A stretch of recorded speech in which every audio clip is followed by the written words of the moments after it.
Log. A ringing phone in the middle of the night was never a positive sign. Struggling to kickstart his sleep-fogged brain, Clay Adams groped for the cell on his nightstand and squinted at the screen. 3 o'clock. Not good. Pulse picking up, he pressed talk and put the phone to his ear. Hello? Clay Adams? Yes. This is Lieutenant Butler with the Omaha, Nebraska Police Department. You have a sister, Ann Montgomery? Clay jerked upright, his hand tightening on the phone as he swung his legs to the floor. Yes. I'm very sorry to inform you that she was fatally injured tonight in a domestic violence incident. Shock rippled through him as he tried to process the man's words. Failed. Anne had been fine 3 days ago when she'd called to tell him she was finally leaving her abusive husband. Tomorrow, after work, he was making the drive from Washington, Missouri to Omaha to pick up her and the kids. She couldn't be dead. Sir? Clay swallowed past the lump in his throat. Yes, I'm here. I'm sorry to give you such bad news. We notified a Clayton Adams in Iowa as well, but he's ill and unable to assist with any arrangements. That was news. But who cared if his old man was sick?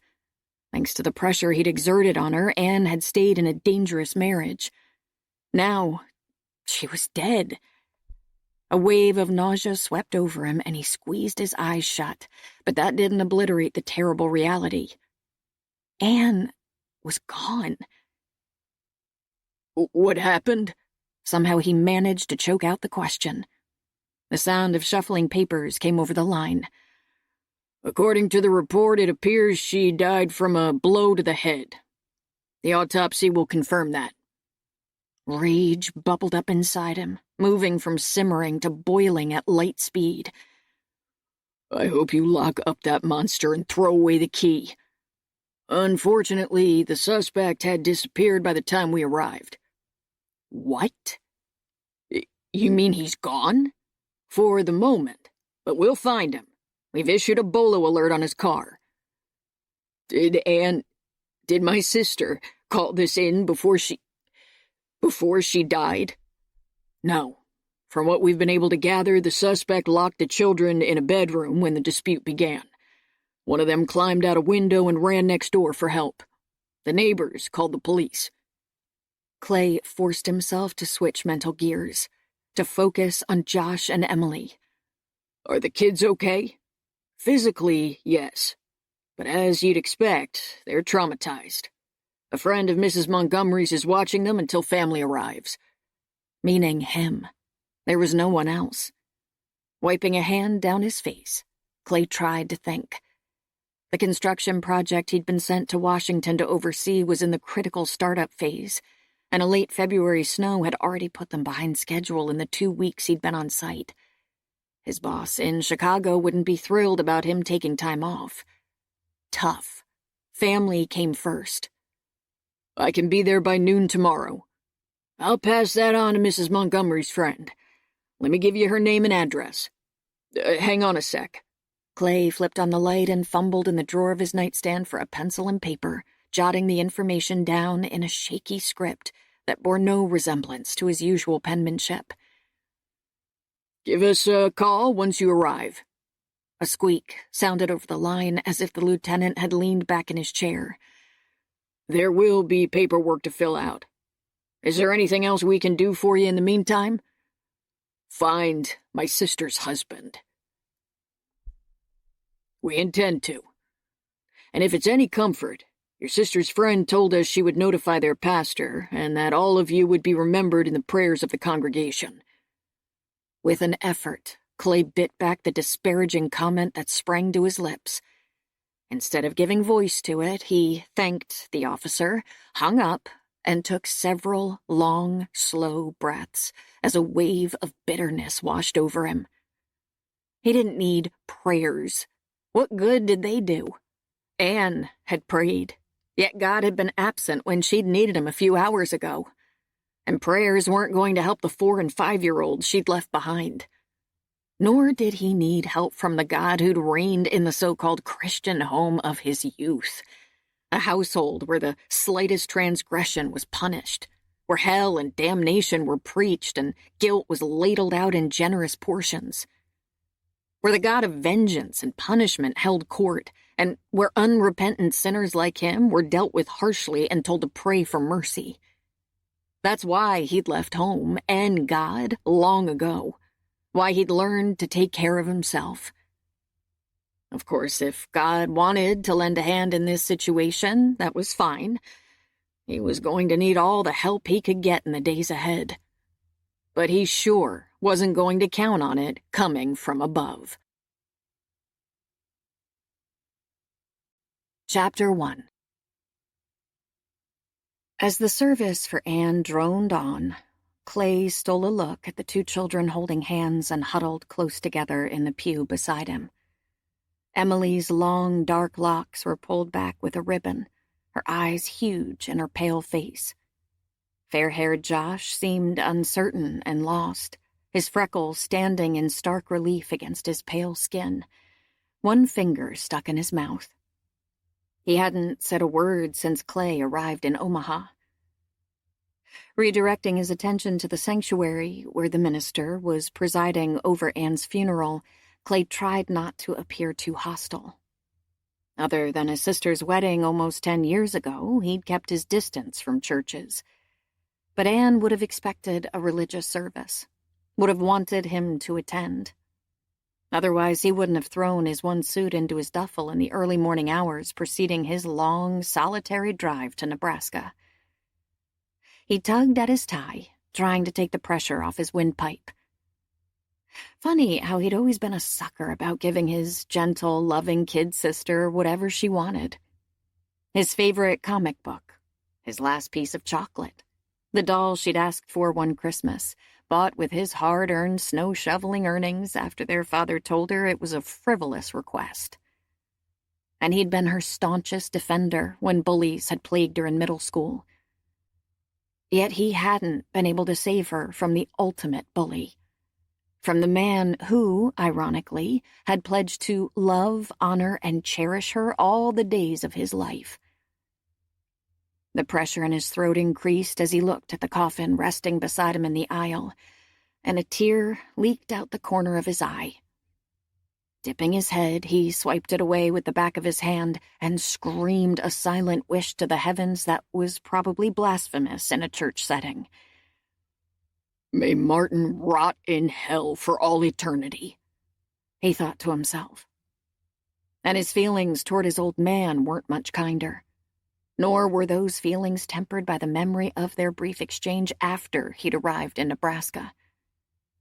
He fisted his hands as it replayed through his mind, fingernails digging into his palms. Listen, boy, I can't make it to Nebraska for the service. I have pneumonia. His father hacked out a cough, wheezed. You'll have to handle the arrangements. Clay had gritted his teeth. After all these years, his father still called him boy, treated him like a boy. I plan to. There has to be a church service. It's taken care of. Who has the children? I do. I guess there's no other option right now. More coughing rattled over the line. I'll take them as soon as I'm well enough. I'll call you. End of conversation, such as it had been. The querulous voice on the phone had been unfamiliar, much older and feebler than when they'd last spoken at Anne's wedding. But his father had been as self-righteous, demanding, and disapproving as ever. Some things never changed. As the organ launched into a hymn, and the people around him began to sing, Clay considered the two innocent, anxious children beside him. He'd been so mired in grief, so bogged down in paperwork and funeral arrangements, he hadn't given much thought to their future. But how could he relegate them to a cold, joyless life with his strict, hard-nosed father? After the trauma they'd been through, They needed love and tenderness and a stable, supportive environment. They needed a caring parent figure and a real home. His father would offer none of those. Unfortunately, he wasn't equipped to offer them either. What did he know about love or tenderness or creating a comforting haven? His childhood home wasn't a prototype he could follow, nor did his 12 years in the Army offer much guidance in that realm. The focus in the military was on structure and discipline. Plus, his current job kept him on the move, making it impossible to establish ties of any kind, let alone a permanent home, which had always suited him fine. Yet the thought of handing these children over to his father twisted his stomach into a knot. His old man ruled through fear, not love. Joy and fun weren't in his vocabulary. Josh and Emily would have a dismal life with him, and that was the last thing Anne would have wanted for them. He wiped a hand down his face. So what was he supposed to do? As we take our sister Anne to her final resting place, let us find some comfort in knowing she is at peace and with God. The pastor's closing remarks echoed in the church, and Clay tried to focus on his words. And let us recall how she always tried to do the right thing. That's a challenge we all face, because the right thing may not be the easiest thing. It may not be what we want to do. It may take great courage. But Anne gave us a shining example to follow. Let that be her legacy to us. Vice-like fingers clamped around Clay's windpipe. Twice in his life, he'd had a feeling of being trapped, of the walls closing in on him. First, as a kid, living under his father's roof, and later, during Army training when he'd been locked into a small dark room for several days during a POW simulation. In both cases, he'd survived for one simple reason. He'd known he would get out. But there was no escape from this situation. Not if he did the right thing and saved the children from a harsh, loveless life with his father. Except he wasn't up to the task. In fact, it was very possible he'd do more harm than good. After all, he didn't know a thing about little kids. Why hadn't Anne listened to him and left her husband instead of letting their father shame her into staying in that mockery of a marriage? If she had, he wouldn't be in this predicament. One more reason to resent his old man. As the pallbearers began to roll the coffin out, Clay moved into the aisle behind it. When Emily and Josh remained in the pew, watching him with big eyes, he motioned for them to follow. Emily nudged Josh, but the little boy shook his head and burrowed closer to her. Clay stepped back into the pew and crouched beside the children. It's time to go. Josh is afraid. Emily leaned closer as she whispered the words. A lump rose in his throat. Neither of you have to be afraid anymore. I'm going to take care of you. Josh, why don't I carry you? From higher up, you'll be able to see the pretty windows in the back. Clay held out his arms and, after a nudge from Emily, Josh edged toward him. Clay swung him up, the featherweight child in his arms, a sobering reminder of the children's vulnerability and the terrifying responsibility he'd inherited. At a tentative touch on his hand as the procession moved down the aisle, he looked down. Emily was watching him, her expression uncertain, as if to ask, "Is this okay?" Summoning up a smile, he folded her small, cold hand in his. Her tiny sigh and the sudden easing of the tautness in her features almost undid him. Anne had done her best to shelter her children and create a real home, but as he'd discovered during his brief stay in Nebraska, it hadn't been enough. The children had seen too much, heard too much.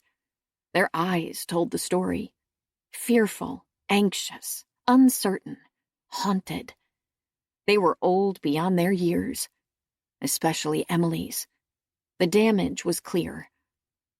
And it was very possible only a miracle would undo it and give the children back their childhood. Unfortunately, miracles had been in short supply in his life.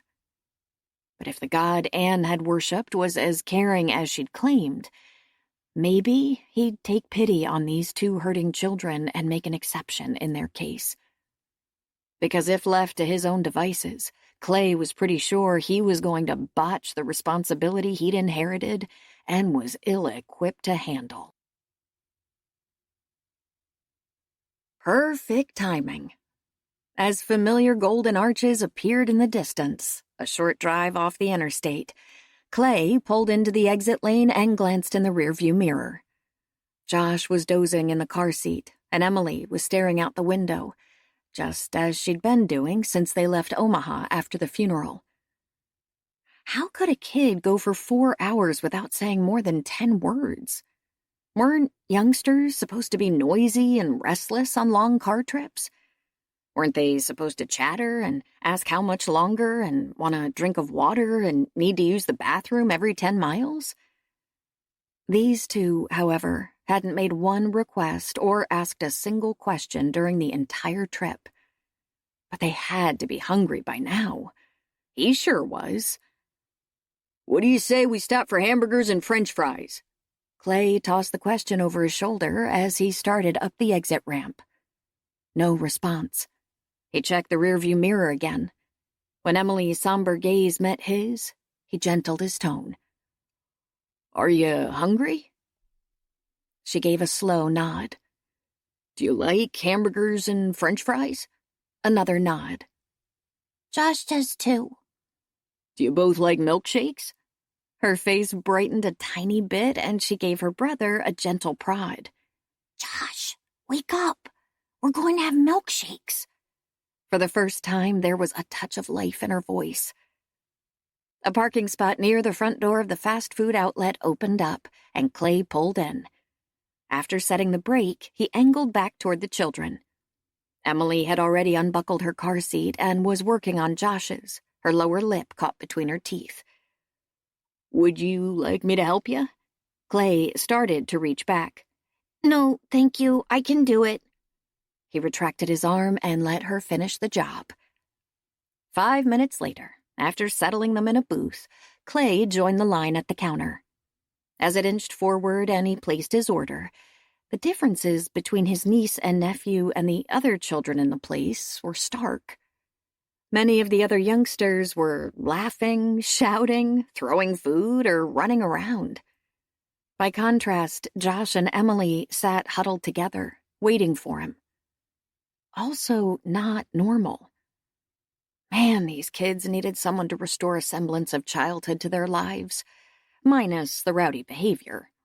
Some laughter and spontaneity and just plain silliness. In light of all that had transpired, however, that seemed like a monumental task, one that was growing more intimidating by the minute. Here's your change, sir. Clay swiveled toward the counter and pocketed the money. Thanks. Juggling the tray, he wove back toward the booth, slid in opposite the children, and dispensed the food. The aroma that wafted up as he unwrapped his burger set off a rumble in his stomach, and he bit into the loaded quarter-pounder, closed his eyes, slowly chewed. Bliss. Isn't this...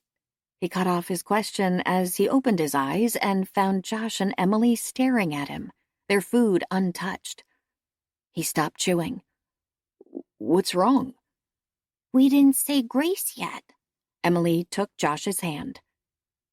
Trying not to choke, Clay swallowed his mouthful of burger with a gulp and wiped a paper napkin across his lips. Hard as he racked his brain for the perfunctory, rote words his father used to recite before meals, they eluded him. Why don't you say it? Okay. She held out her hand, and Josh inched his fingers across the table. That wasn't part of the routine he remembered. There was little touching in his childhood home. Following their cue, Clay carefully took the small hands that were swallowed in his much larger grasp. The children bowed their heads as Emily spoke.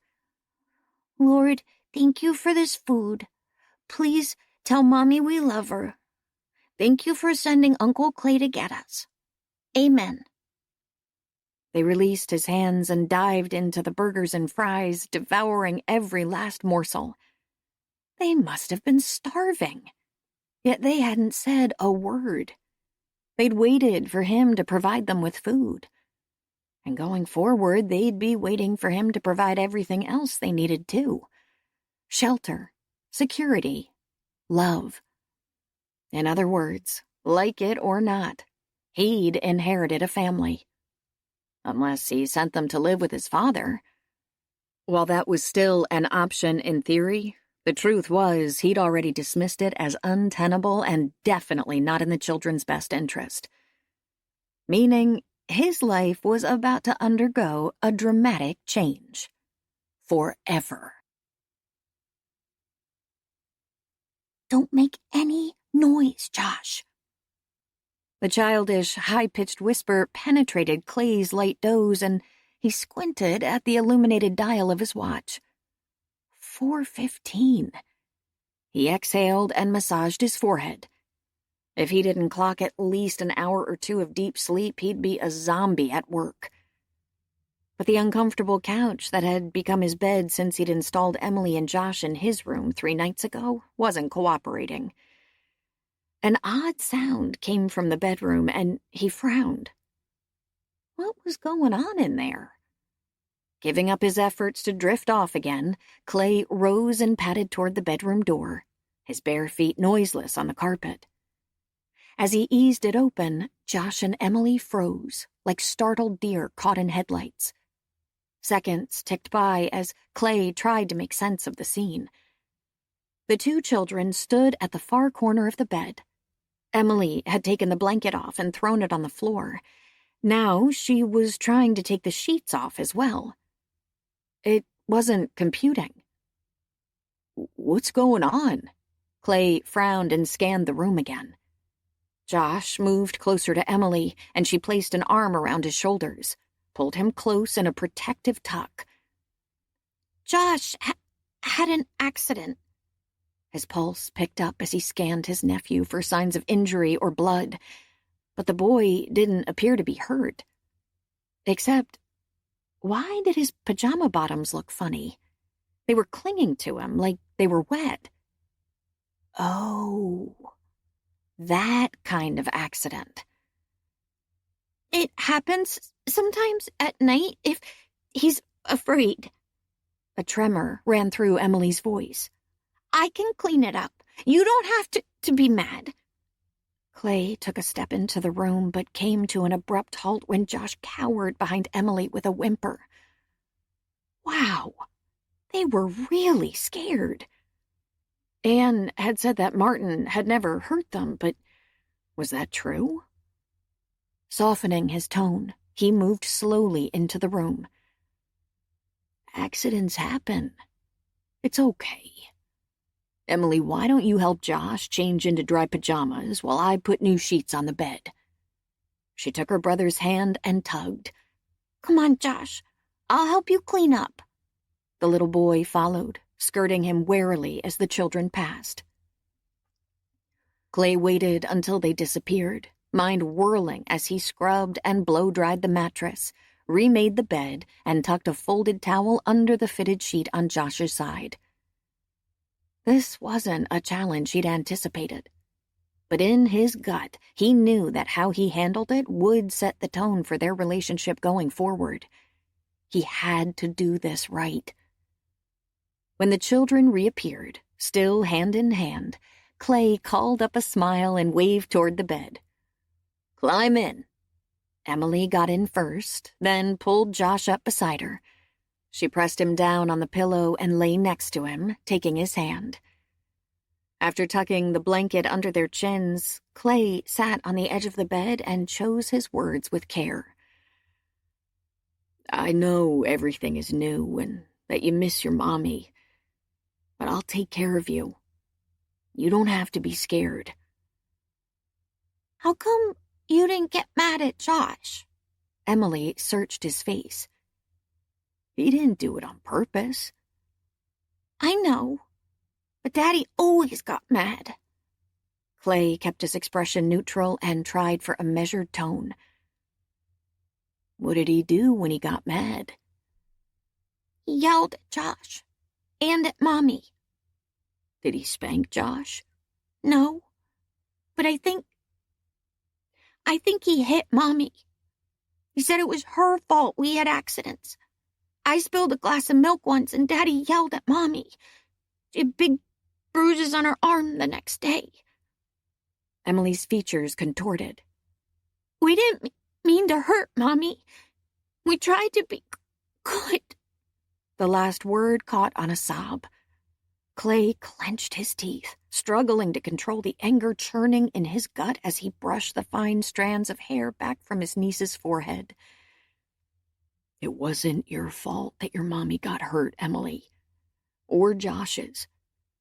Your daddy shouldn't have yelled at you about accidents, and he shouldn't have hurt your mommy. That was wrong. I wish Mommy was here now. So do I. More than Emily would ever know. But she'd be happy you're with me. Then she'd want you to be brave. Will you try to do that? A tear formed on Emily's lower lashes as she looked at Josh, who'd fallen asleep again, cuddled up beside her. Yes, but Josh is kind of little to be brave. Pressure built behind Clay's eyes. Then we'll have to help him. Okay. She snuggled next to Josh, and a few moments later her eyelids drifted closed. Clay waited until their breathing evened out, then rose and crossed to the door. At the threshold, he paused to look back. The two youngsters were lost in the queen-sized bed, their bodies an almost indiscernible bump beneath the blanket. So tiny, so forlorn, so defenseless. And they were relying on him to see to all of their needs. Their physical needs he could handle. Food, clothing, and shelter weren't hard to provide. But when it came to matters of the heart, he was in way over his head. She was about to hear bad news. Cate Shepard knew that the minute she walked in the back door of the Dugan home and found both Brenna and Steve waiting for her instead of bustling about getting ready for work, as usual. In the 2 years she'd provided in-home childcare for their son, she'd learned to read their moods.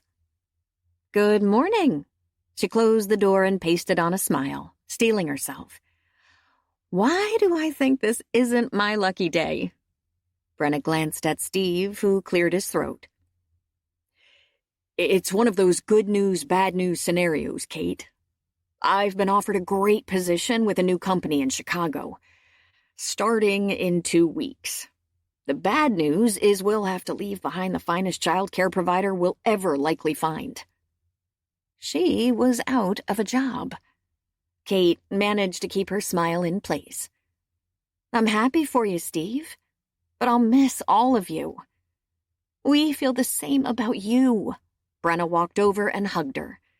"You know we'll give you a stellar recommendation." "Thank you." Cate returned the hug, then stepped back. "Now tell me about the new opportunity." She listened as the young couple explained Steve's new position, commiserated with Brenna about her angst over finding a new job, and took care of Timmy for the rest of the day after the couple went to work. Only later, as she drove through the streets of Washington to her condo, after making a quick stop for a fudgesicle, did she let herself think about the future. The end of a job was always hard. Thankfully, in her 12 years of providing on-site childcare, she'd been lucky to go through this only 3 times. But now she had to start the process over again. And while connecting with a family in need of her services had never been difficult, she usually had far more notice than this to find a new position. Pulling into a parking space near her condo, she picked up the fudgesicle, which was already softening in the unseasonable warmth of the early March day. Better eat this pronto. She walked to her front door as fast as her slightly uneven gait allowed, let herself in, and headed for the kitchen.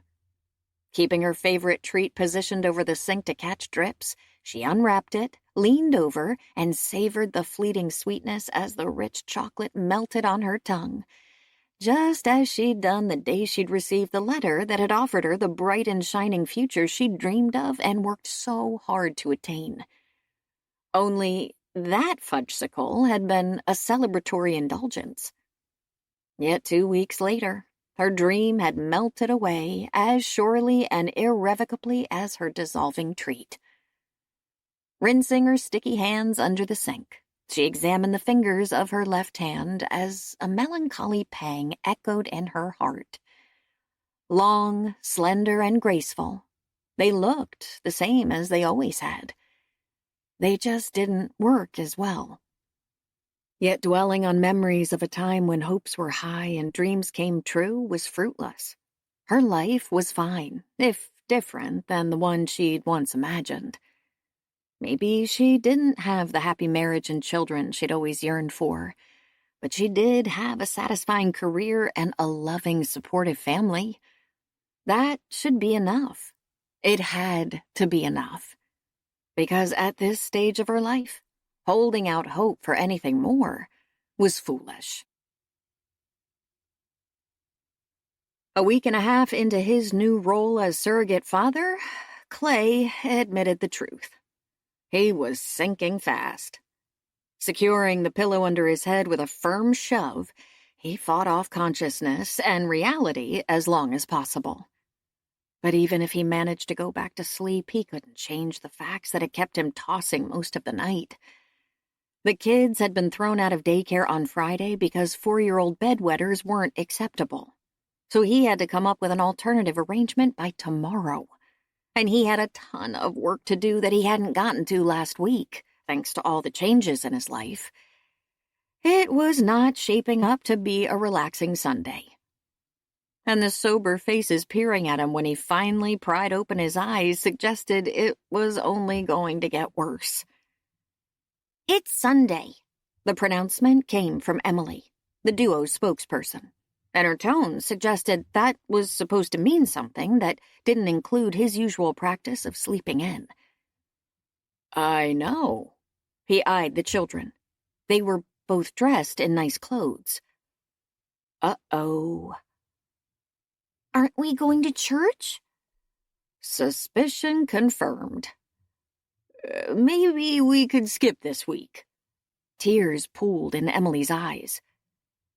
Mommy told us once that if she ever went away to be with God, we could talk to her in church on Sunday. Clay bit back a word not fit for a child's ears. He could hold his own with hard-as-nails give-no-quarter types, but put 2 hurting little kids who together couldn't weigh much more than 60 pounds into his life, and he was sunk. Meaning his Sundays were about to undergo a radical change. I guess we can go. Why don't you go look at one of your books while I get dressed? Without a word, Emily took Josh's hand and towed him toward the kitchen. Clay stared at the ceiling and shook his head. 2 trips to church in the space of 2 weeks. Who would ever have imagined it? 45 minutes later, as he drove toward the white church with the tall steeple that he passed on the way to work every day, he gripped the wheel tighter. Maybe the lot would be empty and he could tell the kids they'd missed the service. That would give him a reprieve for at least another week. But no, the lot was full and muffled organ music seeped through the window he'd cracked in his truck. According to the sign in front, the service had begun 10 minutes ago. So much for a reprieve. Left with no choice, he swung into the lot, parked, and helped the children out of the truck. Once inside, he tried to slip unobtrusively into a row near the back, but Josh foiled that plan by tripping over the edge of the pew and sprawling in the aisle. Every head in the place swiveled their direction as he swooped to pick up the little boy. Heat surged up his neck as he climbed over 3 sets of feet and squeezed in between a woman with 2 teenagers and an older couple. The kids, however, seemed oblivious to his embarrassment. Emily folded her hands on her lap and gave the church a once-over, while Josh scooted back on the pew until his feet stuck straight out over the edge, jiggling them in time to the music. Clay leaned forward to tie Josh's unlaced shoe, only to discover a problem he couldn't fix. Josh's socks didn't match. Out of the corner of his eye, Clay caught the older woman beside him inspecting Josh's feet, and no doubt coming to all sorts of negative conclusions. And who could blame her? The fact that it had never occurred to him to inspect the kids' clothes before they left was yet more proof of how ill-equipped he was for this job. When the woman shifted her attention to him, Clay braced for disapproval. Instead, there was understanding and compassion in her eyes. "Children are a handful, aren't they?" Her whispered comment was accompanied by a smile. "I have 4, and I had that same problem on a few occasions." She inclined her head toward Josh's feet. Relief coursed through him. The woman wasn't judging him after all. She wasn't trying to make him feel inadequate. She was being kind. That was unexpected. "I'm new at this. I have a lot to learn." "Don't we all?" She offered a commiserating nod, then redirected her attention to the sanctuary where the minister was moving toward the pulpit. The stiffness in Clay's shoulders eased. Too bad he hadn't met more Christians like this one, and the members of Anne's congregation sooner instead of the ones from his childhood who'd been quick to criticize and censure. This minister was also worth listening to. Mid-40s, with flecks of silver in his light brown hair and subtle character lines in his face. He spoke in a down-to-earth style, and his take on the vaguely familiar Bible passage about a fig tree that didn't bear fruit was worth thinking about. Clay looked over at the children beside him.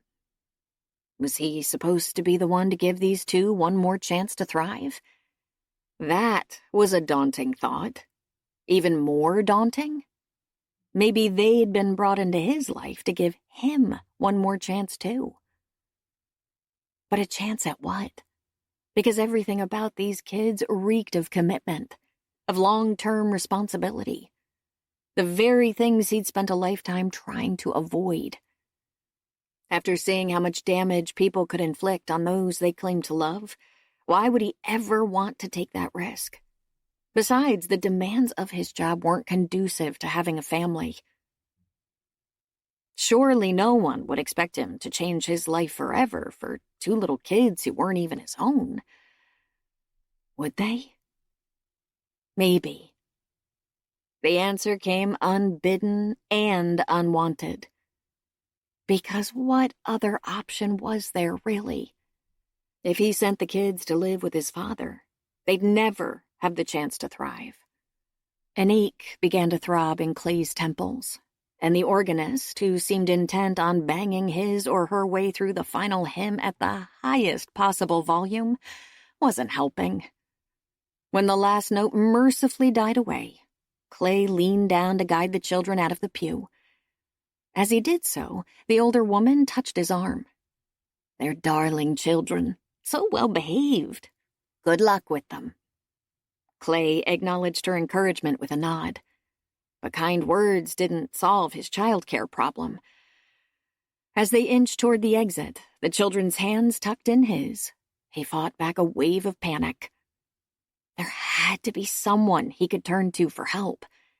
Maybe even the woman who'd just talked to him. Perhaps she might have some suggestions on the childcare front. He turned to scan the crowd, but their pew mate had already disappeared. It figured.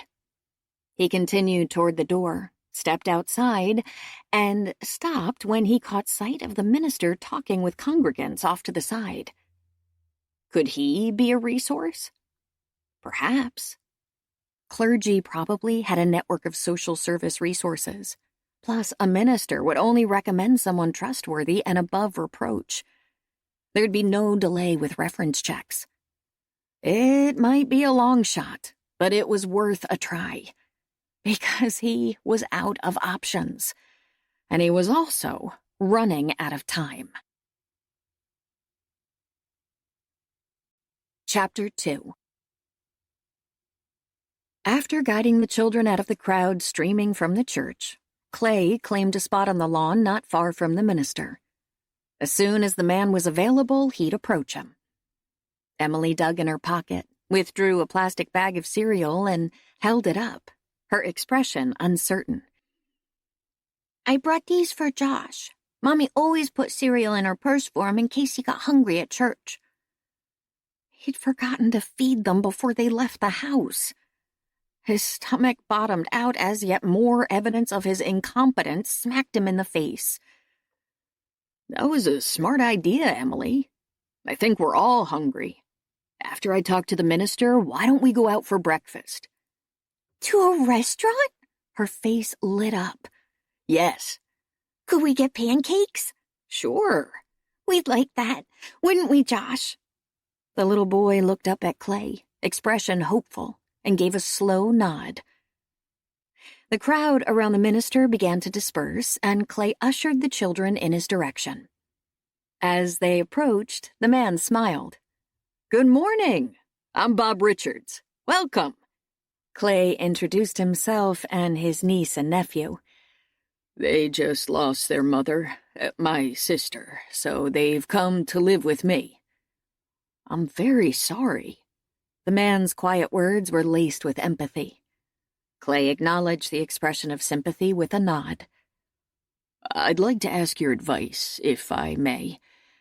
I'm trying to find someone who can come to my apartment and watch the children while I'm at work, just until things settle down and I can make more permanent arrangements. I'm a construction engineer. He mentioned the manufacturing facility he'd been sent to build.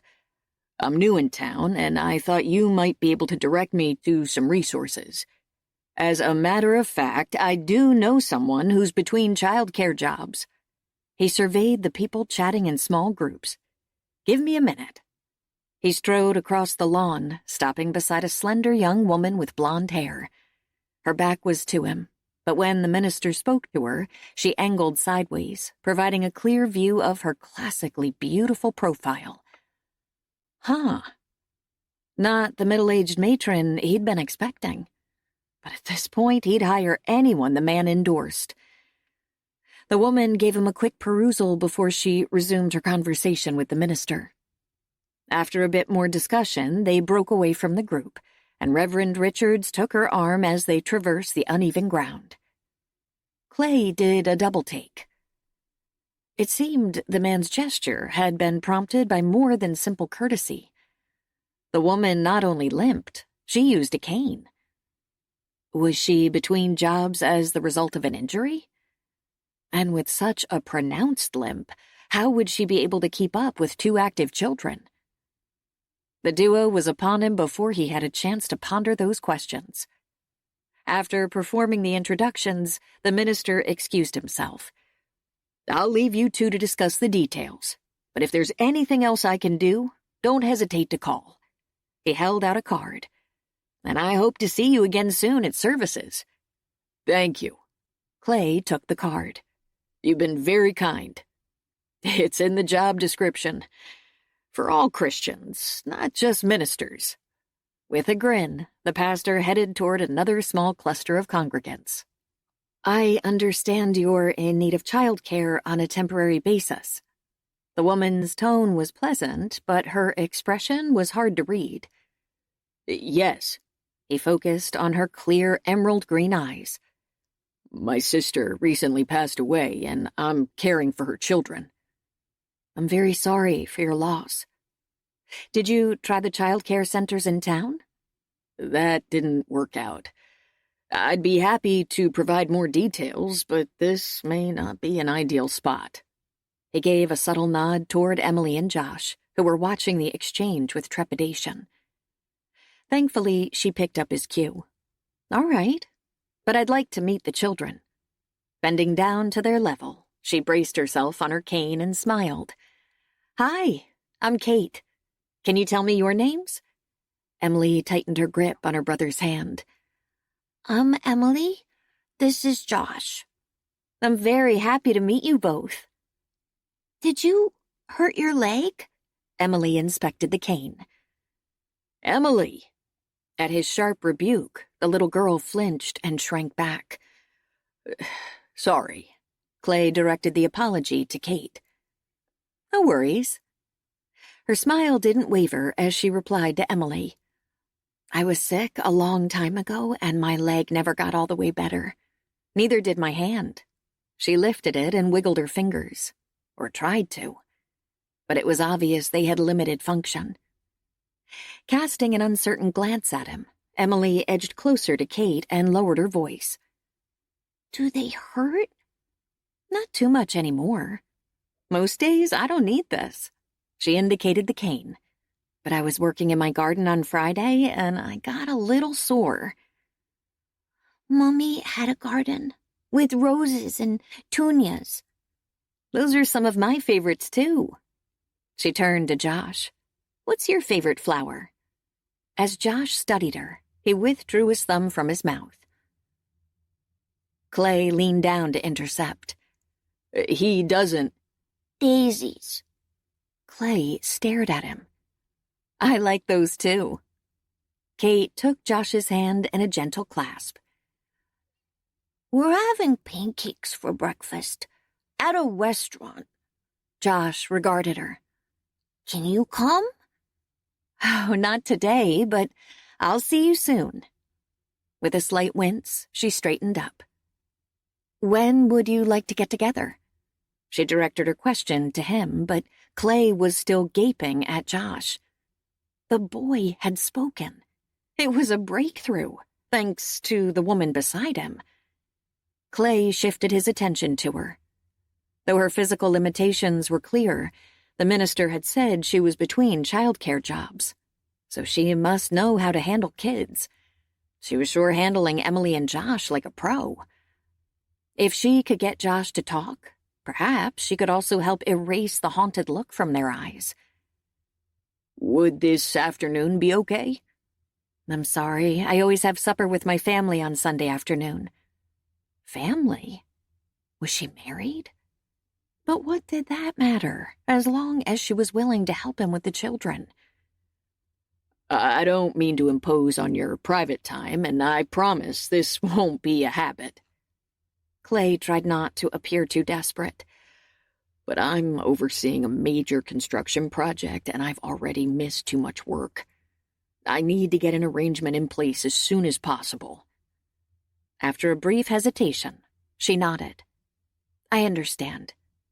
I can stop by before I go to supper. She withdrew her cell from her purse. What's your address and phone number? She tapped it in as he dictated. I'll come by about 1, Mr. Adams. Make it Clay. And I'm Cate. She bent down to the children again. I'll see you both later today. Promise? Josh edged closer to her. Cross my heart. She tousled his hair and straightened up. I'll see you all later. As Clay watched her walk away, the knot of tension that had been in his stomach since that fateful middle-of-the-night phone call 10 days ago eased a tad. Maybe, with Cate in charge of the kids, he'd no longer feel as if his life was spinning out of control. He took the children's hands, guided them back toward his truck, and glanced up at the steeple as he made a reluctant admission. Maybe going to church today hadn't been a waste of time after all. Cate skimmed the screen of the phone on the seat beside her. 2 more turns and she should be at the apartment complex Clay Adams called home for a meeting that broke her no-work-on-Sunday rule. But how could she refuse after seeing those 2 solemn-eyed little children who were in obvious need of a hefty dose of TLC? The desperation in their uncle's eyes had also been hard to ignore. She negotiated the final turn before the entrance to his apartment complex. In all honesty, though, those weren't the only reasons she'd waived her rule. The truth was, Clay Adams had registered high on her appeal meter. Why? She had no idea. With his dark good looks, golden tan, and slightly rough around the edges demeanor, he was nothing like the boy next door type that usually caught her eye. She pulled into a parking space close to Clay's apartment and set the brake. His allure must have more to do with character.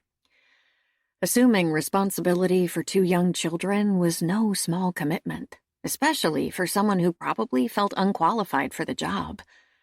His efforts to find quality care was further proof he possessed a kind and caring heart.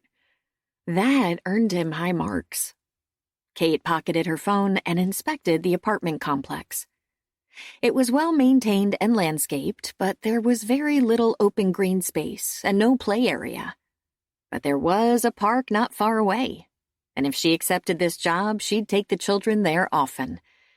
Their wan appearance suggested they needed fresh air, along with a place to run and play and just be kids. After opening her car door, Cate swung her legs to the ground and scooted to the edge of the seat. Flinched. She'd definitely overdone it in the garden a couple of days ago.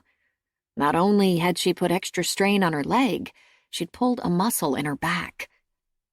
Once on her feet, she reached for her cane.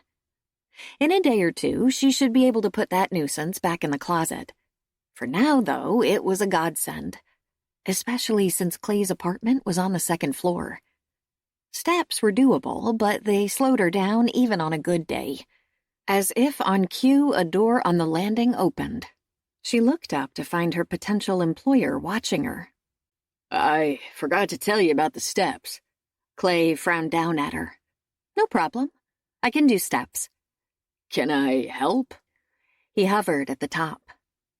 His reaction wasn't unusual. Many people were uncomfortable around those who had physical challenges, at least in the beginning. It was always prudent to address such concerns head-on. No thanks, I'm fine. Just slow today. Cate ascended the stairs, steadying herself on her cane once she reached the top. Steps aren't easy for me, but I'm capable of handling children. You're seeing me at my worst, thanks to my gardening binge. Most days I don't use the cane. I've had years to learn how to manage my disabilities, and it's never hindered my work. I'll be happy to provide references if you want further assurance. A hint of pink bloomed on his cheeks. I'm sure Reverend Richards wouldn't have recommended you if you weren't capable. True, but I prefer to get any reservations on the table at the beginning. I've learned that people are often curious about my condition, and I don't mind talking about it if that will help put your mind at ease. He shoved his hands into his pockets and shifted his weight. I don't want to be nosy. But he was concerned. Understandable. May as well give him the basics up front. 14 years ago, when I was 18, I had Guillain-Barré syndrome. Are you familiar with that condition? The furrows reappeared on his brow. I've heard the name, but that's all. You're not alone. Few people know much about it. It's a rare illness that generally affects men over the age of 40, so I wasn't a typical victim. It causes the body's immune system to attack the nerves. Most people make a full recovery. The creases on his forehead deepened. I take it you weren't typical in that regard either. No. And since I didn't fit the standard profile, I wasn't diagnosed fast enough. I ended up paralyzed and went into respiratory failure. Even with symptoms that severe, though, most people recover. Longer-lasting effects, like lingering weakness in the arms or legs, usually go away with physical therapy. In a few cases, like mine, they don't. I've learned to cope. End of story. But if my limitations are a deal-breaker, you may as well tell me that before we go any further. Cate gripped her cane, watched his dark brown eyes, and waited for the verdict. The ball was in his court. Yet Clay was still grappling with the ramifications of the life-changing story Cate had recited in a matter-of-fact tone. Like, how had it felt, at the age of 18, to be struck with such a debilitating condition? How had it changed her life? What dreams had she been forced to give up? How had she found the strength to cope with her new constricted world and such limited options? The door behind him creaked, and Clay swung around to find Emily peering through the crack, reminding him of his etiquette breach. He should have invited Cate in instead of letting her tell her life story while standing on the landing. He motioned toward the door. Why don't we talk inside? For an instant, she hesitated, but then she moved past him, her long, slender fingers gripping the cane, her lithe, willowy figure suggesting that she'd once moved with grace and agility. He fought the temptation to take her arm, shoving his hands into the pockets of his jeans instead. She'd made it clear she was capable. He wouldn't undermine that. Hi, Cate. Emily smiled at their visitor, her voice soft and shy. Hello, Emily. Cate stopped on the threshold, and Clay caught the subtle whiff of a sweet springtime scent wafting from her hair. Where's your brother? Josh peeked around from behind Emily. How many pancakes did you eat this morning? Cate leaned down. 4. No wonder you're such a big boy. He gave her a pleased grin. Then he and Emily moved aside to allow her to enter. Clay followed, shutting the door as he gave the room a swift survey, trying to see it through Kate's eyes. Like the succession of furnished apartments he'd occupied over the years, it was small. Living room, efficiency kitchen, bedroom, and bath. More than adequate for his needs, but not an idyllic environment for children. Besides being small, it was too sterile. There was nothing personal in the place to distinguish it from any other unoccupied furnished apartment in the complex. Nothing to suggest it was a home. Nothing warm and inviting. Kate's expression, however, gave no hint of her reaction. He cleared his throat. Would you like coffee or tea or a soft drink? No thanks, but I'd appreciate a glass of water. Make yourself comfortable. He motioned toward the living room. I'd like to spend a few minutes with the children first, if you don't mind. I brought an activity for them. May I borrow your kitchen table? Sure, such as it is. Cate followed him toward the kitchen, and as he got ice and water, she sat at the small table. The kids watched with interest as she set her phone on the table and withdrew a pad of paper and a box of crayons from her large shoulder tote. What's all that for? Emily scooted onto a chair. I thought you might like to draw pictures while I talk to your uncle. She tore off several sheets of paper and spread the crayons on the table. The lady on my phone will tell you a story about a farmer and ask you to draw some of the things she talks about. Afterward, you can show me all your pictures. Emily draws good. Josh climbed onto the third chair at the table. She drawed me a bird once. Today you'll both have a chance to draw lots of different animals, and a tractor and a barn and a big stalk of corn, plus the sun and rain that make the corn grow.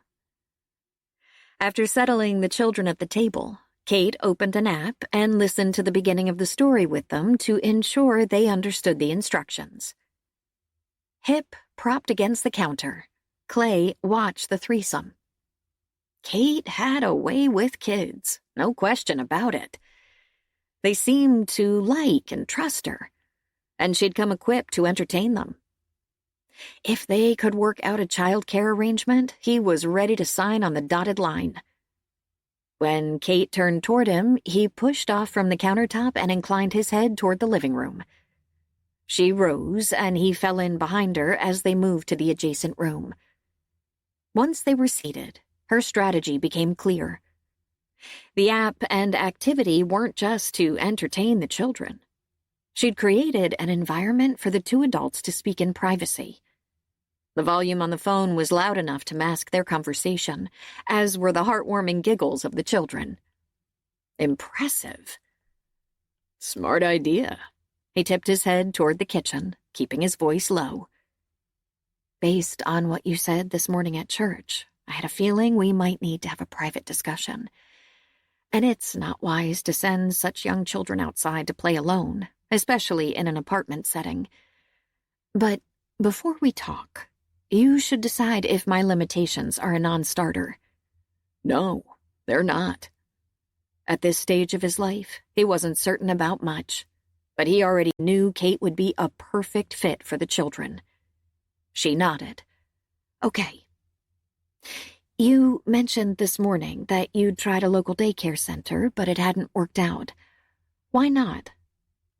Josh had an accident both days they were there during his nap, and the center wasn't willing to deal with a bedwetting 4-year-old. Her brow crinkled. Does this happen often? No. Emily says when he's upset, he tends to have accidents at night or during his naps. It's happened a couple of times at night since I've had them. Losing their mother is more than enough to upset young children, not to mention moving to a new place. Compassion softened Cate's features. To be honest, they've had far more trauma than that. Clay gave her a brief overview of their life and of his sister's death. As he spoke, the sympathy in Cate's eyes changed to shock, then horror. An environment like that can be so destructive to a child. It could take years to undo the damage. And I'm not the best person for that task. I'm on the move a lot with my job, and I work long hours. That's not conducive to family life. There's no one else who can take the children? My father says they can live with him after he recovers from a bout of pneumonia, but my sister wouldn't have wanted that. May I ask why? Clay swallowed past his bitterness. My father isn't the warmest or kindest person in the world.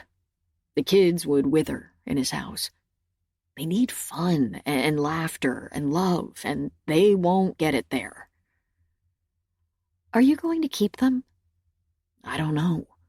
He raked his fingers through his hair, his stomach twisting into the knot that was becoming all too familiar. I left home at 17, spent a dozen years in the Army, and I now have a job that takes me all over the country.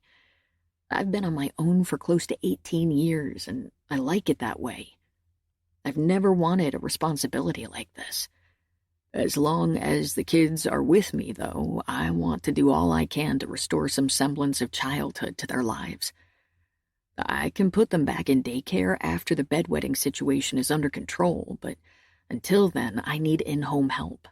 Someone who can give the children personal and empathetic care. Cate studied him with those perceptive eyes that seemed to delve a bit too deep, see too much. He tried not to squirm. At last, she spoke. I need to think about this. May I call you later tonight? She was leaving without agreeing to take the job? He tried to rein in his escalating panic. Look, I know you won't be walking into an easy situation, and I don't expect miracles, but I can already see that the children have taken to you. Is there anything I can say to help convince you? I can give you the name of my sister's minister in Nebraska, or the police department if you want to verify my story. I don't doubt your story, and I know how hard this must be for you. I just need a few hours. I promise to call you tonight. She stood and grasped her cane. I'd like to say goodbye to the children. Could would you mind giving me your phone number? Clay didn't even try to hide his desperation as he rose and pulled out his cell. Of course, she recited her number. But I will call tonight. He stayed in the living room while she returned to the adjacent kitchen and gave each child's drawings her full attention, offering words of praise and encouragement. They soaked it up, faces animated, eyes bright. If he was the praying type, he'd get down on his knees the minute she left and ask God to make her decide in his favor. As it was, he simply sent a silent entreaty, a single eloquent word, to whoever in the cosmos might happen to be listening. Please. Now tell us about that nice-looking man with the 2 adorable children I saw you talking to at church this morning, Kate's mother passed her the basket of fresh-baked rolls. Cate took one and sent it on its way around the table. I wondered how long it would take for someone to bring that up. This was the downside to being part of a close-knit clan. Everybody assumed they had a right to know everything about your life. On the plus side, however, her family had often proven to be a valuable sounding board. His name is Clay Adams. She quickly filled them in on the situation. Poor man. Her mother shook her head. You may want to hold off for a more permanent position. Her older brother helped himself to a second serving of roast chicken. Exactly what she'd expect from her most security-conscious sibling. In light of Mark's legal training, she also braced for the third degree about Clay. Unless Rob beat him to it. Sounds like this man could use your help, though. Her grandfather ladled gravy over his mashed potatoes. The timing is perfect, too, since you're free now anyway, Dad said. It's odd how it worked out. Cate buttered her roll. I mean, he could have gone to any church, but he picked ours. And if he hadn't spoken to Pastor Bob, I would never have gotten involved. It's funny how a chance meeting can have such an impact. Maybe it wasn't chance. Mom arched an eyebrow at her. Does this guy's story seem on the up and up to you? Rob pointed his fork her direction. Cate rolled her eyes. Spoken like the police officer you are. Hey, you can't be too careful these days. True. But he offered to put me in touch with the police department in his sister's hometown and her pastor. That's a positive sign. Rob dived into his green beans. If you ask me, I think you ought to help the guy out.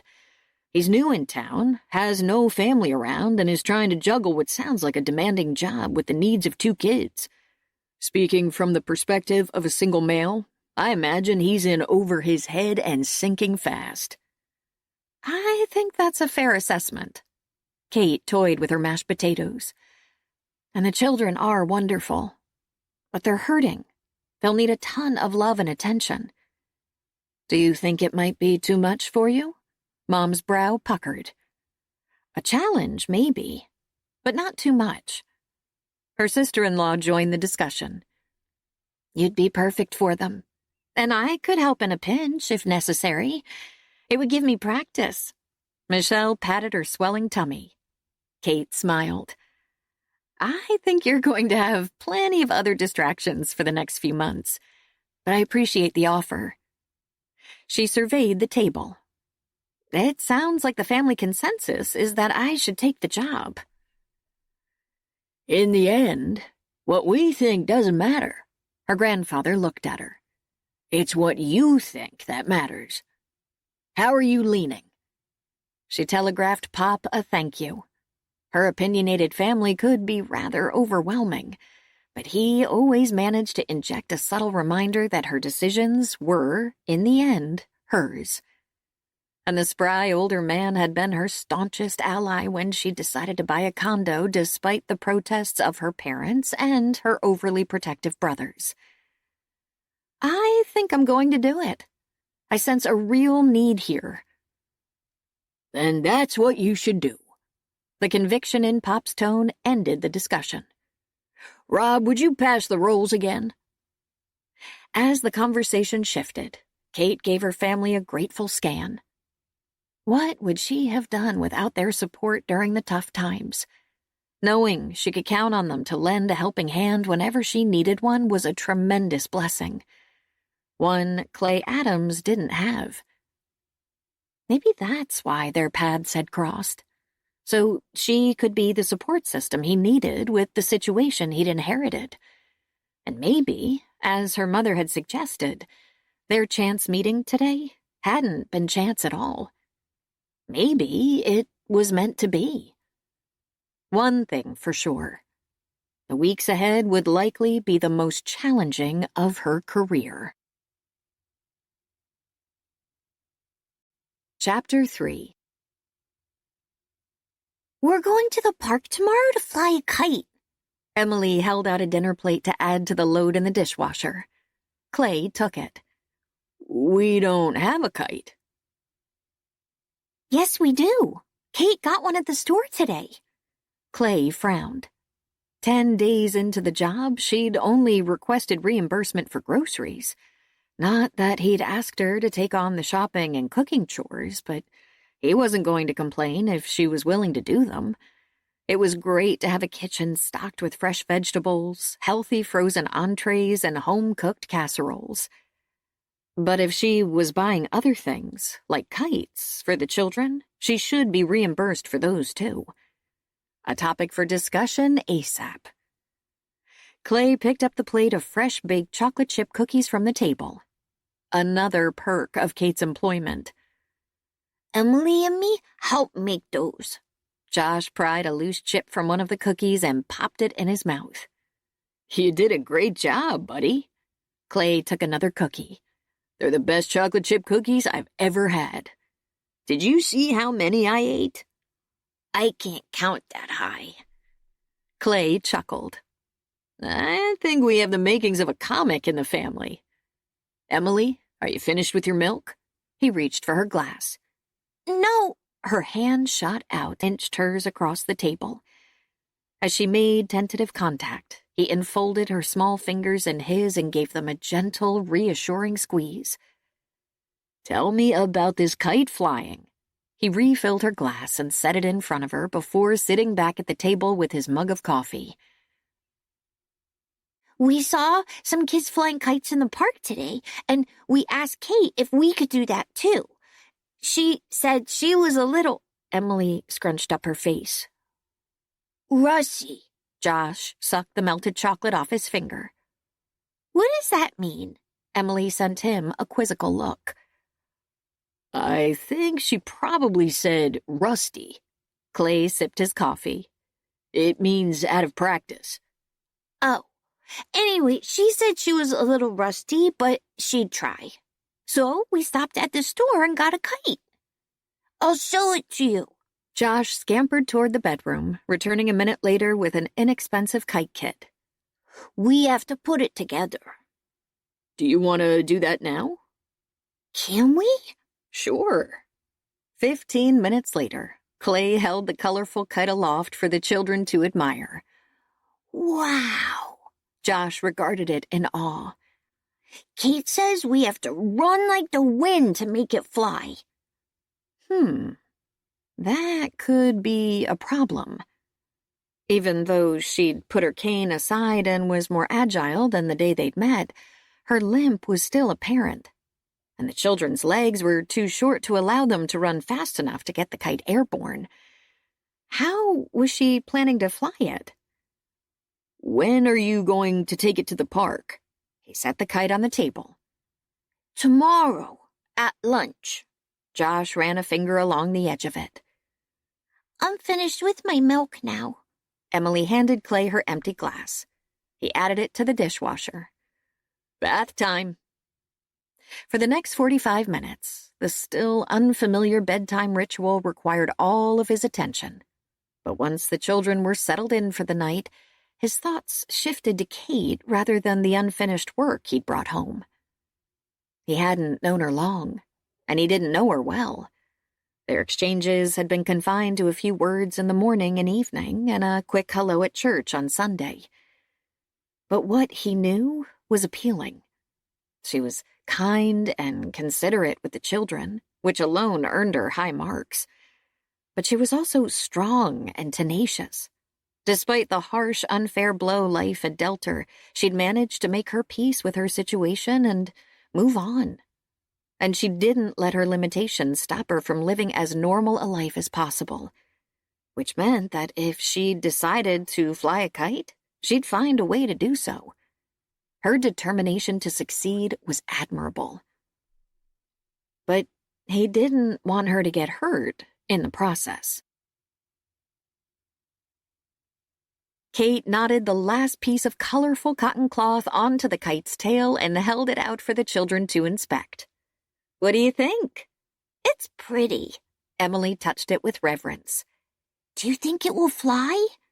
There's only one way to find out. She handed it to Pop. Are you ready to do the honors for this inaugural flight? I haven't flown a kite in years, but I don't think I've lost the touch. Emily, why don't you hold the kite? Josh, you take the tail. Caution suppressing their enthusiasm, they did as he instructed in silence. Not surprising. Clay had assured her the children's father hadn't hurt them, and her own gentle probing with them had led her to the same conclusion. But it was clear they'd been afraid of him, and they'd transferred that fear to all men. They were better now with Clay. Their tension around him was slowly easing, and Pop was the perfect next step. Okay, I think we're all set. Pop gave an approving nod and led the way to the open field. After positioning Emily with her hands aloft, lifting the kite into the wind, he tasked Josh with holding the tail above the ground. Unwinding string as he walked, he moved a few yards away. Okay, on the count of 3, let the kite go, Emily. You too, Josh. 1, 2... Pop started jogging. 3! As Cate watched from a bench, Emily and Josh released the kite and tail. It soared for a brief, glorious moment, then crashed to the ground. Pop stopped and rewound the string as he worked his way back to the kite and the disappointed children. Don't worry, they don't always fly the first time. Let's give it another try. Their second attempt produced the same result. And 3 tries later, after adding additional tail and moving to a different spot, they were no closer to getting it aloft. But their less than successful efforts had broken down the barriers between the children and Pop. The 3 of them were now chatting like old friends. Cate watched as Pop examined the kite. He was in excellent shape for his age, but he wasn't used to running around in the park. Maybe it's not a good kite. Josh examined it in disgust. Kite's fine. Huffing a bit, Pop continued to inspect it. Must be the pilot. Cate joined them and reached for the kite. Go rest for a minute while I take a look at it. He handed it over, shook his head, and planted his fists on his hips. Can't figure it out. Wind's perfect, kite's strong. Should have flown. Go sit. Cate grinned and gave him a firm push. Let the expert take over. The twinkle in his eye mitigated his indignant tone. Expert, huh? I'll have you know I was a champion kite flyer in my younger days. Fine. You can try again in a minute. In the meantime, go sit. She's a bossy one, isn't she? He winked at the children. But I'll be back. We'll get this baby up yet.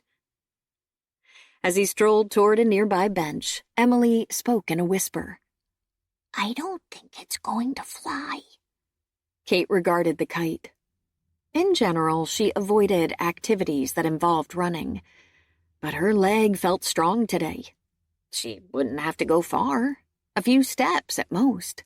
It shouldn't take much effort to get the kite to soar. She could do this. Ignoring the warning that began to flash in her mind, she turned to the children. Emily, you hold the kite again. Josh, you take the tail. Let's show Pop who the real champion kite flyers are. Pop rose from the bench when the children took their positions, but she ignored him. Okay, on 3. She began to run. 1, 2, 3. Emily and Josh released the kite, and Cate ran as she hadn't run in years. Not with her old grace or speed, but she was running, and it felt wonderful. Until she stepped onto an uneven spot in the ground and pitched forward. As she fell, she released the kite string and tried to brace herself for the impact, but the new spring grass didn't offer much cushion from the hard ground. When her hands connected with the earth and a shaft of pain shot up her left arm, 2 words echoed in her mind. Big mistake. Clay scanned his watch, took off his hard hat, and stuck his head in the door of the construction trailer.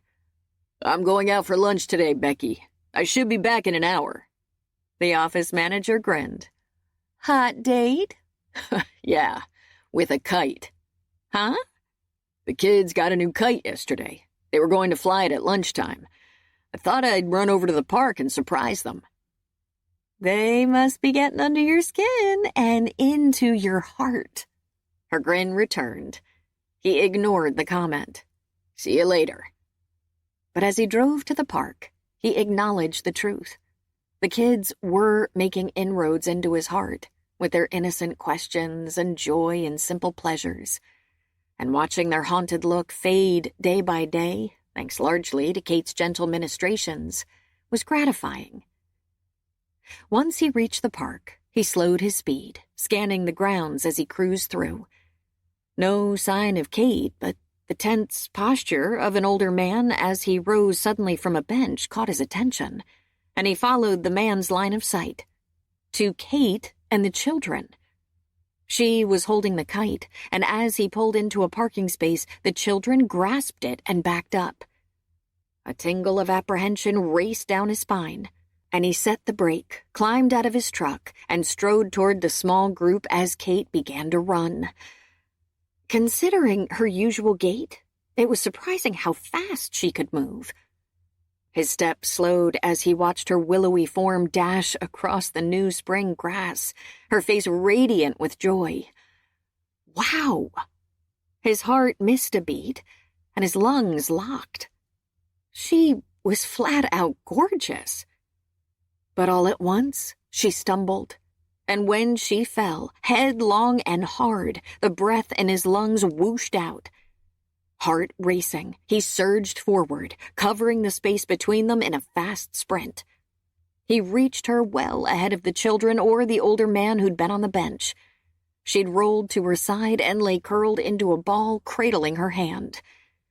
Cate? He dropped to one knee and touched her shoulder, her name no more than a hoarse whisper. She stirred, shifted toward him, blinked. Clay? What are you doing here? I was going to help you fly the kite. I see I'm too late. Maybe not. You may succeed where Pop and I failed. When she started to sit up, he restrained her. It might not be wise to move until we know if you're hurt. I just twisted my wrist. I'll be fine. She shrugged off his hand and looked over his shoulder, managing a strained smile as she sat up. We almost got it up, didn't we? He turned. The older man stood behind them, a hand resting on each of the children's shoulders. Emily was pale, and Josh had huddled beside her. It fly real good for a minute. Josh's words quivered. Did you hurt your leg again? Emily sounded close to tears. No, it's fine. She attempted to stand, and again Clay restrained her, dropping his volume as he leaned close. Are you sure you're okay? She angled her head toward him, opened her mouth, but no words came out. Instead, a soft flush crept over her cheeks and her eyes widened. From mere inches away, it was hard not to get lost in their green depths, or to notice that they were fringed by long sweeping lashes and flecked with gold. A capricious breeze ruffled her hair, and without stopping to think, he brushed it back from her cheek, letting the silky strands drift through his fingers. All at once, his mouth went dry. Behind him, the older man cleared his throat. You okay, honey? Cate blinked, swallowed. Yes. Pop, this is Clay Adams. Clay, my grandfather. The introductions came out a bit wheezy, as if she'd had the wind knocked out of her. She could blame her breathlessness on her fall, but he had no such excuse for being suddenly winded. Clay rose and held out his hand. Nice to meet you, sir. Likewise. Pop's grip was firm, his eyes shrewd. As Cate began to stand, Clay turned to help her. Once on her feet, she leaned into him, grimacing as she cradled her wrist. We should swing by urgent care and get that looked at. No, I have ace bandages at home that will take care of this. She tipped her chin up, her expression rueful. Sorry for the drama. I know my limits and I try not to take foolish chances, but once in a while I forget. In most cases, I live to regret it. A brief lapse like today doesn't mean I can't take care of the children, though. I know that. The tension in her face eased. Thanks. He turned to Emily and Josh, who were still too subdued and quiet. Why don't we all go out to lunch? Could we get hamburgers? Emily brightened. French fries? Josh edged closer. Sure. He turned to Kate's grandfather. You're welcome to join us too, sir. Make it pop. Everyone else does. And I'll take a rain check on the burger. The garden club meeting starts in an hour and I have to swing by the house first. He bent down to the children, resting his hands on his knees. We're not going to give up on this kite. On the next windy day, we have a date. Emily and Josh sent Cate an uncertain but hopeful glance. We'll be there. And next trip, I'll stay on the sidelines. Maybe I'll come too. Clay called up a smile. Our daddy never did anything like that with us. There was a hint of melancholy in Emily's tone. He dropped down to balance beside the children on the balls of his feet. That's too bad. He missed a lot of fun. After squeezing her hand and ruffling Josh's hair, he rose. Let's see about that lunch. As they walked toward the parking area, it was obvious Kate's limp was more pronounced than usual. But it was also apparent she was making a valiant effort to hide it for the sake of the children, trying to reassure them everything was back to normal. An understandable motivation. He felt the same sense of protectiveness about the kids, which was kind of surprising for a guy who preferred to keep his distance from people and shunned personal relationships of all kinds. Even more surprising and scary were the protective feelings Cate aroused in him.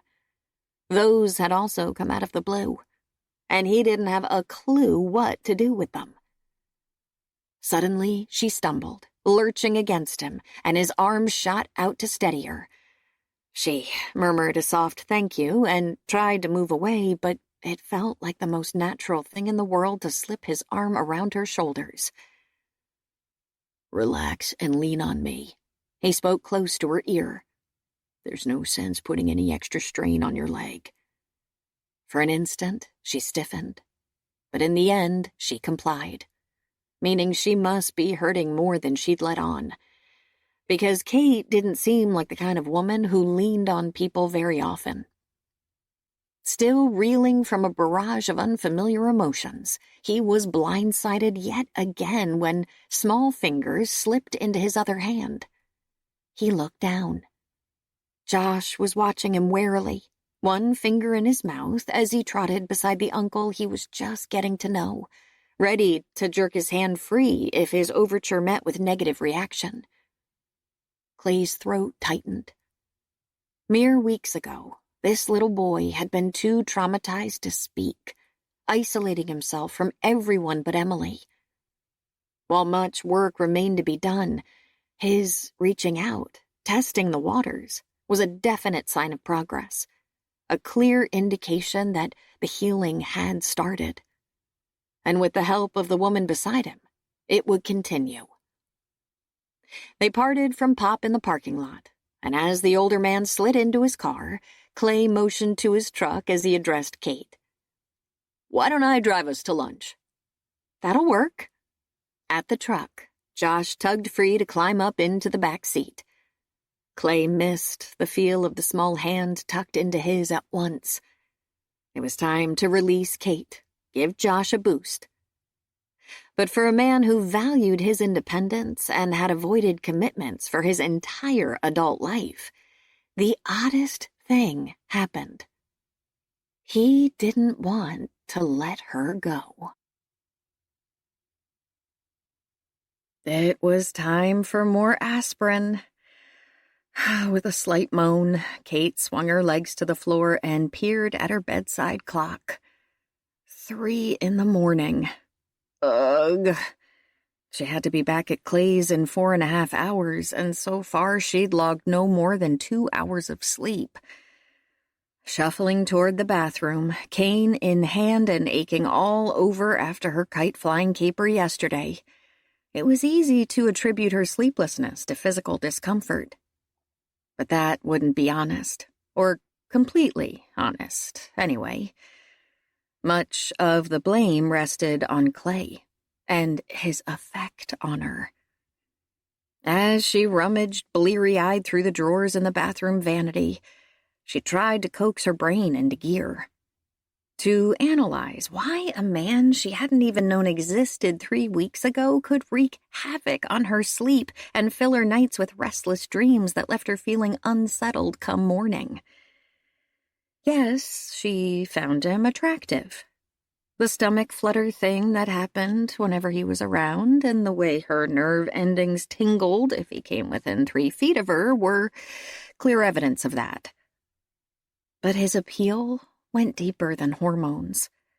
The truth was, the rootless, commitment-adverse construction engineer from a dysfunctional family had touched her heart, and it wasn't difficult to pinpoint the reasons. She pulled out the aspirin, shook 2 into her palm. His innate kindness, for one, demonstrated in simple but telling gestures, like the rubber toys she'd found propped on the edge of his bathtub, and the Disney nightlight he'd installed in the room, his room, where the children slept, and the way he listened to their bedside prayers. Emily had passed on that tidbit. His unselfishness factored in, too. He slept on an uncomfortable couch. He brought unfinished work home instead of staying late at the office, toiling on it long after the children went to bed, based on what she'd picked up in passing references. He never failed to take them to church. There was a lot to like about Clay. And if things were different, maybe No, she wasn't going there. Kate tossed the aspirin bottle back into the drawer with more force than necessary. Things weren't different, and they never would be, for 2 very solid reasons. She downed the aspirin in one gulp and limped back to bed. First, a man like Clay could have his pick of women. He didn't have to settle for someone who would always have physical problems, need help, slow him down. Second, even if by some remote chance he was attracted to her, he'd made it clear he had no interest in a serious, committed relationship. And as far as she was concerned, that was the only kind worth having. End of story. Chapter 4. Emily was crying. The child's hysterical wails penetrated the walls of the apartment even before Kate reached the landing. Stomach knotting, she ascended the last 2 steps as fast as her aches and pains from yesterday's fall allowed. After crossing the landing, she inserted her key in the lock, stepped inside, and gave the scene an assessing sweep. Chaos! The children were still in their pajamas. Emily was quivering in Clay's arms and clinging to his neck with such fierceness he could barely move his head. Josh was huddled into a ball in the corner of the sofa, legs pulled up, tears flowing down his pale, frightened face as he watched the tableau a few steps away. Clay didn't look much better. Clad in a white t-shirt and jeans, his hair uncombed and a full day's growth of beard darkening his jaw, he was bouncing Emily gently in his arms and murmuring soothing words as he stood in the middle of the room. But the face he turned toward her when she crossed the threshold was both bewildered and bordering on frantic. Thank God you're here. Relief infused his hoarse voice. What happened? She dropped her sweater on a chair and dived into the fray. I have no idea. We were eating breakfast, and Emily made a piece of toast. All of a sudden, she freaked. Clay had to raise his voice to be heard above the child's weeping. How long has this been going on? I don't know, 5 minutes? A lifetime? I can't calm her down. Cate walked closer, reaching out to stroke Emily's tangled hair as she studied her. One of the little girl's cheeks was pressed against Clay's neck, and she'd bunched the cotton fabric of his t-shirt into her clenched fists. Her legs were locked around his torso, her cheeks were splotchy, and terror and anguish had glazed her eyes. Emily, honey, it's okay. Can you tell me what's wrong? Does your tummy hurt? Cate used her most soothing tone. No response. Had her presence even registered in the child's consciousness? Questionable. Emily seemed lost in a fear-filled world of her own. Clay, can you sit on the couch? Cate tipped her head toward it. He did so in silence, perching on the edge of the seat cushion. Cate took Josh's cold hand and eased down on the floor beside him. He needed attention too, but her first priority had to be calming Emily. Perhaps her brother could give them a clue to the source of her distress. Josh, would you like me to hold you?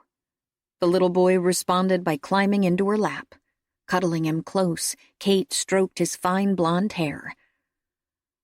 Why is Emily crying?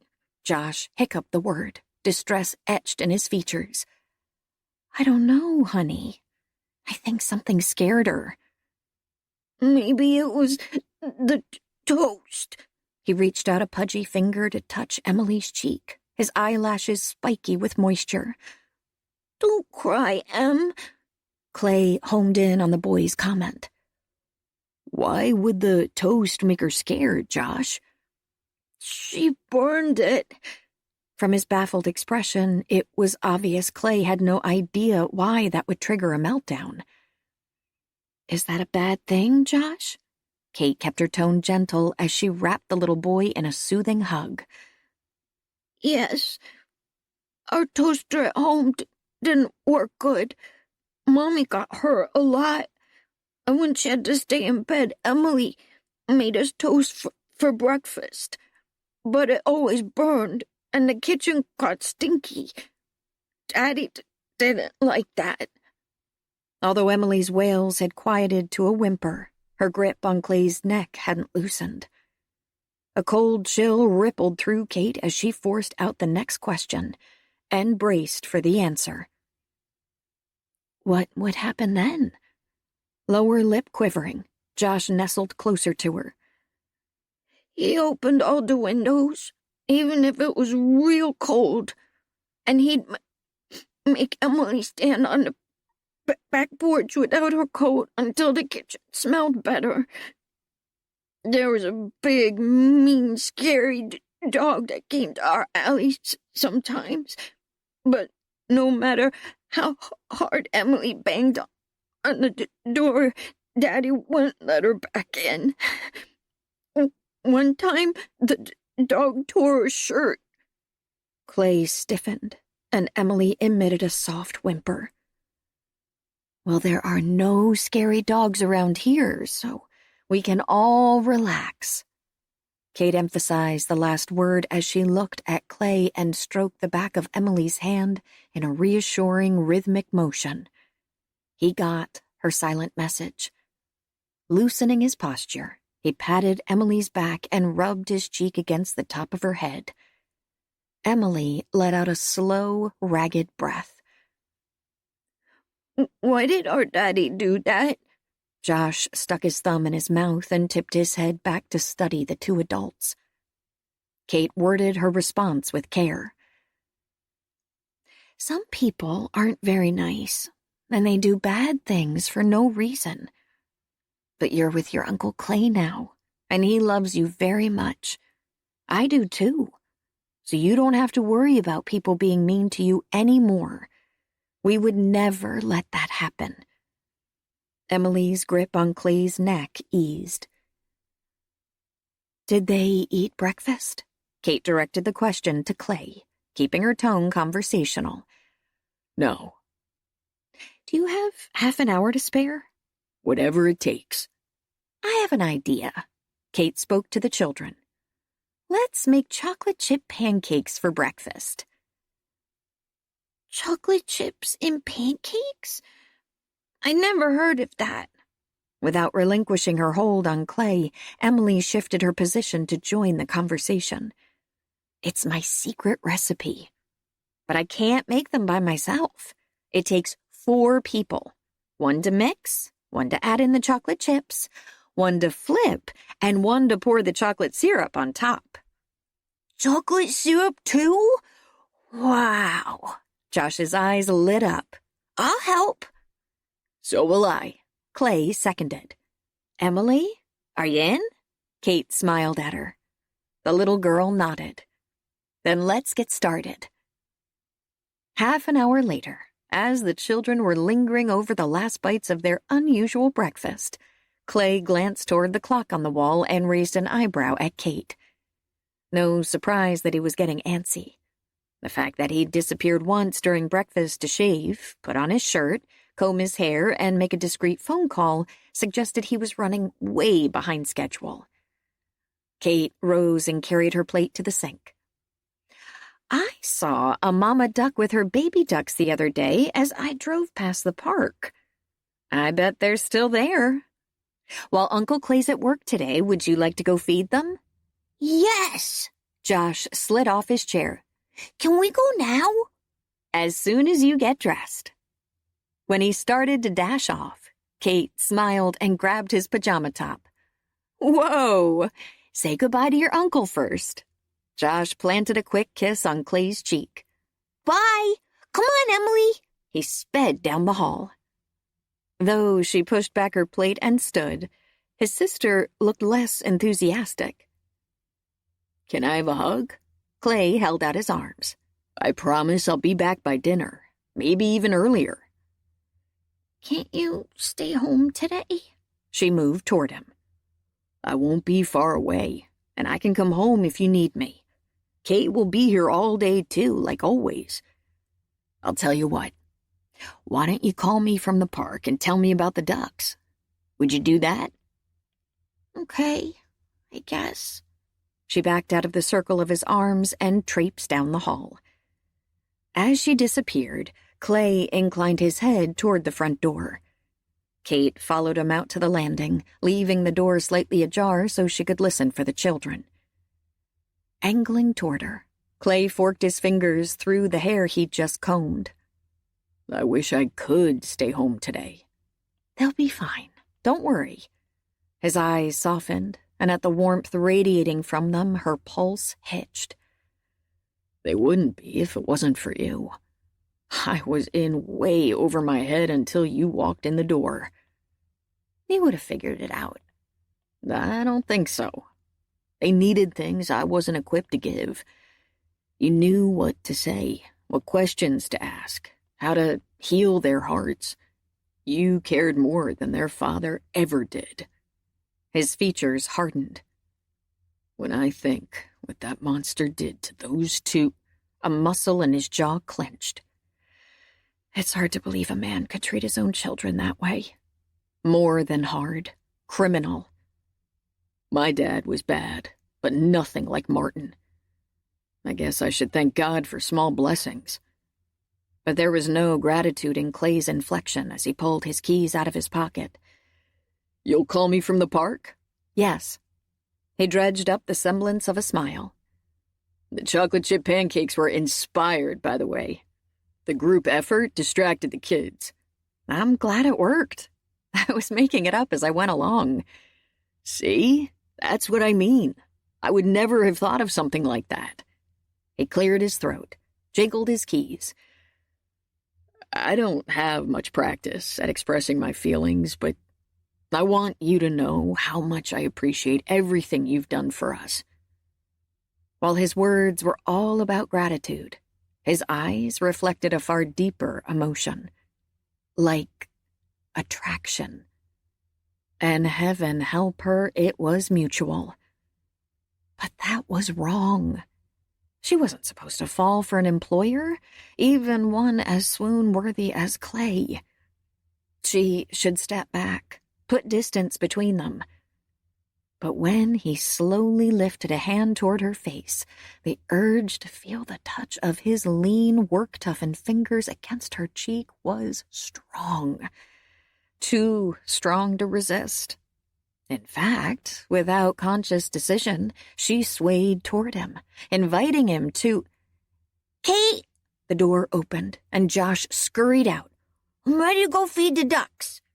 She gasped, jerked back, angled away from Clay to hide the flush on her cheeks as she examined the boy, who was dressed in jeans, an unbuttoned shirt, and mismatched shoes without socks. I'll be right in, Josh. Why don't you go put on your socks? He looked at his feet.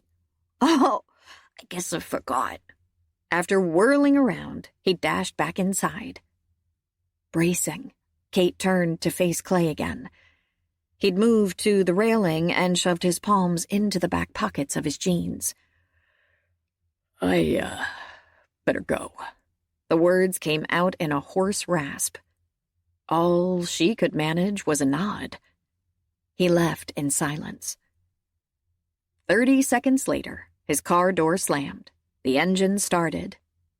As she retreated into the shadows, he backed out and drove away. Slowly, she exhaled. Thank goodness Josh had come out before she let herself get carried away by the powerful surge of longing that had slammed into her. Had Clay touched her, everything would have changed, and that wouldn't have been in anyone's best interest. Yet while her mind accepted that, her heart refused to cooperate. Clay! As his name rang out across the quiet morning air outside church, Clay's pulse picked up.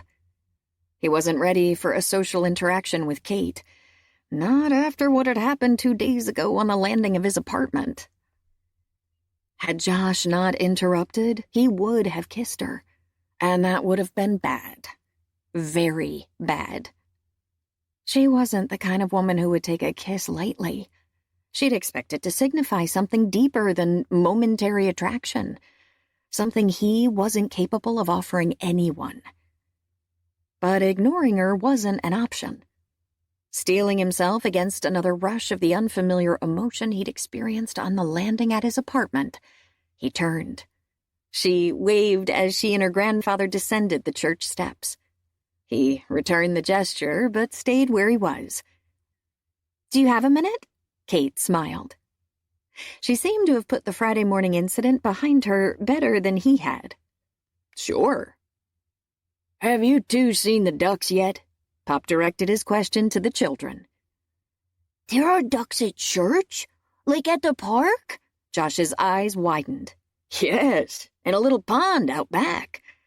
Want to walk around and see them? Yeah. Josh tugged his hand free and joined the older man.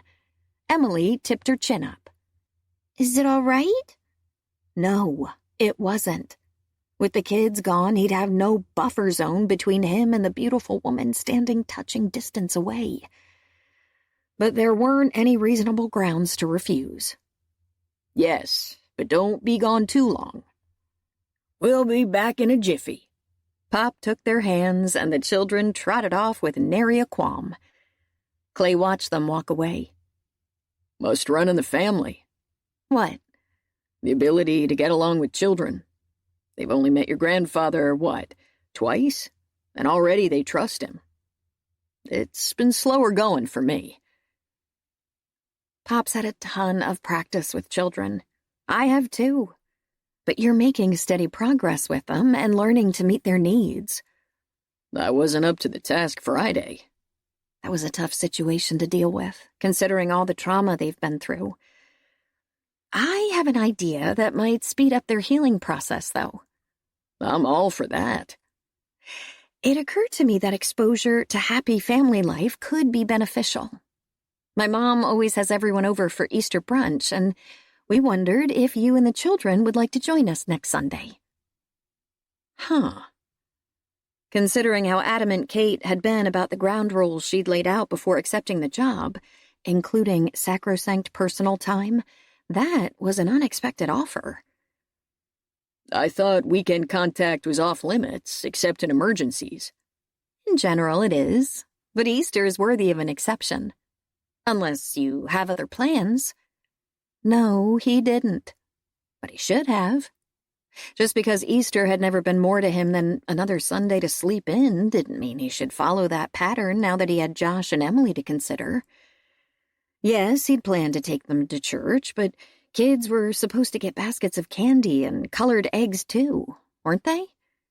And a special dinner?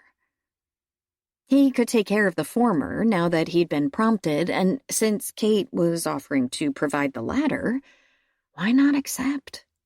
It would beat the packaged stuff or restaurant meal he'd provide. If you're certain it wouldn't be an imposition, I'm sure the kids would enjoy it. No imposition at all. Mom loves to feed a crowd. A smile curved her graceful lips, and his gaze got stuck there. I can give you details next week, and... Good morning, Cate. A blonde dude, accompanied by a dark-haired woman holding a baby, stopped beside them. Kate's smile disappeared, and an unidentifiable emotion flashed across her face, come and gone so fast it was possible he'd imagined it. Hello, Dan, Mary. As she introduced them, Clay caught a hint of sadness deep in her eyes. Clay shook hands with the guy, inclined his head toward the woman, and tried to get a handle on the odd vibes swirling through the air. I was hoping you could do me a favor, Cate. Dan took the baby's fingers as the child began to fuss. I have to go to St. Louis for a meeting Wednesday night, and I need to find someone to cover the youth group. I know you haven't done it since... He cleared his throat. I realize it's been a while, but you know the ropes. Cate offered him a smile that seemed forced. I can fill in. Thanks. I appreciate that. Pop rejoined them and gave the couple a curt nod. Dan? Mary? At the out-of-character coolness in the older man's voice, Clay's antennas rose another notch. As the couple said goodbye, Josh tugged on his hand. Pop says he'll take us fishing if it's okay with you. Can we go? He transferred his attention to his nephew. I don't see why not. I could come too, if I'm invited. The more the merrier. Pop grinned at him, his usual sunny demeanor back in place. We'll take a picnic. Maybe we can convince Cate to come too. Would you, Cate? At Emily's question, Cate gave the little girl a blank look. I'm sorry, honey. What did you ask? Pop said he'll take us fishing, and Uncle Clay is coming. It's going to be a picnic. Can you come too? Sure. That sounds like fun. As soon as the weather warms up, we'll go out to the lake. In the meantime, we have a surprise for you. That was his cue to tell the children about Easter. Clay knelt on one knee beside them. How would you two like to have Easter dinner with Cate and Pop and her mommy and daddy and brothers? Josh scuffed the toe of his shoe. That's a lot of people, and we don't know them. You will after Easter. Josh tipped his head back and spoke to Cate. Is your daddy nice? She dropped down to their level, and Clay took her arm in a steadying grip when she wavered for a moment. Yes, he is. Very nice. And he likes little boys and girls just like Pop does. Pop is my mommy's daddy. Josh inspected Pop. Your daddy too? That's right. Well, I guess we could go. What do you think? Clay angled toward Emily. She edged closer to him. Will you be there? Yes. Okay. Her answer was simple, but the implication wasn't. Emily was willing to venture into the unknown because he'd be with them, because she trusted him. This was a breakthrough. Warmth filled his heart, and an unfamiliar emotion swept over him. It felt a lot like joy. After spending a lifetime avoiding personal attachments with their confining obligations and responsibilities, how strange that caring for Josh and Emily didn't leave him feeling the least bit trapped. But it was scary. Even more scary than the day he'd lost his balance on a structural steel beam and almost plunged 6 floors to the ground. That close call was why he always double-checked his safety harness before stepping into a danger zone. But there wasn't any such protective equipment for the heart. What if he made a mistake? Messed up? Further hurt these little children who'd already endured more than their share of... At a touch on his arm, he looked over at Cate. Her heartening smile suggested that she'd not only realized the significance of Emily's comments, but also his sudden panic. And maybe he was reading too much into her expression, but she also seemed to be silently reassuring him that he wasn't in this alone, that she'd be there beside him as he learned how to be a parent to the children. That was encouraging, but it wasn't enough. Because truth be told, the whole notion of having her beside him in general, not just for the kids' sake, was becoming more and more appealing. And for a commitment-phobic guy, that was big-time scary. Chapter 5. Would anyone like another piece of cake? Though her question was directed to the group gathered around the Shepard table, Cate's mother focused on the children. Both Emily and Josh sent Clay a hopeful look. Seriously? They'd each had 2 servings of Easter ham, devoured the au gratin potatoes, and gobbled down the green bean casserole despite the fact he had to sweet-talk them into eating vegetables every night. As for the number of homemade biscuits they'd consumed, he'd lost count at 3. But if they wanted more cake, I may take you up on your offer, but only if Josh and Emily do too. Clay winked at Cate's mother, then addressed the children. Do you think you could eat another piece? I can. Josh gave a vigorous nod. Me too. Emily picked up her fork again. I think you have 3 takers on this side of the table. The dinner was delicious, Mrs. Shepard. I'm glad you enjoyed it. And please, call me Ellen. While Cate's mother dished up multiple second servings of her split lemon cake, Clay's attention wandered to Cate. She was teasing her brother about some childhood memory, and the animated sparkle in her eyes brought back memories of Anne and her carefree, light-hearted moments. Those brief interludes had been rare, though. Most of the time, she'd chafed under the rigid, joyless regime of their youth, sharing his desperation to escape from their father's house. While they'd both accomplished that goal, they'd chosen very different routes. Anne had tried to create her own warm and loving family, perhaps to compensate for all she'd missed as a child. He, on the other hand, had wanted to stay as far away from family life as possible. Considering the mess Anne had found herself in, he'd always been confident he'd chosen the wiser path.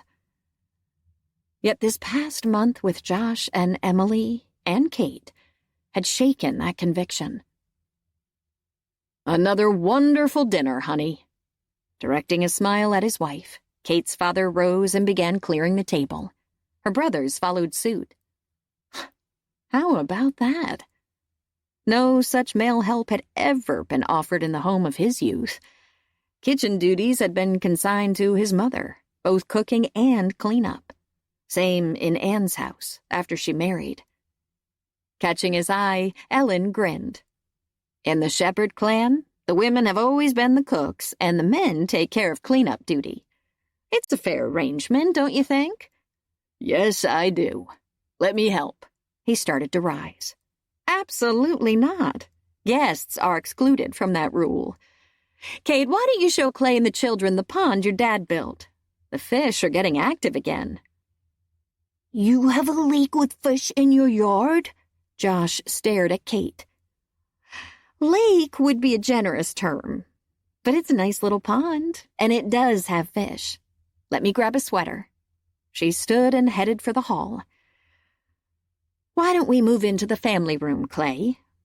Ellen motioned to a doorway. It's more casual than the living room where we gathered before dinner. As he and the children followed her to the back of the house, he examined the photos lining the hall. Birthdays, vacations, graduations, all the moments that represented happy family life were depicted. There were also pictures of each of the Shepard siblings, the kind most parents displayed, but which had been kept in a drawer in his father's house. Putting them out for others to see would have been a sin of pride, according to his old man. Mark was first up in sports attire, holding a soccer ball beside a trophy labeled State Champions. Then came Rob, wearing a hockey uniform, his goalie mask tilted back to reveal his broad grin. But the shot of Cate brought him to an abrupt halt. She was dressed in a gossamer white tutu, her legs encased in tights, one hand arched over her head, the other forming a half circle at waist level. She was balanced on one toe, her other leg extended toward the camera and bent gracefully at the knee. Her slender, supple form the epitome of elegance, grace, and poise. She wore her hair in traditional ballerina fashion, pulled back into a bun and surrounded by a feathery headpiece. Her face was radiant and filled with joy, her beautiful bone structure enhanced by the classic hairstyle. Whoa! This was a Cate he'd never seen before. She's lovely, isn't she? Ellen paused, too, to inspect the photo as the children continued to the family room. That's her dancing the leading role in Swan Lake at 18. 2 weeks after that production, and only a few days before she was supposed to leave for New York, she was stricken with Guillain-Barré syndrome. Another jolt ricocheted through him. She was going to New York? She didn't tell you about that? No. It seemed there was a lot she hadn't told him. I suppose I'm not surprised. She made her peace with what happened long ago and moved on. To be honest, in many ways she coped with it better than the rest of us did. To answer your question, she'd been accepted into the American Ballet Theater Studio Company. Each year, 12 young dancers with outstanding potential are selected for the program. She refocused on the picture. Being a professional ballerina was Cate's dream, and her dedication was absolute. While other young girls were going to parties or worrying about getting dates for the prom, Cate was dancing, grueling hour after hour at the bar, always focused on her goal. Sometimes I don't know how I'm all set. Where are the... Cate's words faltered as she entered the hall, but she made a quick recovery. I hope you're not boring Clay with ancient history, Mom. Her teasing tone sounded a bit strained. It might be ancient history to them, but it was news to him, and he had a boatload of questions. Before he could ask even one, though, Emily trotted back into the hall, Josh on her heels. Are you going to show us the pond now, Cate? She stopped beside her. Yes, let's go. Cate took the children's hands and started toward the door. Coming, Clay? Yes, I'm right behind you. He followed more slowly, grappling with the news he'd just received. The day she told him about her illness, he'd tried to imagine what it would be like to be struck with such a debilitating condition just as the whole world was opening up before you. Had wondered how it had changed her life, what dreams she'd been forced to give up. But nothing in his wildest imagination had prepared him for the magnitude of the loss she'd suffered. He couldn't begin to fathom how horrible it must be for someone once so active and agile to be unable to do a simple thing like fly a kite. Instead of walking all the way to the attractive stone-edged pond in the Shepard backyard, he stopped and sat on a bench off to one side. Seconds later, as Cate pointed out the fish to the children, her father joined them, wiping his hands on a dish towel. Instantly, the kids became more subdued and pressed closer to Cate. Yet once her father talked with them and handed them food to sprinkle on the water, they relaxed. After a couple of minutes, Cate backed off and walked over to the bench. I asked Dad to come out and spend a few minutes one-on-one with the children. I hope it'll help them understand that not all fathers are like theirs. I appreciate that. And he did. But at the moment, his thoughts were on her. Tell me it's none of my business, if you like, but how did you ever find the strength to cope with the loss of a dream you'd worked years to achieve? Several seconds passed as Cate watched the children, and just when he thought she wasn't going to answer, she spoke. It wasn't meant to be. God had other plans for me. That sounded like a platitude his father would spout. Just like that? After all your study and sacrifice, you simply accepted that disaster as God's will? He didn't try to mask his anger or antipathy. She angled toward him, her blonde hair shimmering in the sun, her expression earnest. No, it took me years to get to where I am now. In the beginning, I considered the illness a major setback, but not a career-ending catastrophe. I didn't give up the hope of recovery until I had to. That's when the anger hit. I was furious with God. How could he do this to me after the years of work I'd put into reaching my goal? I quit praying. I stopped going to church. I wanted nothing more to do with him. That makes sense to me. It did to me, too.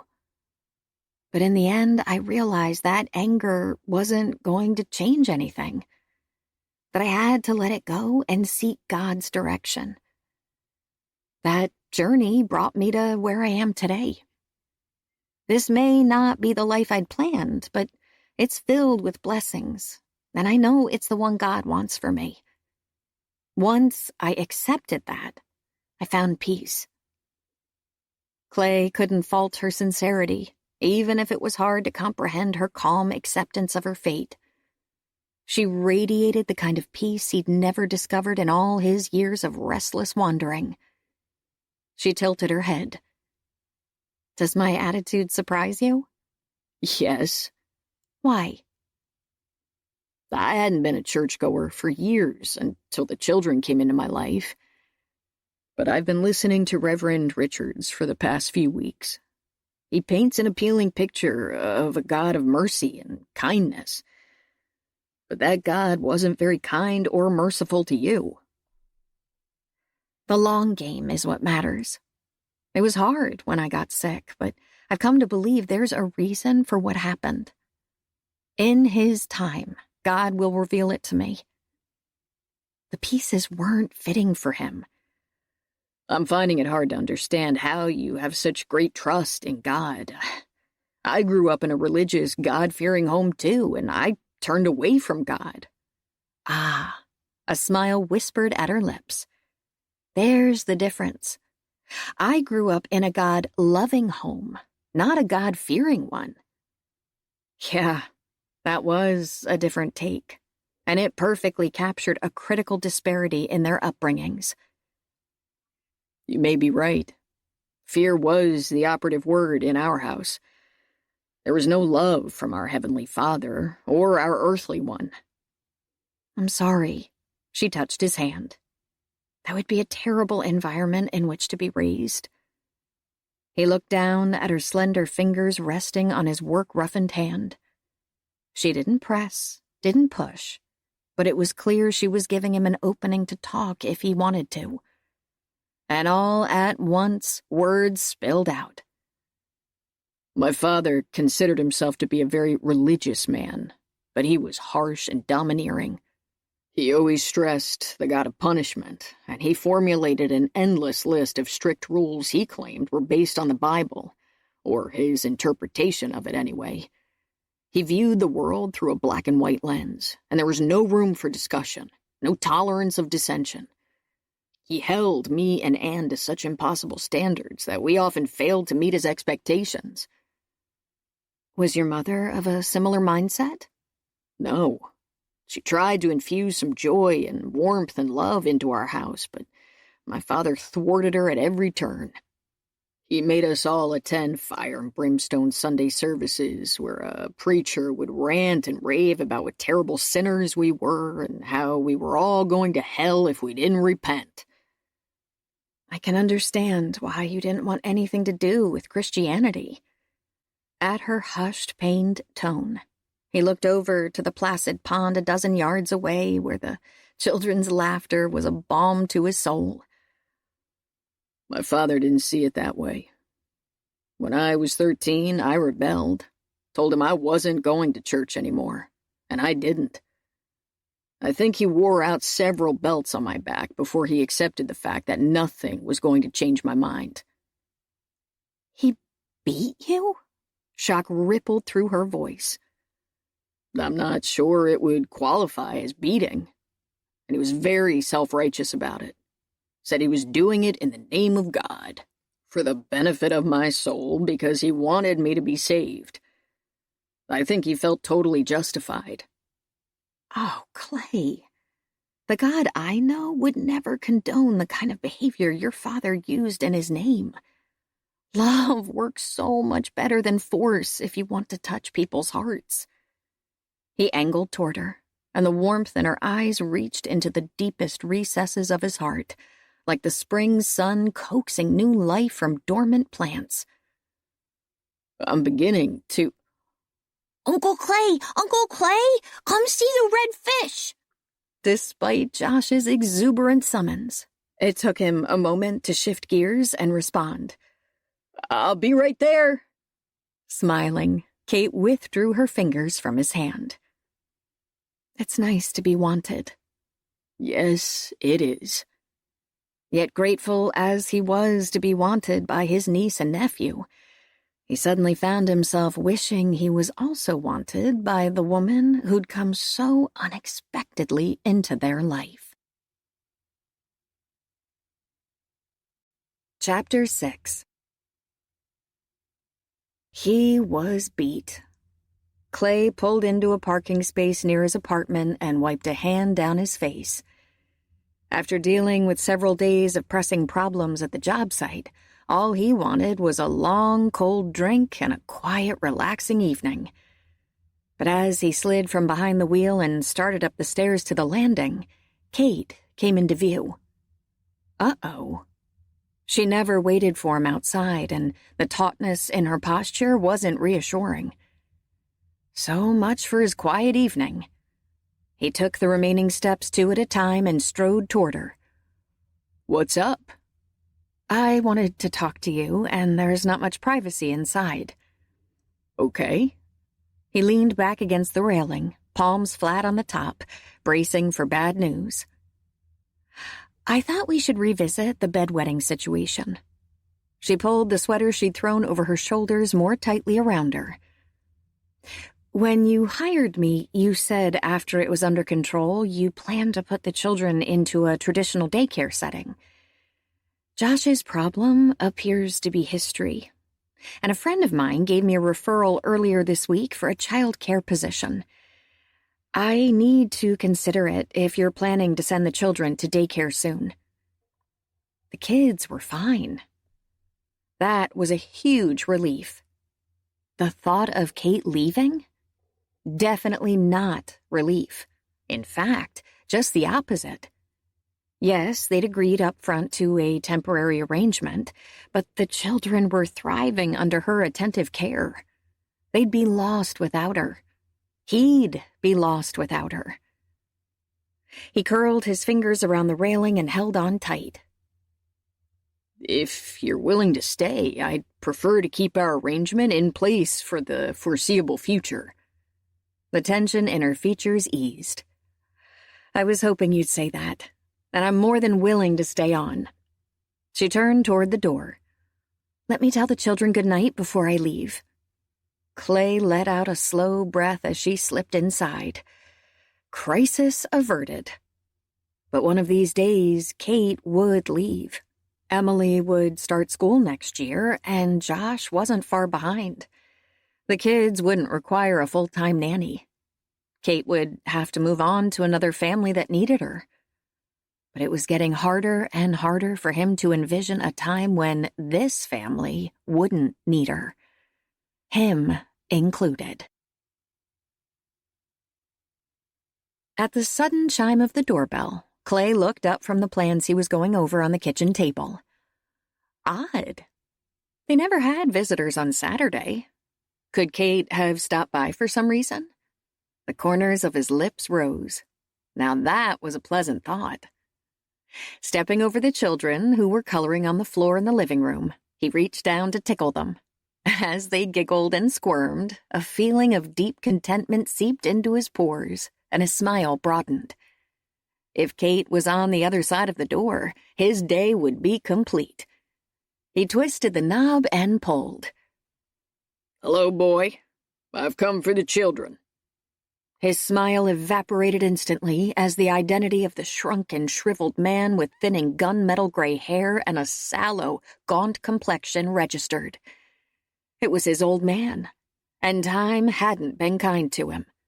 At their last in-person conversation 10 years ago, he'd stood ramrod straight, with dark hair and ruddy cheeks. But his eyes were as harsh and humorless as ever. That hadn't changed. As Clay's shock receded, his father's words began to sink in. "I've come for the children." They were like a kick in the gut. Yes, his father had said he intended to take the children after he recovered. But to show up unannounced and expect to waltz out with them wasn't acceptable. There was a lot to discuss. Especially since Clay didn't intend to send Josh and Emily to live with their grandfather. Trouble was, he hadn't yet figured out how he was going to permanently assimilate two little children into his life. As he and his father glared at each other, the sudden quiet in the room behind him registered. Clay surveyed the kids over his shoulder. Josh and Emily were huddled together, Emily's arm around her brother's shoulder in the familiar protective gesture she hadn't used for weeks. They'd moved behind him, letting his body shield them from the intruder. Clay kept his voice as neutral as possible when he spoke to his father. "Let's talk outside." The older man's eyes narrowed. "We don't have anything to talk about." Turning his back on him, Clay knelt beside the children, whose eyes were wide and anxious as they darted fearful glances at the figure in the doorway.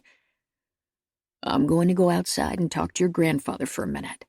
After we're finished, why don't the three of us go get hamburgers and French fries?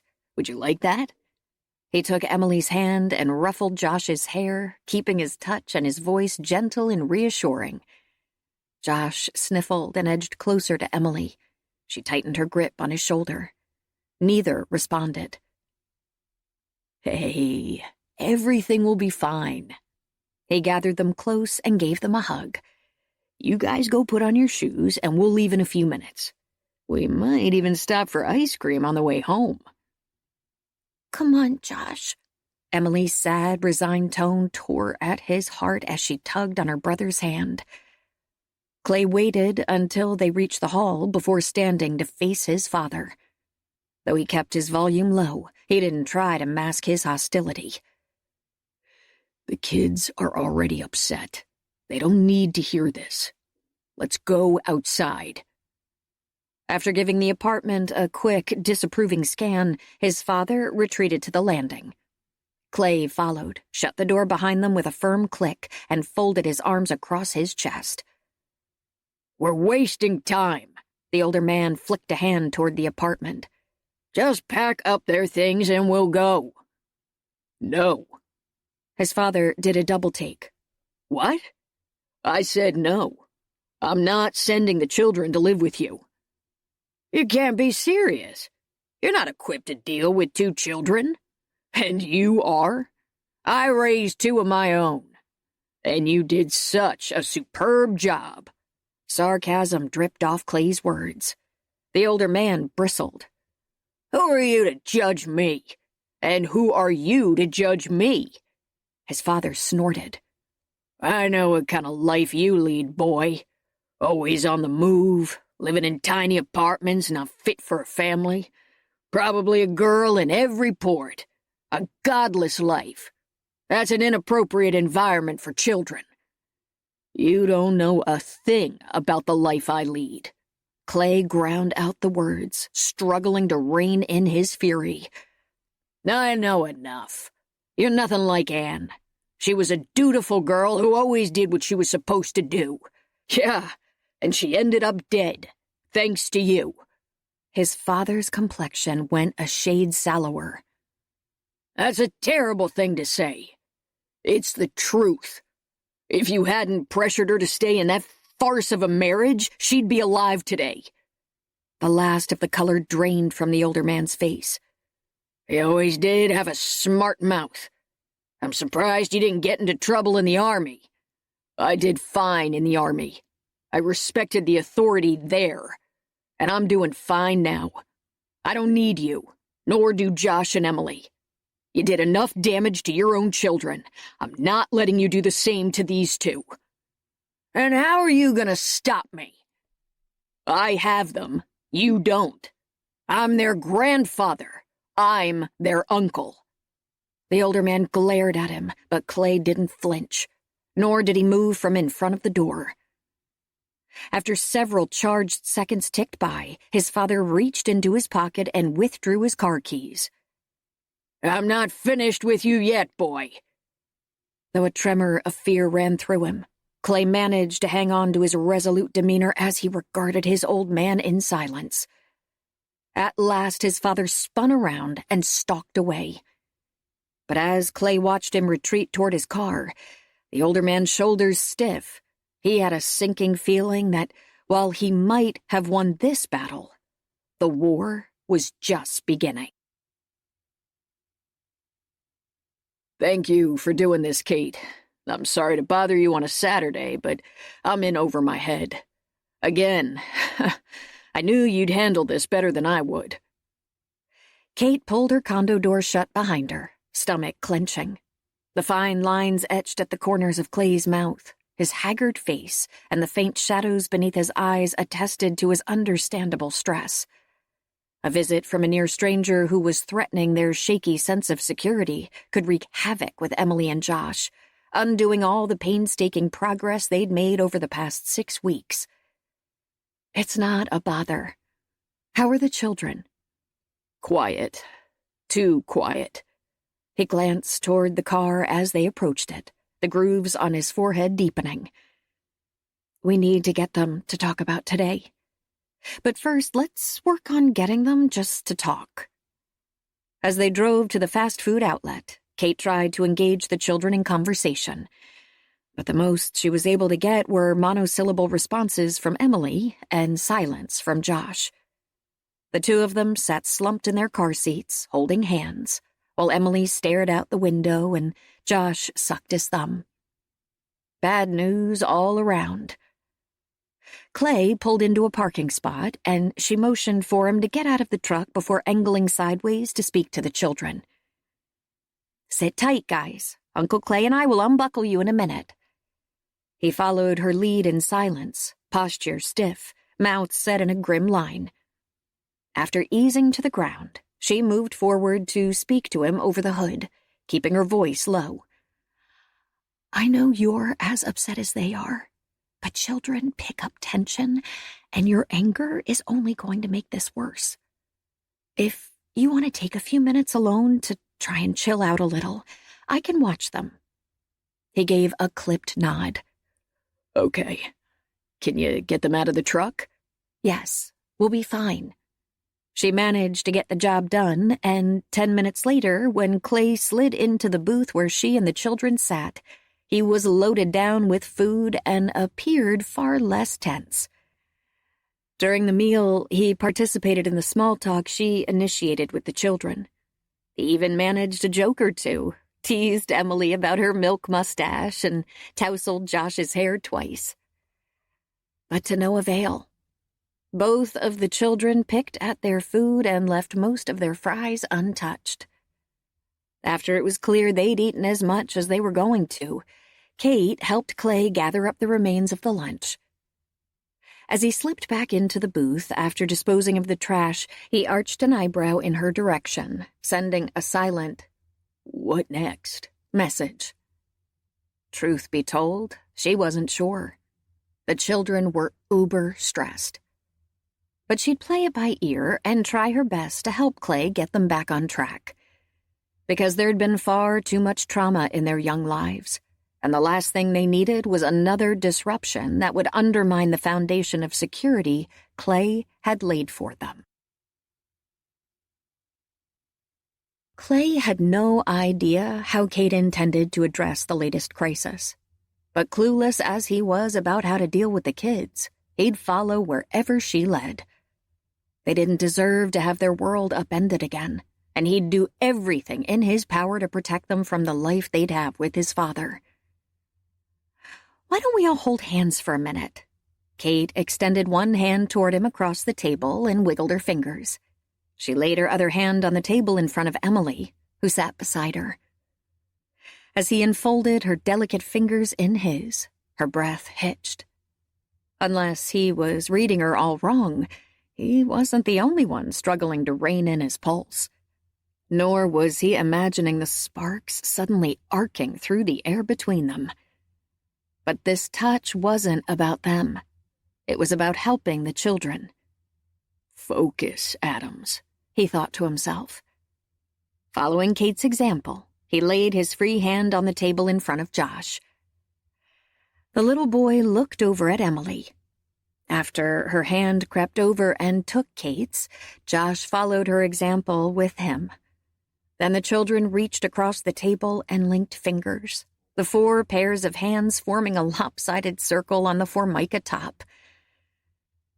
Sometimes it's easier to talk about things that worry us if we hold hands with people we care about. Despite the distress he could read deep in her eyes, somehow Cate managed to infuse her matter-of-fact tone with empathy and warmth. "Uncle Clay told me your grandfather came to visit today. Are you worried about that?" A sniffle preceded Emily's whispered answer. "Yes. Do we have to go with him?" Though Cate was far better at dealing with situations like this than he was, it wasn't fair to ask her to handle the tough questions. So he stepped in, imitating her gentle, encouraging inflection. "I'm going to do everything I can to make sure you don't. I want you to stay with me. Would you like that?" "Yes. We don't like him." Emily tucked herself closer to Cate. "He's scary." Clay could empathize, but he wanted to hear their version. "How come?" "He used to come and visit sometimes, but he wasn't very nice, and he never smiled. He told me if I wasn't a good girl, I'd go to hell. He said in hell, people burn. I don't want to burn." Josh's words quavered as he chimed in. Clay gritted his teeth. To instill fear into 2 innocent children too young to know the meaning of the word bad was no less than criminal. At a sudden warning squeeze from Cate, he called up every ounce of his willpower and wrestled his renewed rage into submission. "You aren't going to go to hell, Josh. And you aren't going to go live with your grandfather either, if I can help it."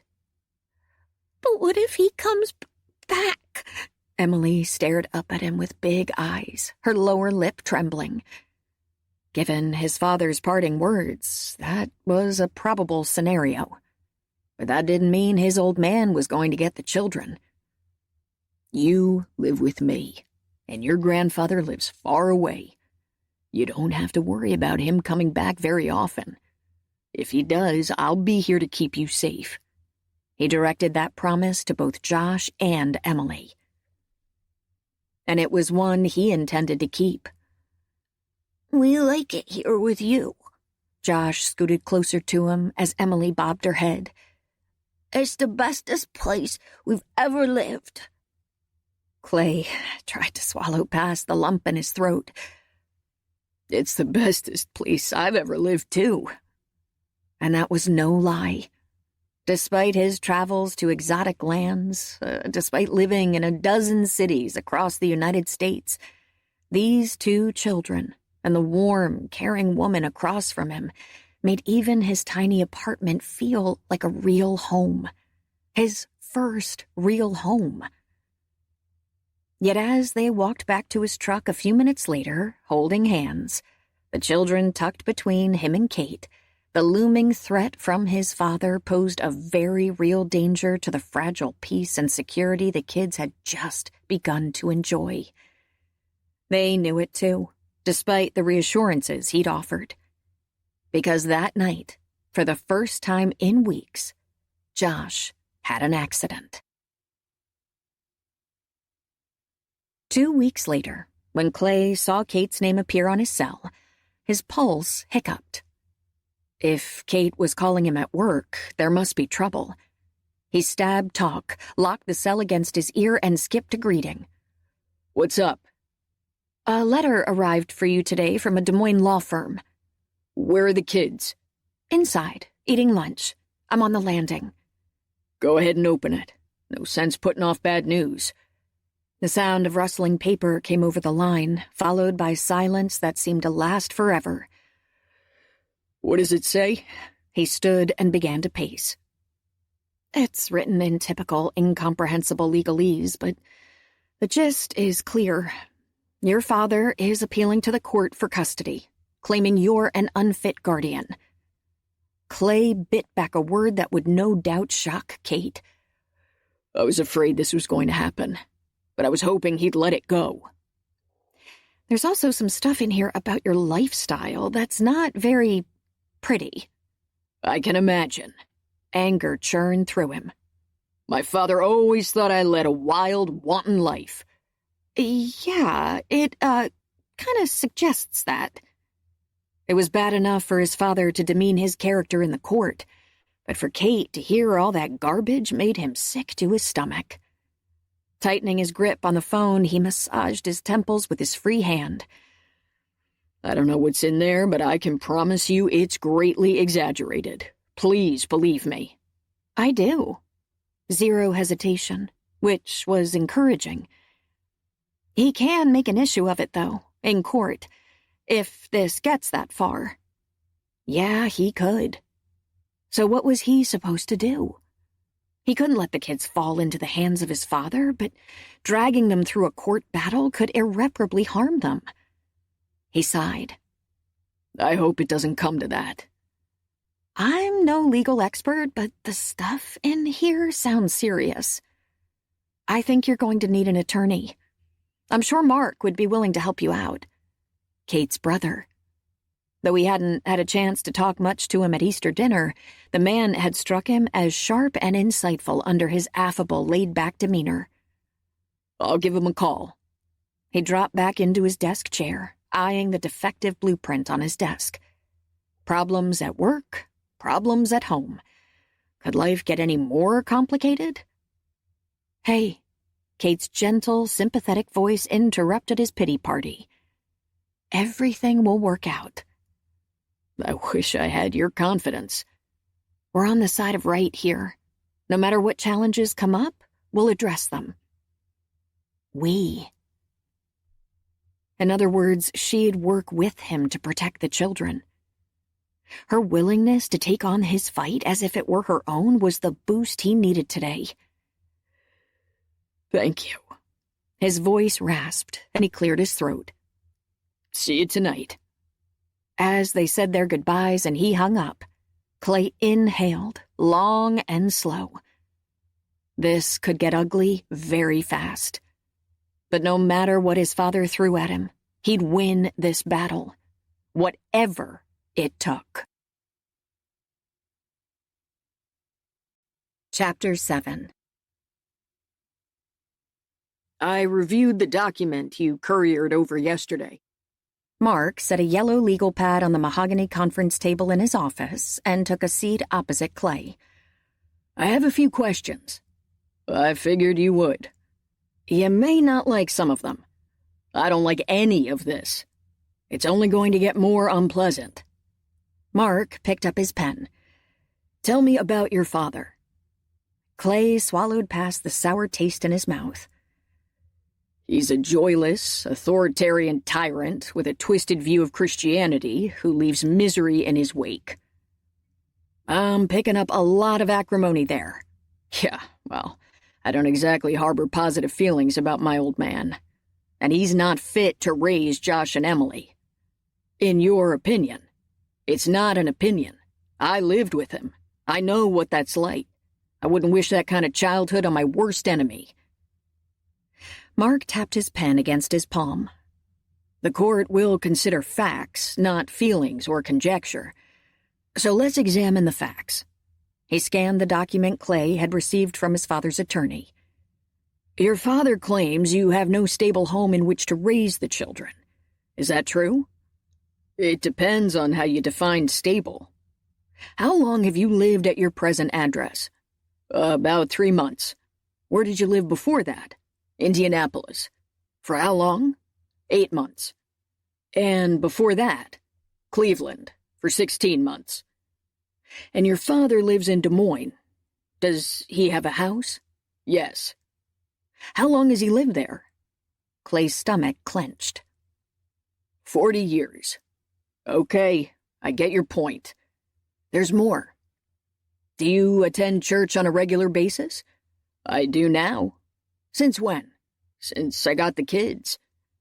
Does your father attend church? He's gone every week for as long as I can remember. But that doesn't make him a good person. We're only looking at facts, remember? Are your finances solid? Solid enough. Would you say you are as well off as your father? Able to provide the children with as many material advantages as he can? I can give them everything they need. You didn't answer my question. A muscle twitched in Clay's jaw. From a financial perspective, my father has the resources to give them a more cushy life. But he won't. Prove it. A cold knot of fear twisted Clay's stomach. Was this the same laid-back guy he'd met on Easter? Whose side are you on? Yours. But we have to deal with facts. And they aren't in my favor. That's what you're saying. It's not a lost cause, but I want you to know what you're going to be up against if this goes before a judge. Let's talk for a minute about your father's claim that you lead a wild life. That's a bunch of... Clay bit off the word poised to spill out of his mouth. Garbage. Mark eyed him. How old are you, Clay? 34. And single. So? This document implies that in terms of morality, you're a bit on the, shall we say, liberal side. Not an ideal environment in which to raise children. I would never do anything to hurt the children. Why haven't you ever married? It's a big commitment. So is raising 2 kids. A few beats of silence ticked by as Mark regarded him. Is there anything in your life a private investigator could uncover that would hurt your case? Clay sucked in a breath. You think my father would hire a PI to get dirt on me? You know him better than I do. Yeah, he did. And he wouldn't put it past him. I don't think a PI would find anything. I was in the service for 12 years. I've been employed ever since. I've never had any trouble with the law. I know. I already ran background on you. Just like the other side will. Any vengeful ex-girlfriends or kids out there you've fathered that I should know about? Clay massaged his temple. No. Okay. Cate's brother leaned back in his chair. Let's talk about the picture that's emerging. Your father's attorney will point to the rootless nature of your job and claim you're a drifter of questionable moral character with no solid religious affiliations and far fewer financial resources than the children's grandfather. Your father, on the other hand, will be portrayed as a church-going pillar of the community with a stable home, upstanding character, significant financial resources, and experience in raising children and creating a home. Those may appear to be the facts, but they couldn't be farther from the truth. Clay raked his fingers through his hair. Exhaled. So where do we go from here? We fight them. Clay tried not to sound as bleak as he felt. You think we have a chance of winning? That depends on you. How serious are you about keeping the children? Very. Enough to make some significant changes in your life? Yes, if that's what it takes. Then we have a chance. First of all, possession is 9/10 of the law. You're a family member and you have the children. The court won't take them away without cause before a hearing, and they're not going to find one. I saw the children at Easter. It's obvious they're well cared for and happy. But now that these papers have been filed, expect a few visits. From who? A social worker, who will stop by unannounced. The purpose is to catch you and the children in your daily routine. That shouldn't be a problem. Then let's talk about changes. The court isn't going to be disposed in your favor if you're moving every few months. If you want to keep the children, you'll have to think about finding a job that lets you stay in one place. Are you willing to do that? That was a no-brainer. Much as he liked his work, he had no particular loyalty to his firm. A person with his skills and experience shouldn't have any difficulty finding a less mobile job. Yes. That'll work in your favor. How large is your apartment? Tiny. 1 small bedroom. I had it before I got the kids. Move. To a house, if you can manage it. Renting is fine, but the court prefers houses to apartments. It's more important in this case, considering your father is offering a house. If we can demonstrate your willingness to make these kinds of changes for the welfare of the children, we'll have a stronger case. I suppose it would help if I had a wife, too, wouldn't it? Clay called up a humorless smile. No question about it. Do you have someone in mind? Clay blinked. Are you serious? No. Mark flashed him a smile. I don't think you have to go that far. After all, your father is only offering a single-parent household, too. So what do I do next? Wait for the social worker to visit. Rent a house. Start putting out feelers for a different job. Mark rose and held out his hand. I'll be in touch. Clay pushed himself to his feet and returned the man's firm clasp. This isn't going to be easy, is it? No. Mark gave him a steady look. But most things worth having are also worth fighting for. Dread pooled in Kate's stomach when Clay walked into the apartment, the weary droop of his shoulders less than encouraging. What did Mark say? Clay dropped the roll of blueprints on the couch and looked toward the kitchen. Where are the kids? In the bedroom, playing an educational video game on your old laptop. He pinched the bridge of his nose. Your brother is a tough interrogator. I know. You should have heard him giving my boyfriends the 3rd degree when I was in high school. And his technique has only improved with age. All I can say is I'd hate to be on a witness stand with him asking the questions. Let's sit for a minute. She moved to the couch, and he perched on the chair, the muscles in his shoulders bunching as he leaned forward to clasp his hands. After giving her a quick recap, he shook his head. I'm willing to do everything he suggested, but I'm not confident it'll be enough. It has to be. I can't believe anyone would send those children to the kind of environment you describe. Not after all the sacrifices you're making on their behalf. You know, the funny thing is I don't feel as if I'm making any sacrifices at all. I feel as if I'm getting way more out of this deal than they are. Kate smiled. It's amazing how 2 little children can worm their way into your heart, isn't it? A beat ticked by. They aren't the only ones who've managed to do that. At his husky comment, Kate's lungs froze. and the emotion in his dark eyes rocked her world. It was attraction, pure and simple, more potent and powerful than anything she'd ever seen in the eyes of the man she'd once loved. The silence between them began to pulse with a tension that had nothing to do with the custody issue, and it intensified when Clay reached over and took her hand. Kate's heart began to pound. Apparently, the electric current that sparked in the air whenever they were together wasn't one-sided. Or maybe it was. Maybe on Clay's side, the attraction was fueled by appreciation. After all, she'd bailed him out several times with the children, and gratitude could lead to liking. But attraction based on gratitude was more a recipe for hurt than for lasting devotion. Any number of feelings could masquerade as love, as she well knew, and she had no desire to go down that road again. Summoning up every ounce of her willpower, Cate gently tugged at her hand. I should see how the children are doing. He let it go without protest, perhaps already regretting his impulsive gesture.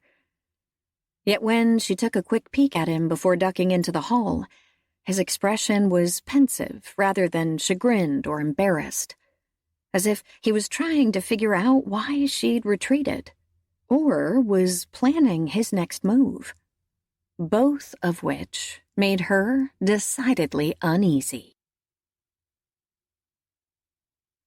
A week later, when a plaintive wail yanked Clay back from the brink of sleep, his pulse tripped into double time.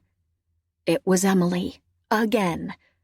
Every nerve on edge, he swung his feet to the floor and covered the distance to the children's bedroom in a few long strides.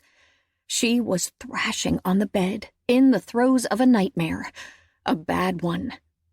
Josh, on the other hand, remained sound asleep on the far side, oblivious to his sister's distress. The kid could sleep through anything. A blessing tonight. Clay leaned over and brushed the hair back from Emily's flushed cheeks. It's okay, honey. You're fine. Although he kept repeating that soothing mantra, it had little effect. At last he picked her up and cradled her in his arms. Didn't help. In fact, her whole body started to twitch. Panic began to choke him. Cate had come to his rescue during Emily's first meltdown, but he was on his own tonight and clueless about what to do next. Would sitting on the couch help? It had before. Except then Emily had been awake and gripping his neck, not asleep and writhing in his arms. But no other remedies came to mind. He carried her to the couch, sat, and began to rock her, murmuring comforting words. Instead of helping, however, that seemed to agitate her more, until all at once she began to mutter and fight against him, exhibiting amazing strength for such a tiny thing. So much for his skills at comforting. He'd have to wake her up. Clay gave her a gentle shake. Nothing. It ended up taking 2 attempts, each a bit more vigorous, but at last she awoke with a gasp, her eyes wild, her body rigid. Emily, you're safe. Clay spoke slowly, keeping his tone calm and gentle. You're with Uncle Clay. You had a nightmare. He stroked her back, emulating the rhythmic motion Cate had used during the last episode, until, at last, her taut body went limp, and she collapsed against him, sobbing. I was afraid he was going to hurt her, she hiccuped, gulping in air. It was a bad dream, sweetie. It's over now. A shudder rippled through her, and he tightened his grasp. Everything's going to be fine. It wasn't her fault, she continued as if he hadn't spoken. I know. Your mommy didn't do anything wrong. No. She gave her head an emphatic shake. My dream wasn't about Mommy. It was about Cate. Shock rippled through him, and he backed off a fraction to scrutinize Emily. Are you sure you were dreaming about Cate? Yes, it was about the mean man who yelled at her in the parking lot today. He looked really mad. I was afraid he was going to hit her. Clay tried to make sense of Emily's story. Cate hadn't mentioned anything unusual about the day. She'd told him she'd spent most of it packing for the move to the small house he'd rented. Then again, she hadn't talked a lot to him since the day he'd taken her hand while she sat on this very couch.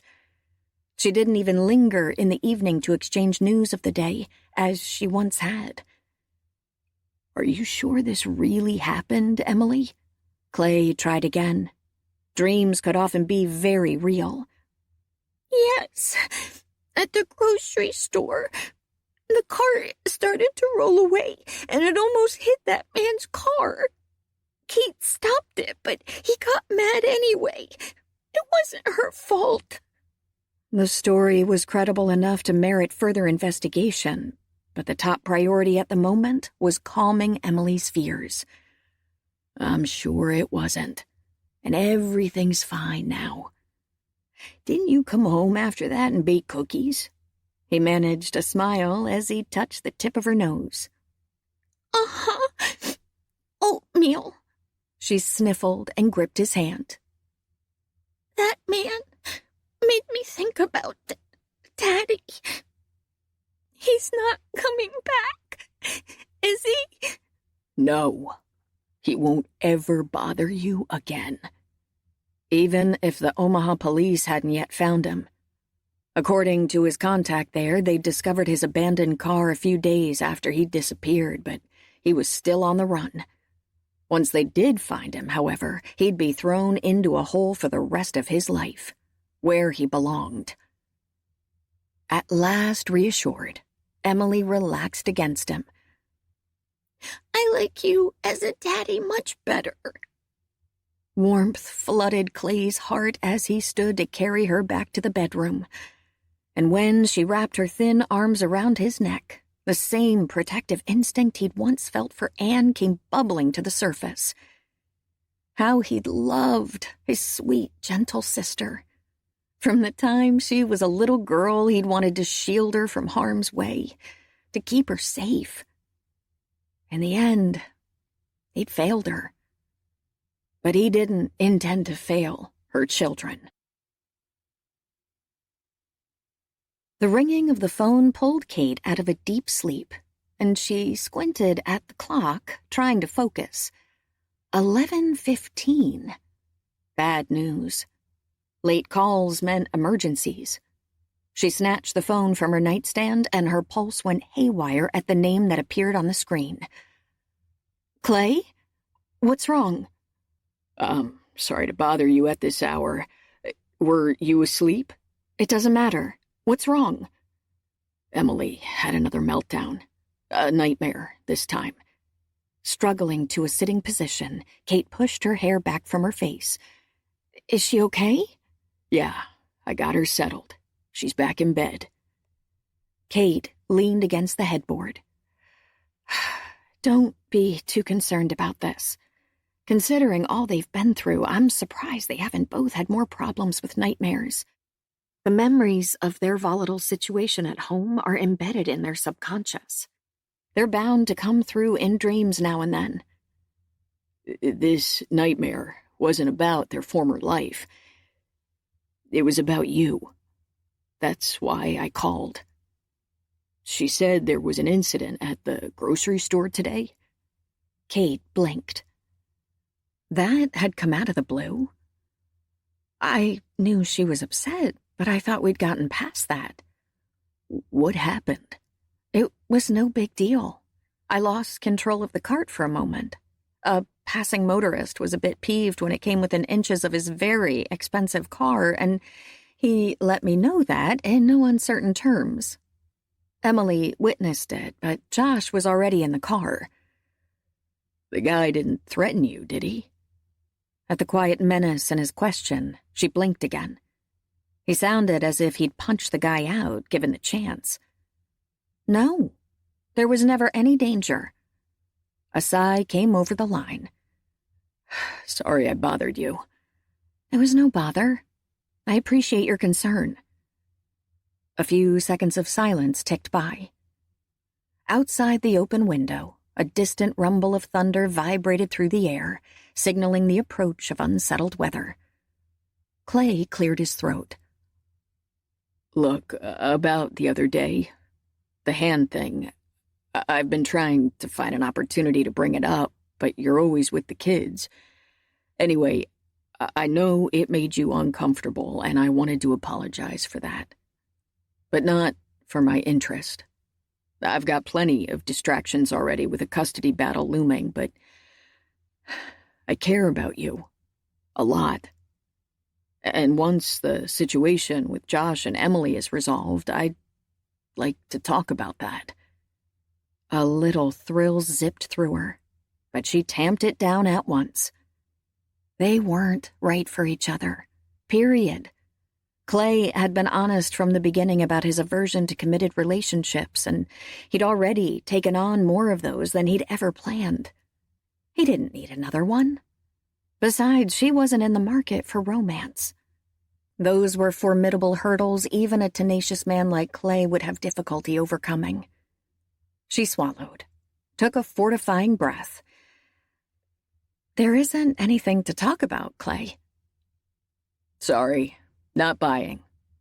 I'm not the playboy my father paints me to be, but I've dated a number of women, learned to read signals. Unless my instincts are way off, I think you're as interested in me as I am in you. Interest and inclination are two different things. She could hear the frown in his response. You'll have to explain that. Look, why don't we just let this go? You have enough on your plate with the custody fight. Don't look for more problems. I don't consider you a problem. That's a mistake. Trust me. The thunder rumbled again, closer now, and she forged ahead without giving him the opportunity to refute her statement. Besides, we're very different people who want different things out of life. I'm not sure that's as true as it once was. I'm not willing to take that risk. For me, it's all or nothing in a relationship. The silence on the line confirmed her suspicion that he still wasn't comfortable with the notion of commitment. While his willingness to assume responsibility for the children was a positive sign, it didn't mean he was ready to pledge his life to a woman. Even if there were no other impediments to exploring a relationship, Clay's unsettled existence and uncertain future were major red flags. Plus, after being hurt once by falling for a man she'd believed could overlook her physical issues, it would be foolish to make that mistake again. A sigh came over the line. I get your message, Kate. And I don't blame you for your caution, given the situation. I'll tell you what. Why don't we keep it hands-off and table a discussion of personal matters until the custody issue is settled? See how we both feel by then. A flash of lightning illuminated the dark sky outside her window, turning night into day as it bathed the world in brilliance. But the burst of brightness didn't last, just like her experience of love. All I'm asking for is some time before you write us off, Kate. At Clay's husky plea, moisture clouded her vision and her judgment. She shouldn't give him false hope. Her mind was clear on that particular point. But her heart wasn't listening to reason. Okay, we'll let it rest for a while. Thank you for that. The relief in his voice was palpable. Now I'll let you go. It's getting late. Sleep well. As the line went dead, his last comment continued to ring in her ears. Sleep well? Ha! That seemed as much of a lost cause as Clay's father having a change of heart about the children. Meaning, it was going to be a long, restless night. Chapter 8. What the? Clay turned into the driveway of the 2-bedroom house he'd rented after his consultation with Mark 2 weeks ago and surveyed the scene on this balmy late May Saturday. Kate's presence wasn't a surprise. She'd offered to meet him here this morning to help unpack and get the children settled, and she was a woman who kept her promises. He'd already given her the spare key. But why was her father cutting the grass? Why was Mark up in the big oak tree out back hanging a swing as Michelle directed his efforts from below? Why was her mother setting out a picnic lunch on a portable table? Why was Pop filling a neglected planter with flowers? Why was Rob repairing the broken gate that led to the backyard? Apparently, the entire Shepard clan had shown up to help him move in. "There's Pop!" Josh called through the open truck window, his vigorous wave reflecting his excitement. "Hi, Pop!" The older man smiled and waved back as Kate stepped out the front door. Her hair was pulled back into a ponytail, the simple style revealing the classic planes of her face that had been highlighted in the Swan Lake picture.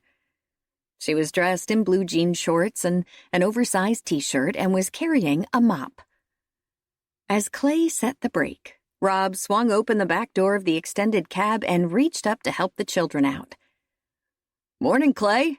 He grinned and gave a thumbs up. Nice house. The kids'll love it. Thanks. As he opened his own door and stepped down, Kate joined him, energy and enthusiasm radiating from her. Surprise! I'll say. What's going on? Everyone wanted to help. Why? Moving isn't easy, and many hands make light work, as they say. But they hardly know me. The Good Samaritan didn't know the injured stranger either. She shrugged. My family has always been like this. When I was sick, they were constantly around. He raked his fingers through his hair. But didn't you sometimes feel like you were being smothered by all that attention? No, I felt loved. She regarded him in silence for a moment, and when she continued, her tone was more subdued. I can ask everyone to finish up and head out if this is too much of a crowd for you. Planting his fists on his hips, Clay tried to assess his reaction. Why was he unsettled by Kate's family turning out to lend a hand? After all, he needed all the help he could get.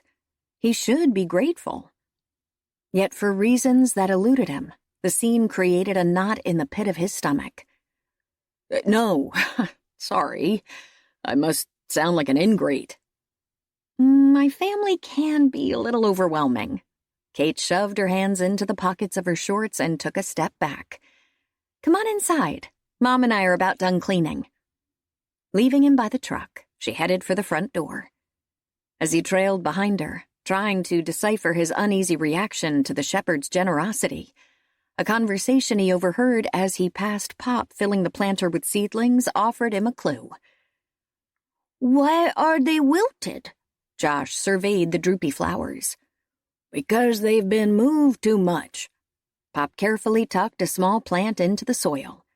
Flowers need to stay in one place and be tended by someone who loves them. Then the roots spread out and grow strong, and they can hold fast through any storm that comes along. That was a whole different concept of roots. While he'd always thought of them as chains, Pop saw them as anchors. As a positive force that protected and nurtured and strengthened. Without roots, flowers wilted and shriveled and died. That view of roots held a certain appeal. But it was also scary. Because putting down roots, as he was doing now for the sake of the children, led to relationships. With neighbors, co-workers, church members, people like the Shepards. Perhaps even with a special woman. And those relationships brought responsibilities, obligations, risk. Some even brought pain. That's why today's scenario had unsettled him. It implied belonging, connections, closeness, all the things that reeked of commitment. the very thing he'd avoided for his entire adult life.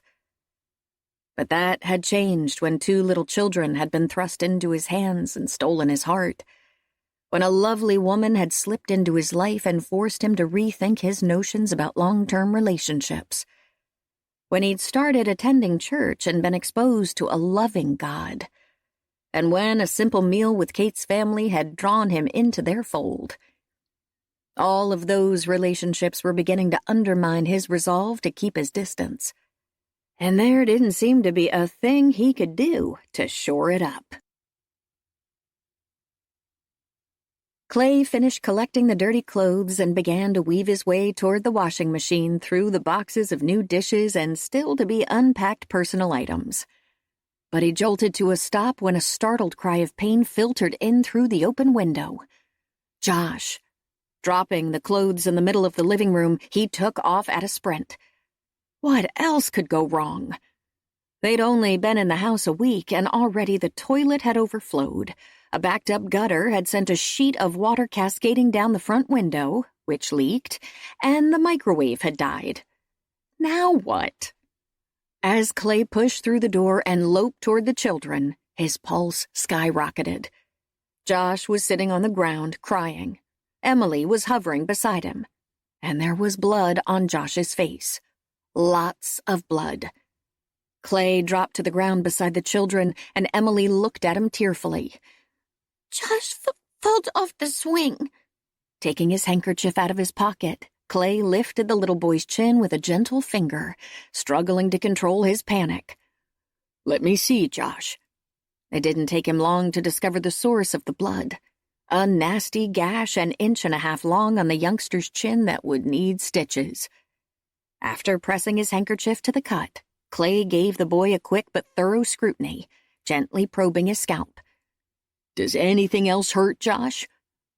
No. One piece of encouraging news anyway.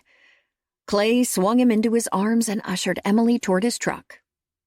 "We're gonna have to let a doctor fix you up." Josh's chin quivered. Can Cate come? Both children gave him a hopeful look. If only. They'd be calmer during the ordeal to come if she was present. Truth be told, so would he. But it wasn't fair to call her on weekends. "This is her day off, Josh." Off from what? That was a tricky question. As far as the kids were concerned, she was part of their family, not a paid daycare provider. In fact, he was beginning to think of her that way, too. "She, has to do some chores for herself on weekends. I'll tell you what, after we're done, why don't we go out for hamburgers and French fries?" The fast food treat that was becoming his fallback after difficult situations wasn't ideal, but hey, whatever worked. I guess that would be all right. Josh sighed. But it would be better if Cate came. Clay could only agree. 4 hours later, after an interminable wait at urgent care, followed by 10 gut-clenching minutes while a whimpering Josh clung to his hand as the doctor numbed his chin and put in a neat row of 6 stitches, and half an hour in a fast food outlet populated by noisy, hyperactive children, Clay pulled into their driveway. Man, was he beat. Worse than beat. More like weary and overwhelmed. Similar to how he'd felt during the long, dark, solitary ride to Omaha for Anne's funeral. After setting the brake, he surveyed the children. Josh's head was drooping, and Emily was struggling to keep her eyes open. They all needed a nap after their trying morning. The laundry and grass cutting could wait. Clay guided them to the door, fitted the key in the lock, and stepped inside. The aroma of burning food greeted him. The lasagna Cate had made last week and left for them, along with instructions to heat it in the oven for 30 minutes, since the microwave was out of commission. It had been in there way longer than half an hour. After easing Josh onto the couch, he wove through the booby-trapped living room and headed toward the kitchen. No smoke, fortunately, but the smell was more pronounced in here. He grabbed a towel and opened the oven door. Now there was smoke, plenty of it. A billow surged out, and he waved the towel at it as the smoke alarm went off. Ignoring the piercing whistle, Clay pulled the pan from the oven, coughing as he deposited it on the counter and lifted a corner of the foil to peek in. The charred mess was no longer recognizable as lasagna. Leaving the smoldering pasta on the counter, he began flapping a towel at the raucous smoke alarm again. Emily dashed into the kitchen and tugged at his sleeve. "There's somebody at the door." "Wonderful. I'll be right out." The smoke alarm fell silent at last, and he wiped his forehead with his bloody handkerchief as he picked his way through the living room. Josh was sprawled on the couch, sound asleep, his complexion pale beneath the large, unwieldy gauze pad the nurse had taped to his jaw. Emily hung back as Clay opened the door to reveal a middle-aged woman dressed in a tailored navy blue suit. Her gaze dropped to the bloody handkerchief in his hand, and he stuffed it back in his pocket as his neck grew warm. "Mr. Adams?" "Yes." "I'm Martha Douglas from the Division of Family Services. I'm here for a home visit." Several beats of silence ticked by as he stared at her. This had to be an episode from the Twilight Zone. But no, the woman standing across from him was all too real. He quashed the strong impulse to shut the door in her face. That would do nothing to help his case. Yet neither would the scene on the other side of the door. Faced with two bad options, there was only one possible choice. He forced himself to swing the door open. "Come in, Ms. Douglas. We've had a rather trying morning. Josh fell off the swing and cut his chin, which required a trip to urgent care. We just got home. The kids are worn out." And they weren't the only ones. Instead of offering the reassurance he was hoping for, the woman stepped inside and smiled at his niece, who was peeking out from behind him. "You must be Emily." When Emily gave him an uncertain look, he managed to force his lips into the semblance of a smile. "This is Ms. Douglas. She came to visit for a little while. Say hello." "Hello." Emily parroted the response in a soft voice. "That's a very pretty shirt." The woman got down on Emily's level. "Pink is one of my favorite colors." "I brought this from Omaha." "Omaha is a nice place." "I like it better here." Clay exhaled. "Thank you, God," he thought to himself. "I'm glad you like it here. Is that your brother over there?" She motioned toward the couch, which had been delivered yesterday and was still covered in plastic. Josh continued to sleep. Amazing, after all the chaos and noise in the kitchen. "Yes. He fell off the swing and cut his chin." "I see that. Have you had lunch yet?" "Uh-huh. We got hamburgers and french fries, and I had a milkshake." She named the fast food outlet. Clay tried not to cringe. "I thought they deserved a treat after the morning we had. We don't eat fast food, as a rule." "Do you cook, Mr. Adams?" The woman looked up at him, her expression placid and unreadable. "I get by. The woman who cares for the children shops for me and often makes casseroles for us. I'm afraid I burned her lasagna this morning. I put it in the oven before we went to urgent care and forgot about it. When we got home, it was charred. This is our first week in the house, and it's been hectic around here."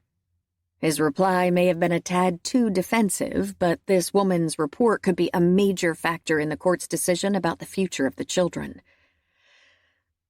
Moving can be very traumatic. Her tone remained non-committal. She refocused on Emily. "Do you like your new house?" A vigorous nod preceded the little girl's response. "It's the bestest place Josh and I have ever lived." "I'm hoping your uncle will give me a tour." She stood. "I'd be happy to." Clay scanned the cluttered living room, trying to swallow past the lump in his throat. We haven't finished unpacking yet. The extra boxes are all in here.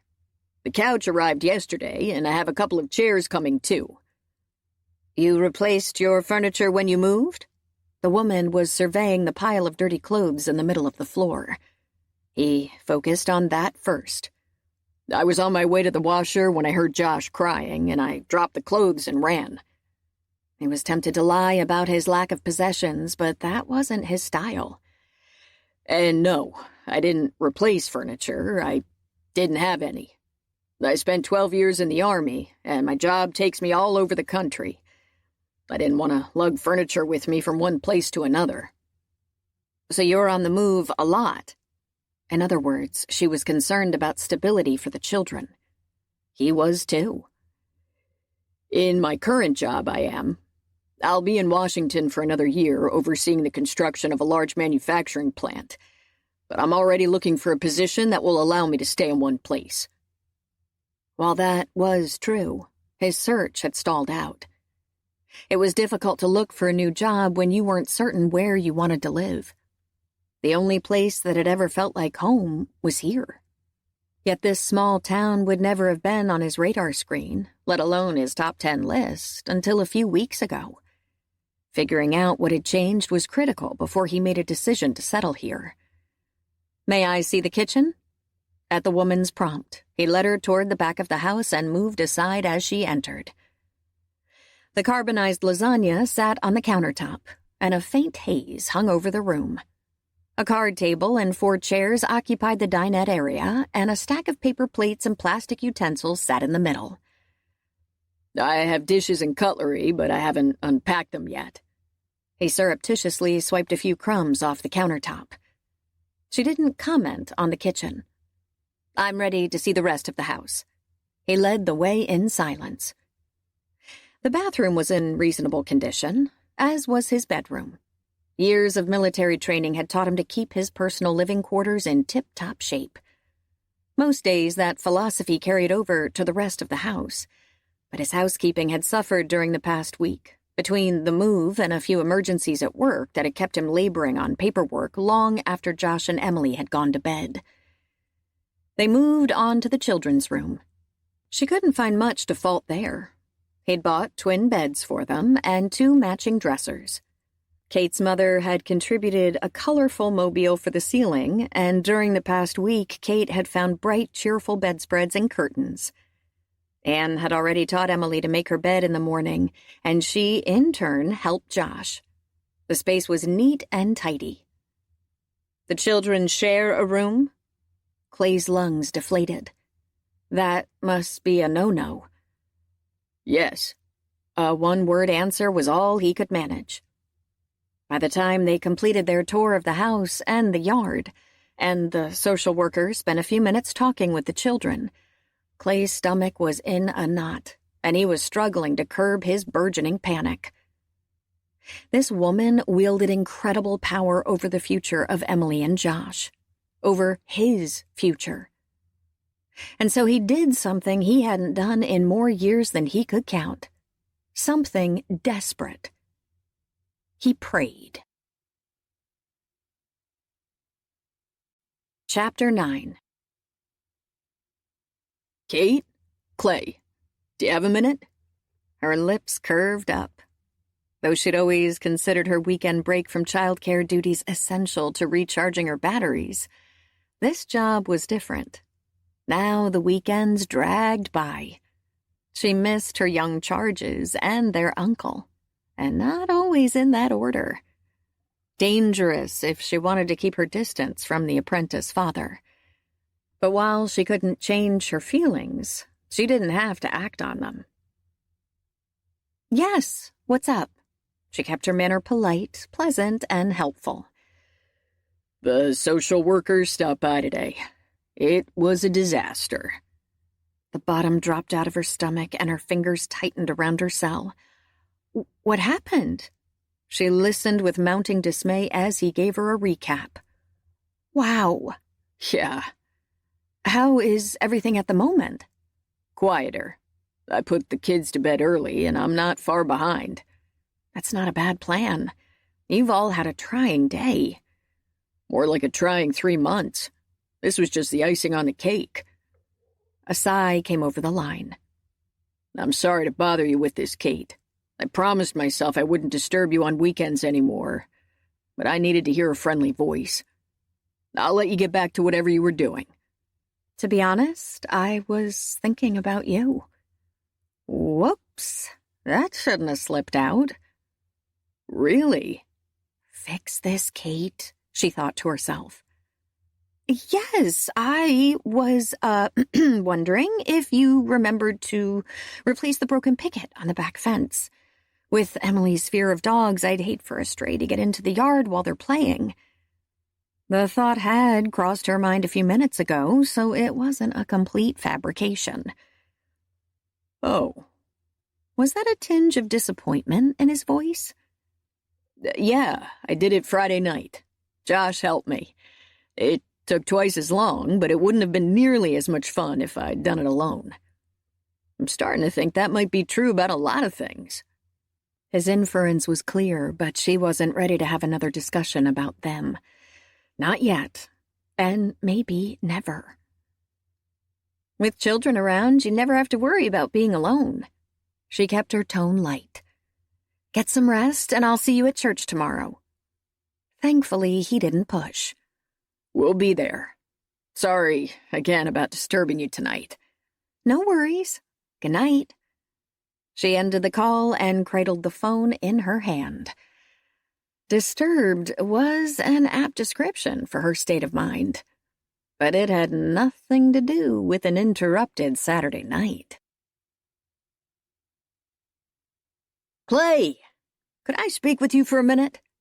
As Reverend Richards called to him the next morning, Clay cast a longing glance at his truck. So much for his usual fast escape after Sunday services. The minister hurried over and extended his hand. I'm glad I caught up with you, although you may not feel the same after I tell you why. He flashed an affable grin. It was hard to resist the easygoing, down-to-earth pastor who radiated empathy and caring and also gave compelling sermons. What can I do for you, Reverend? Clay returned the man's firm clasp. You may be sorry you asked that. The pastor's eyes twinkled. But here's the gist of it. We're getting ready to build a picnic pavilion out back where we can have socials and hold outdoor services in the nice weather. One of our members dabbles in architecture, and he put together a wonderful design. It's not complicated, but I'd feel better if someone with your background supervised the construction. We're going to have an old-fashioned one-day barn raising to put it up. It'll be a family event with a picnic and activities for the children. I know how busy you are, but I'd be grateful if you could squeeze this in. Uh-oh. Getting involved in a project like this wasn't going to help him keep his distance from the church community, as he'd intended. On the other hand, he'd been coming to services for more than 2 months, and aside from putting money in the collection basket, he'd done little to repay the warm welcome he'd received. It wouldn't kill him to lend a hand for one day, and the kids would have fun. They needed to socialize more with children their own age, and this would provide an opportunity for that. Will Cate be there? As the question spilled out of his mouth, Clay frowned. Where had that come from? But if Reverend Richards considered the query odd, he gave no indication. I'm sure she will. The whole Shepard clan will show up, I expect. Weekend time with Cate? Decision made. I'll be happy to help. Wonderful! If you can wait a few minutes, I'll dash over to the office and get the plans for you so you can review them in advance. Help yourself to coffee and donuts downstairs if you like. It was the same invitation the minister had issued in the past, yet he never pushed or seemed put out about being turned down. No guilt trips around here. Nice. But he wasn't yet ready to socialize with the congregation, even if the kids would enjoy the donuts. He'd stick with his usual bribe of pancakes at a nearby diner instead. He steeled himself and looked down into the 2 sets of big eyes that were fixed on him. I like donuts. Josh's expression was hopeful. You can order a donut at the diner. Cate says these are better. Emily took Josh's hand. Not today. While the kids didn't pester him about it, their disappointment was obvious. But every new connection, every new relationship sent down more roots. And roots still scared him. Flowers need to stay in one place and be tended by someone who loves them. Then the roots spread out and grow strong, and they can hold fast through any storm that comes along. As Pop's words on moving day replayed through his mind, Clay acknowledged the truth of them. Roots could stabilize, protect, and strengthen, serve as an anchor. Some stability in his storm-tossed life would be welcome about now, and there were plenty of days he felt adrift. But dropping anchor, he wasn't there yet. Clay, it's Mark. Sorry for the delay in responding to your message from yesterday. Michelle and I are out of town for the holiday weekend. What's up? Shifting the phone on his ear, Clay stirred the spaghetti sauce he was heating for Sunday lunch. The social worker showed up yesterday. I told you she'd be stopping by. Yeah, well, she couldn't have picked a worse time. Clay described her visit, sparing none of the gory details. When he finished, he braced himself for the worst. What do you think? Mark's momentary silence was telling. To be honest, I was hoping she'd walk away from her first visit with a more positive impression. What does this do to my chances of getting custody? Her report won't be based on one visit. She'll be back at least once more. Assuming everything is more under control next time, I don't think you have to worry. After all, everyone has an occasional bad day. I expect she'll take that into consideration. Try not to sweat this, Clay. It's over. Focus on doing everything you can to avoid a replay. Easier said than done. Life had a way of interfering with the best laid plans. Yeah. Clay turned off the stove. Thanks for returning my call on a Sunday. No problem. I'll be in touch later this week. Clay gave the spaghetti sauce one last stir, then crossed to the back door and pulled it open. Scanned the fenced yard. Frowned. Where were the kids? A few minutes ago they'd been playing on the swing. Now they were nowhere in sight. Tension pinging through him, Clay moved the sauce off the stove, strode to the front of the house, and opened the door. His shoulders sagged. Crisis averted. The kids were tossing a ball back and forth on the front lawn. No! A car began to pass just as Josh dashed toward the street to chase a wild throw by Emily. He pushed through the door. Josh! The boy stopped, turned. Come up here, right now. You too, Emily. The two children crossed to him and stopped at the bottom of the two steps that led to the porch, anxiety etching their features as Clay planted his fists on his hips, panic eating at his gut.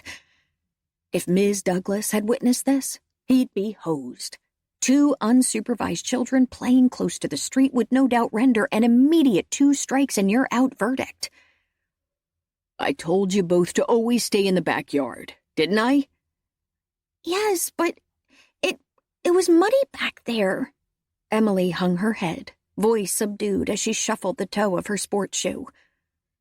That's no excuse. Josh almost ran in front of that car. He could have been killed if he'd gotten hit.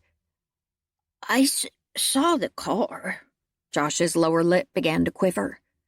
You didn't act like you did. Emily, why didn't you try to stop him? It happened too fast. Tears pooled in her eyes. Josh edged closer to his sister. Please don't yell at Emily. Please don't be mad. A sob punctuated his plea. As Clay looked down at them, huddled together several feet below him, he clenched his teeth. Wrong approach. Viewed from their perspective, this was a very scary situation. They were once again at the mercy of an intimidating, angry man, just as they'd been at the mercy of the father they'd feared, who'd made them feel guilty for things that weren't their fault. Today wasn't their fault either. They were just kids who were trying to escape the mud, not being defiant. And Emily was only 5. Though mature and conscientious beyond her years, she wasn't old enough to bear the burden of responsibility for her brother. Implying she was put inappropriate pressure on her. All of the mistakes in the past few minutes had been his. He'd overreacted. Big time. While the situation had to be addressed, it didn't call for such severe treatment. Relaxing his posture, he sat on one end of the top step, putting himself on the same level as the children. From that vantage point, he had a clear view into wide eyes filled with fear and insecurity, and the haunted look he'd first noticed in Nebraska. This was going to require finesse to fix. The kind Cate had in spades, but he was on his own today. Let's sit out here for a minute and talk, okay? He patted the step. The children complied, giving him a wide, wary berth as they huddled at the opposite end of the tread, and Josh stuck his thumb in his mouth. First of all, I'm sorry I yelled. That was a wrong thing to do. But I was scared when I saw Josh run close to that car. I was afraid he'd get hurt.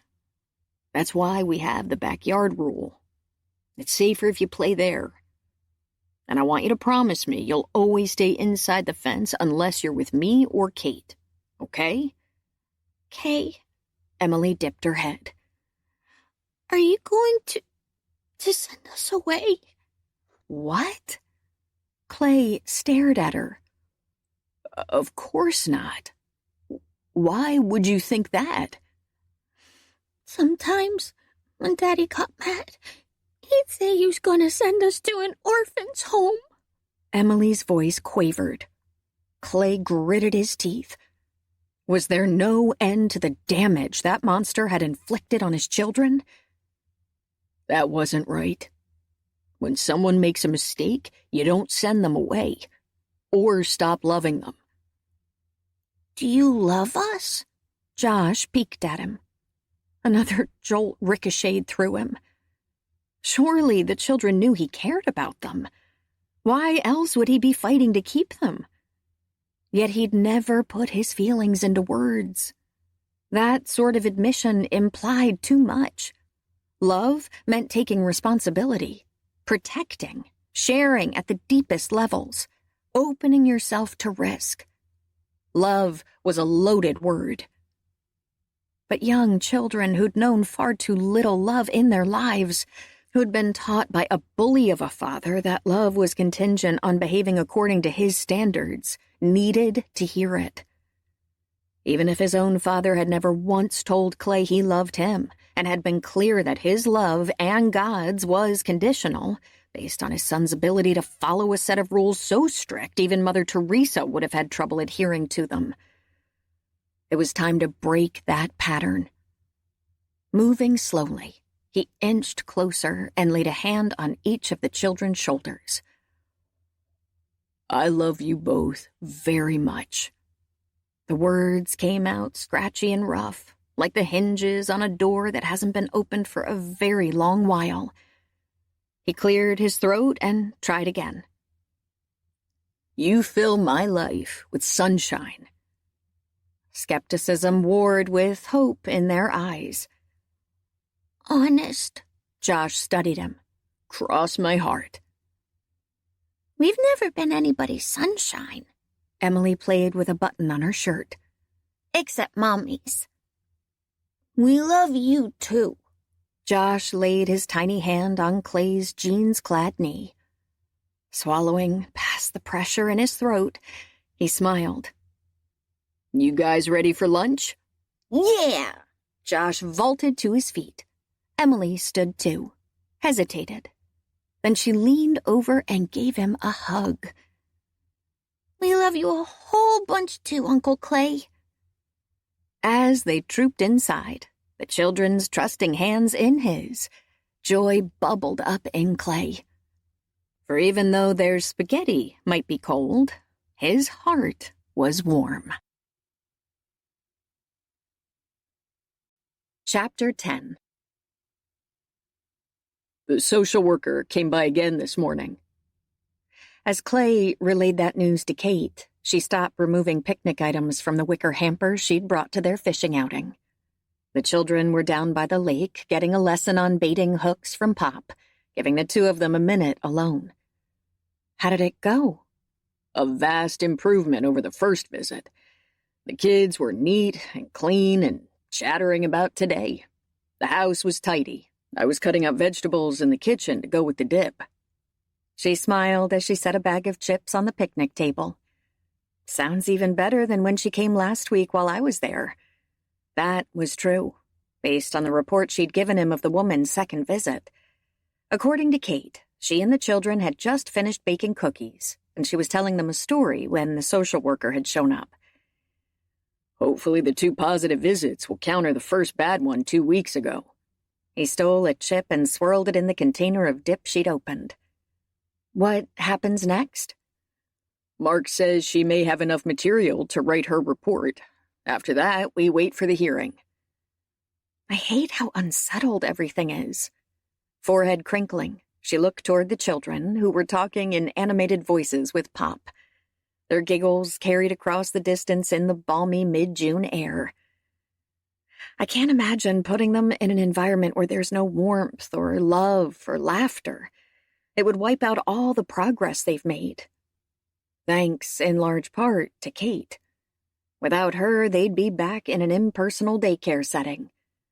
Without her, his house would be a house, not a home filled with the smell of fresh-baked cookies and flowers from her garden and children's artwork adorning the refrigerator. Without her, he would long ago have crumbled under the awesome responsibility that had been thrust on him. With each day that passed, it was becoming more and more difficult to imagine his life without her gentle manner, kind heart, intuitive intelligence, courage, strength, sense of humor, and the myriad of other qualities that had enriched his life. But what if he took the plunge on a relationship and failed? What if he chafed under the constraints that came with commitment? What if he couldn't give her the unfettered love she offered with such generosity to others, and which she deserved in return? Yet when she turned toward him, her face awash with compassion and tenderness, his doubts dissolved. For in her presence, he felt like a battered, storm-tossed ship that had at last found safe harbor, that had finally come home and dropped anchor. As their gazes locked, awareness zinging between them, a little voice somewhere in the recesses of his mind reminded him of their agreement to stay hands-off. But the invitation in her eyes was too strong to resist. He took a step closer, and she swayed toward him, her lashes fluttering closed. Pulse hammering, he lifted his hand toward her cheek and... Uncle Clay! Uncle Clay! Look at this! Kate's eyes flew open and she flushed, stumbled back as Josh skidded to a stop beside them, clutching a small bird's nest and chattering about his find. Hard as he tried, Clay couldn't make any sense of what his nephew was saying, not with his mind in a muddle. He'd almost kissed Cate, almost moved their relationship to a whole different level, which wouldn't have been fair to her. She deserved a man who was ready for a house with a white picket fence commitment, the only kind a woman from a loving, stable family would consider. And while his fathering skills were improving under her tutelage, that didn't mean he was husband material. Being a spouse required a whole different skill set, and he didn't have a clue how to develop that. So it was better for now to keep following the plan they'd agreed upon, even if he couldn't help wishing Josh had waited just a little longer to claim their attention. An hour later, after everyone had consumed their fill of Kate's fried chicken and coleslaw, Clay took a sip of soda and gave a contented sigh. That was delicious. I'll second that. Pop lifted his can toward Cate, who'd risen to stow the remaining food in the cooler. Half the fun of a fishing trip is the picnic, right, guys? She winked at the two children as she set a bag of chocolate chip cookies on the table. Josh helped himself to one. I like picnics. Me too. Emily grabbed a cookie and swung her legs over the bench of the wooden picnic table. Can we go down to the lake again? Yes, but not by yourself. I'm too full to move. Pop took another sip of soda. Me too, Clay said. We'll go back down later, Emily. Cate rolled her eyes. Fine, I'll go with you guys. You two finish cleaning up. She tossed a roll of plastic wrap his direction. Clay caught it with a grin. Looks like I'm on KP. You had the opportunity for more pleasant duties, but I'm happy to fill in. She took the children's hands. Missed opportunities seem to be my lot today. He sipped his soda as he replied. Spots of color bloomed on her cheeks, and she turned away. We'll be back in a little while. Cate sure got away with kids. Pop watched them walk away. I know. I wish I had her knack. Don't sell yourself short. You're doing a fine job. He shook his head. I appreciate the kind words, but I've made a ton of mistakes. That's what being a father is all about. Or a husband. You make mistakes, learn, and try to do better the next time. I'll have to trust you on that. I never worried about it because I never expected to have to deal with family stuff. Not the marrying kind. I never thought I was. The right woman can change a person's mind. Clay glanced toward Cate, turned back to find Pop watching him with a gleam in his eye. Rather than comment on that remark, he focused on selecting one of the cookies Cate had brought. At 30, I'd sort of reconciled myself to being single, too. Until my Mary Beth came along. Pop chased a bee away from his soda. What was it about her that changed your mind? If Cate's grandfather was willing to offer a few insights, why not take advantage of his experience? She was beautiful, for one thing. I always did appreciate a pretty woman. He grinned and winked. But that wasn't why I fell in love with her. That happened slower as I got to know her. She had a great capacity for love, plus tremendous courage and strength. I've always liked strong women, and I'd never met anyone stronger or braver than Mary Beth. How so? Pop selected a cookie of his own. I'll try to give you the short version of a very long story. He took a bite and chewed for several seconds. Mary Beth came from a single-parent household with 5 children, where love was doled out in meager portions. As the oldest, she was also expected to take on a chunk of the responsibility for the younger ones. She couldn't wait to get out, and 6 months before her high school graduation, she married a truck driver. Only it didn't have quite the happy ending she'd hoped for. He paused to take a swig of his soda. Things were okay until Mary Beth decided to get her GED. Her husband, who'd never finished high school, didn't much like that idea, but she did it anyway. After that, she started to talk about getting a degree. Took a second job to pay the tuition at the community college and enrolled despite his disapproval. But he sabotaged her every step of the way. Even burned her books and a term paper once. Clay swallowed past his disgust. What a loser. He was worse than a loser. And it got worse after she became pregnant with my stepson, Roger. I guess her husband figured that would slow her down, but instead she worked harder to give them a better life.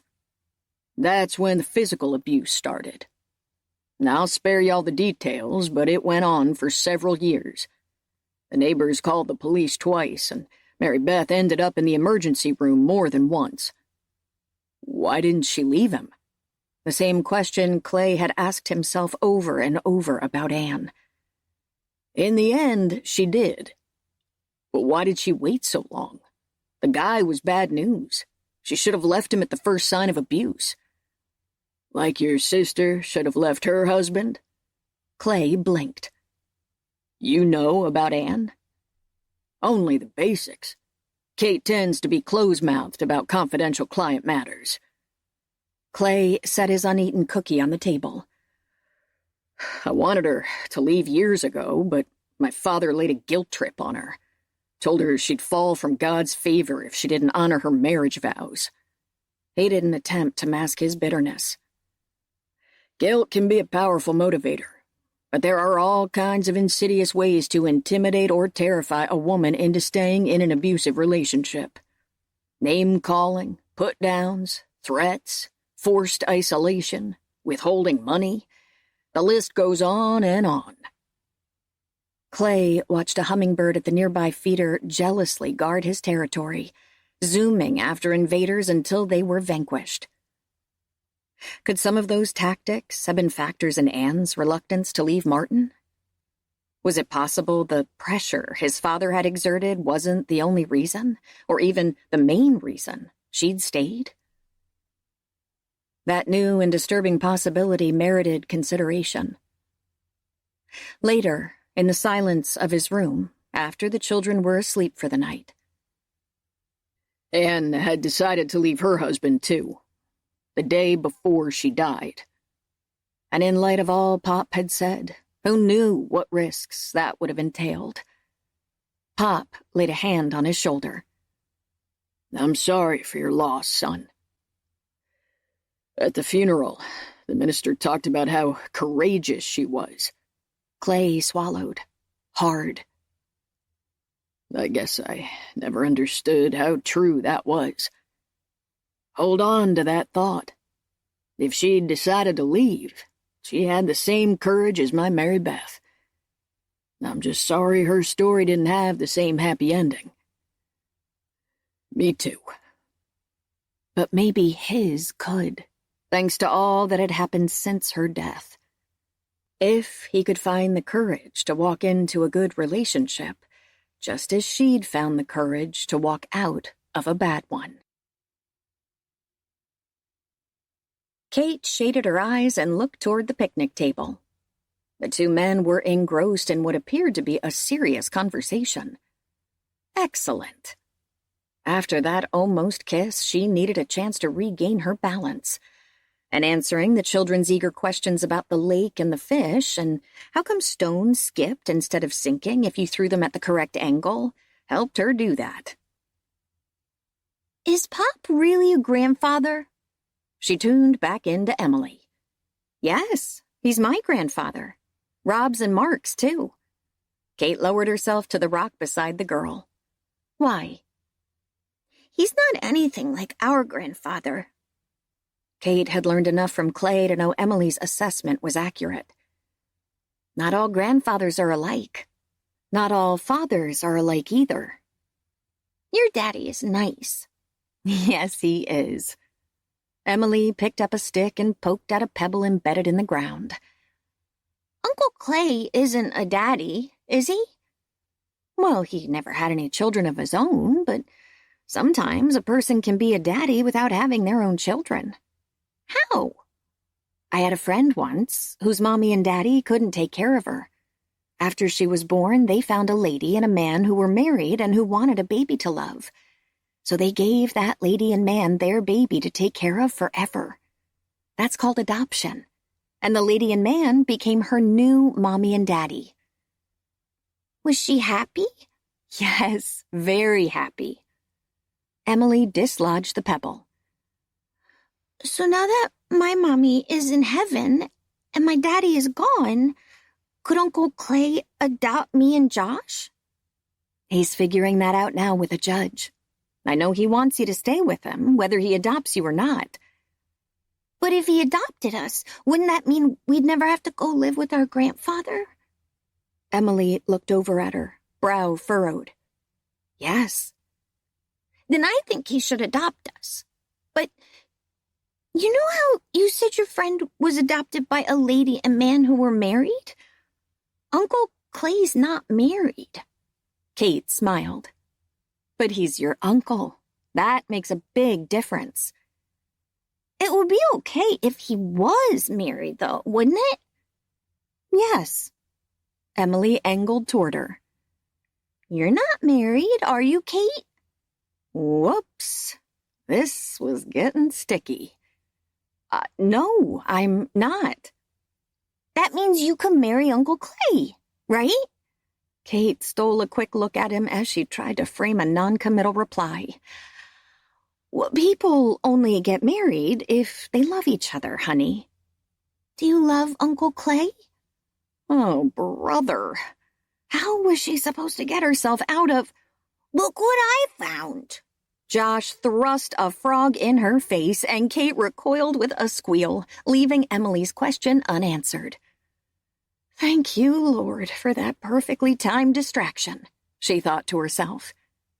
Yet even as the conversation moved on to other topics, Emily's question continued to echo in her mind. Maybe it would never come up again, but she did need to answer the question for herself and think long and hard about the consequences of her answer. Chapter 11. Clay skimmed his cell on the table beside him as the screen came to life, signaling an incoming call. The number that appeared wasn't familiar, but the Omaha area code was. He picked it up and spoke to the electrical contractor seated beside him in his office. Can we finish going over these revisions in a few minutes, Les? I have to take this call. No problem. I'll go keep Becky company. Let me know when you're ready. He shut the door to the construction trailer's small conference room as he exited. Clay tapped the screen and identified himself. Mr. Adams, this is Lieutenant Butler from the Omaha Police Department. I wanted to let you know we located Martin Montgomery. Oh, finally. I hope you lock him up and throw away the key. He didn't try to disguise his animosity toward the man. Mr. Montgomery won't be using any taxpayer money. He was killed in a barroom brawl in Oklahoma 2 days ago. We got a positive ID on the body this morning. Anne's husband had died in a fight? How appropriate. Someone had hurt him as he'd hurt Anne. A fitting end for a violent man. Not how he should feel, based on the message Reverend Richards preached, but it was impossible to dredge up one iota of compassion for the man, let alone forgive him.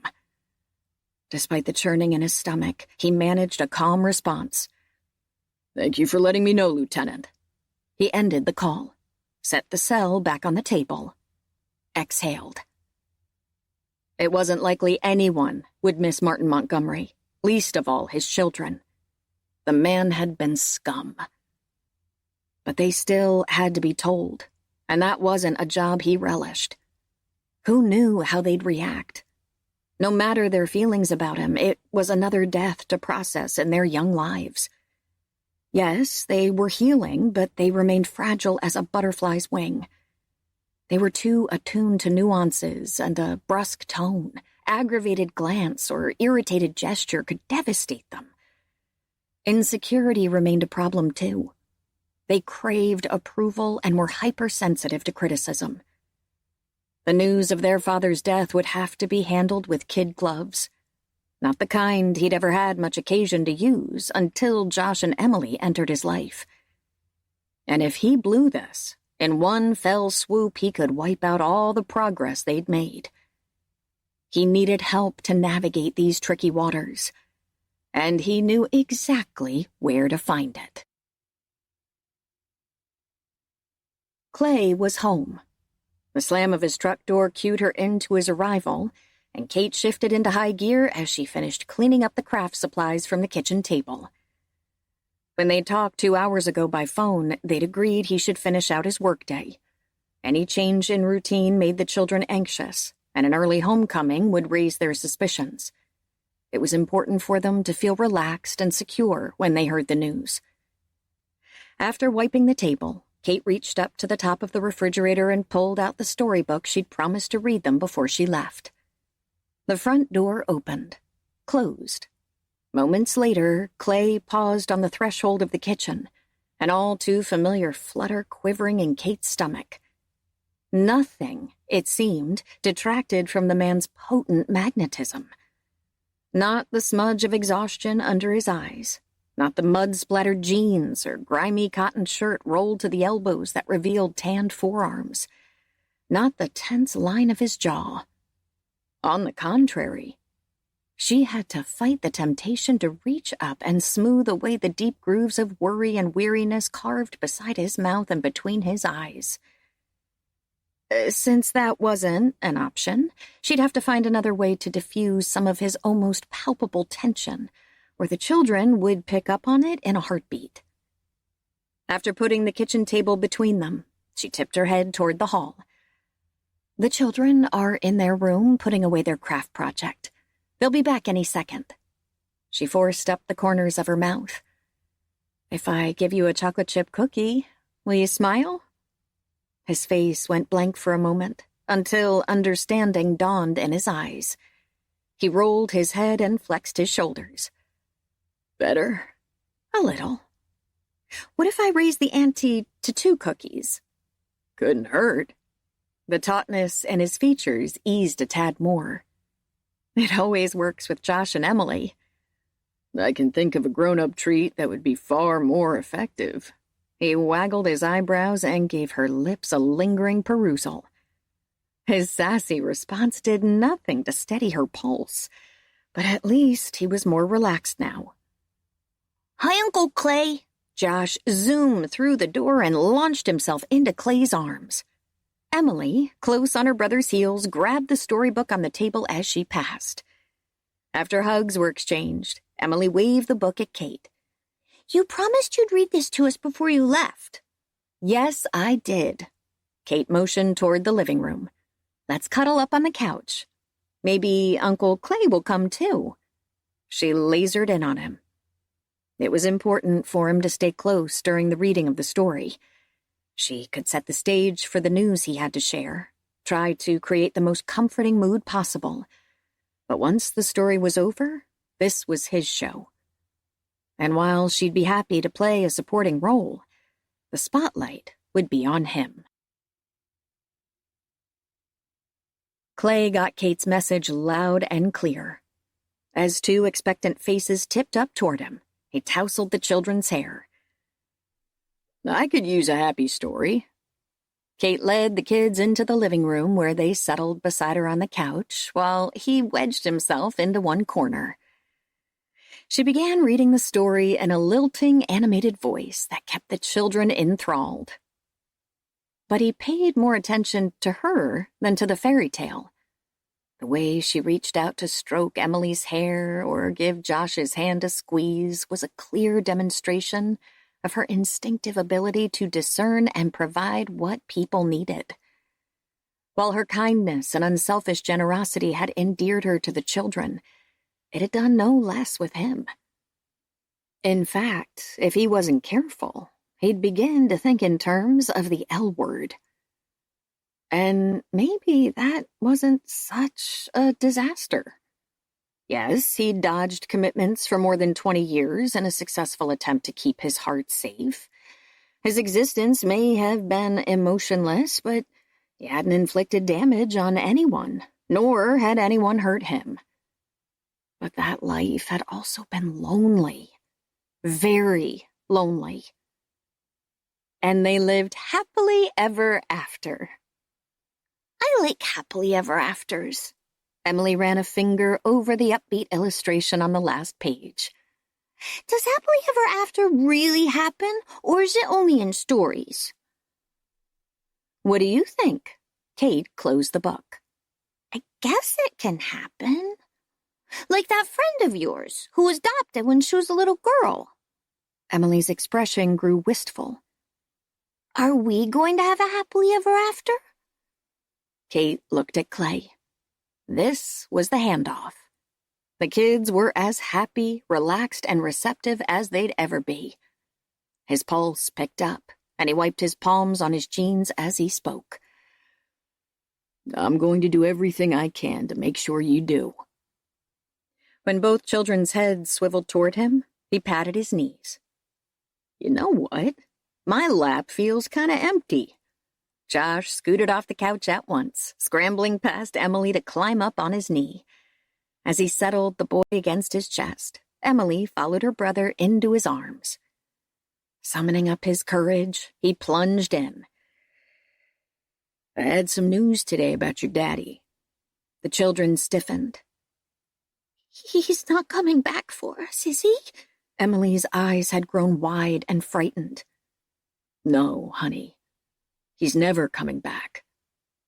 A policeman from Omaha called to tell me your daddy was in a fight. He got hurt and he died. He watched their faces as they struggled with that concept. You mean, like Mommy? Emily's forehead puckered. Yes. He can't hurt Mommy in heaven, can he? Threads of alarm wove through Josh's voice. Heaven? Ha! If Martin Montgomery was anywhere close to heaven, there was no justice. Nevertheless, he framed his reply with care. No, he can never hurt your mommy again. That's good. Josh gave a solemn nod. He was very nice. He made Mommy cry. I'm glad he's gone. Emily's tone was defiant, her eyes fierce. He was mean. I like it much better here with you, Uncle Clay. Me too. Josh gave him a hug. So much for his worry about upsetting the children. Their only concern had been for their mother and their father's ability to hurt her beyond the grave. There was no sense of loss. Fine by him. The man didn't deserve 1 second of mourning, especially from his children. I like it better with you here, too. It was much too quiet before. He tickled Josh's tummy, eliciting a giggle. Can we eat dinner now? I'm hungry. Emily wriggled free. Sure. Why don't you guys set the table while I say goodbye to Cate?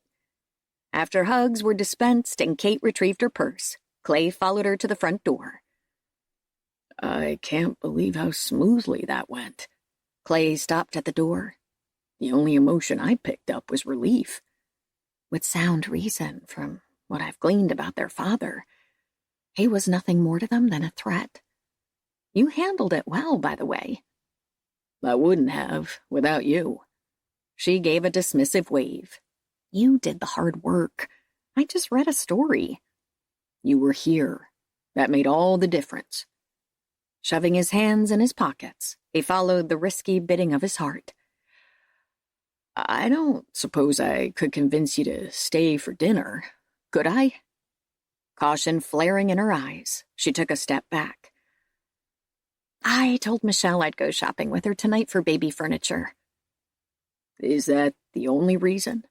She narrowed her eyes. I thought we were going to table a discussion of personal matters for a while. I'm beginning to second-guess that. I'm not. She edged the screen door open. Let's maintain the status quo for now.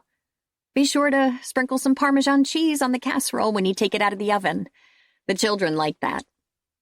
And then she was gone. He remained at the door, watching as she slid into her car, backed out of his driveway, disappeared around the corner with a flash of taillights. She never looked back. Expelling a breath, Clay closed the door and flipped the lock. Maybe he ought to follow her lead on the relationship front, at least until he answered the questions that were occupying a more and more prominent place in his mind. Like, was he ready to make the kind of commitment a woman like Cate would expect? Was it fair to her to act on the attraction between them if he wasn't? Should he see how things went with the family responsibilities he'd accepted before taking on any more? Why was Cate so skittish? What impediments did she see to a relationship, and were they surmountable? No answers were forthcoming, but he was absolutely clear on one thing. They held the key to his future. As the children knelt at their beds later that evening, following the ritual Anne had taught them, Clay rested his elbow on the dresser. He was used to the routine by now, but the list of people they prayed for at the end kept growing. Anne was always first, followed by him and Cate. Pop had been added weeks ago. Other members of Kate's family came next.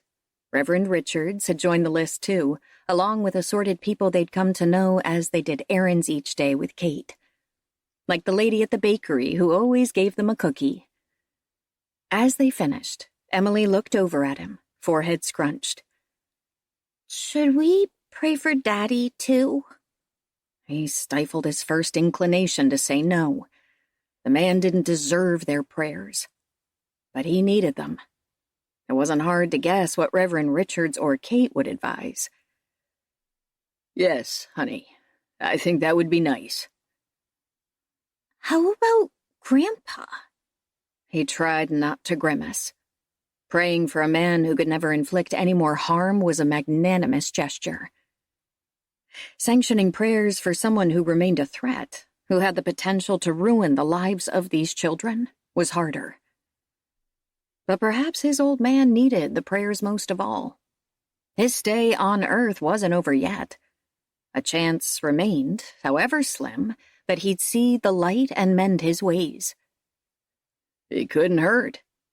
The children concluded, mentioning their grandfather last.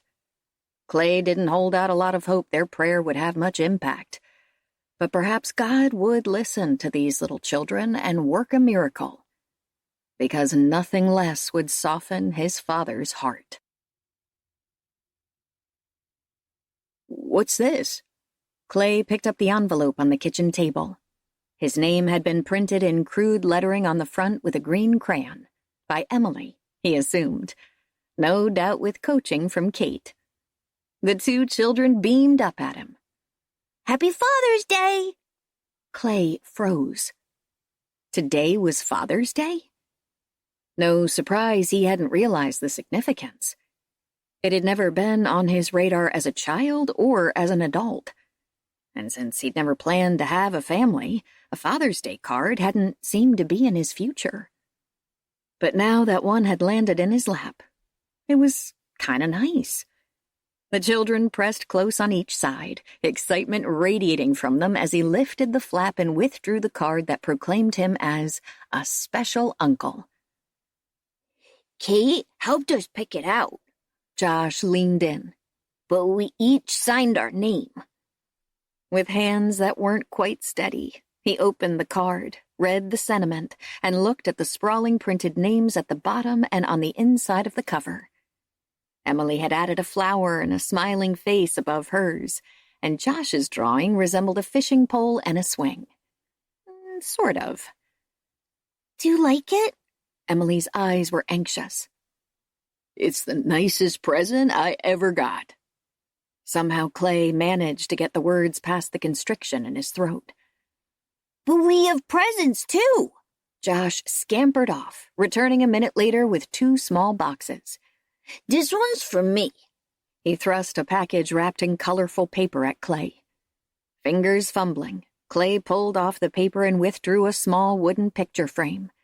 Stones and acorn shells and twigs had been glued around the edges, and inside the frame was a photo of Josh and Emily holding fishing poles, their faces split by huge grins.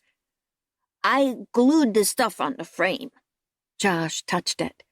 Cate helped me collect it, and she took the picture. Do you like it? I love it. I'm going to take this to work and put it on my desk so I can see you and Emily even when I'm not with you. Josh beamed as Emily held out her package. After he tore away the wrapping paper, Clay discovered a shallow box, open on the top, constructed of popsicle sticks. It was painted bright blue and decorated with buttons. He had no idea what it was. This is beautiful. He held it up. Emily smiled. Cate says you can use it for stuff on your desk at work. A clue at last. It's perfect. And it was. Both gifts were. Maybe the edges didn't quite line up on the desktop caddy. Maybe the decorations on the frame weren't quite straight. but the love represented by the gifts was perfect. He told that to Cate later, pulling her aside after the church service while Pop kept the children occupied. She shook her head, however, at his thanks. I wish I could take the credit, but Emily came up with the idea. She smiled at him, her eyes soft green pools in the dappled shade of morning as she placed her hand on his arm. They love you, Clay, and that kind of love can't be bought or bribed or bartered, especially from children. You've done a great job. If the children's gifts had filled an empty place inside him, Cate's praise was the icing on the cake. She turned away before he could speak, removing the hand that had warmed his arm. But the glow in his heart remained. Chapter 12. Clay lifted his elbow, wiped his forehead on the sleeve of his t-shirt, and took a long, cold swig of soda. In typical Missouri fashion, the late June Saturday afternoon was hot, muggy, and uncomfortable. But the heat hadn't deterred the dozens of congregants who'd shown up at church to lend a hand with the pavilion-raising project. From his vantage point across the property, Clay examined the results of their labors. The structure of the cedar pavilion was in place, and the willing, if amateur crew was diligently working on the floor and railings.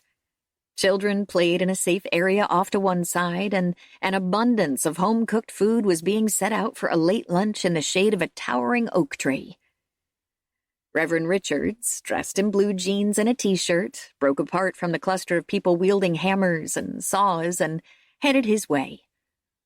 I'm glad to see you're taking a much-needed break. To be honest, I feel a little guilty about it. Everyone else is still hard at it. They're a dedicated group. The minister surveyed the scene. I was blessed to receive a call from this church when I was ordained 4 years ago. 4 years ago? The man had to be in his 40s. I assumed you'd always been a preacher. Far from it. I worked for a number of years in the corporate world. Seriously? What did you do? I was vice president of planning for a sizable company. When he named a firm on the Fortune 500 list, Clay's eyebrows rose. Bob Richards had been a successful business executive, with all the perks and prestige that came with a coveted position in a blue-chip firm. Yet he'd walked away to be a small-town pastor. It didn't compute. Wasn't that a lot to give up? The minister smiled. I found something better. That didn't compute either. Unless... Had you always been drawn to the ministry? What explanation other than a long-time calling could there be for such a radical lifestyle change? The pastor hitched up one side of his mouth. No. In my younger days, I wasn't what you'd call religious. My sights were set on a business career. I wanted to be rich and powerful, and in the eyes of the world, I achieved that. So what happened? No bolt from the blue, if that's what you mean. I just began to realize that despite the money and the power and the perks, I wasn't happy. Nor did I feel grounded or secure. I knew some essential component was missing from my life, but I couldn't figure out what it was. I only knew I felt restless. That sounded familiar. I get that. The minister nodded. I think many people are searching for meaning.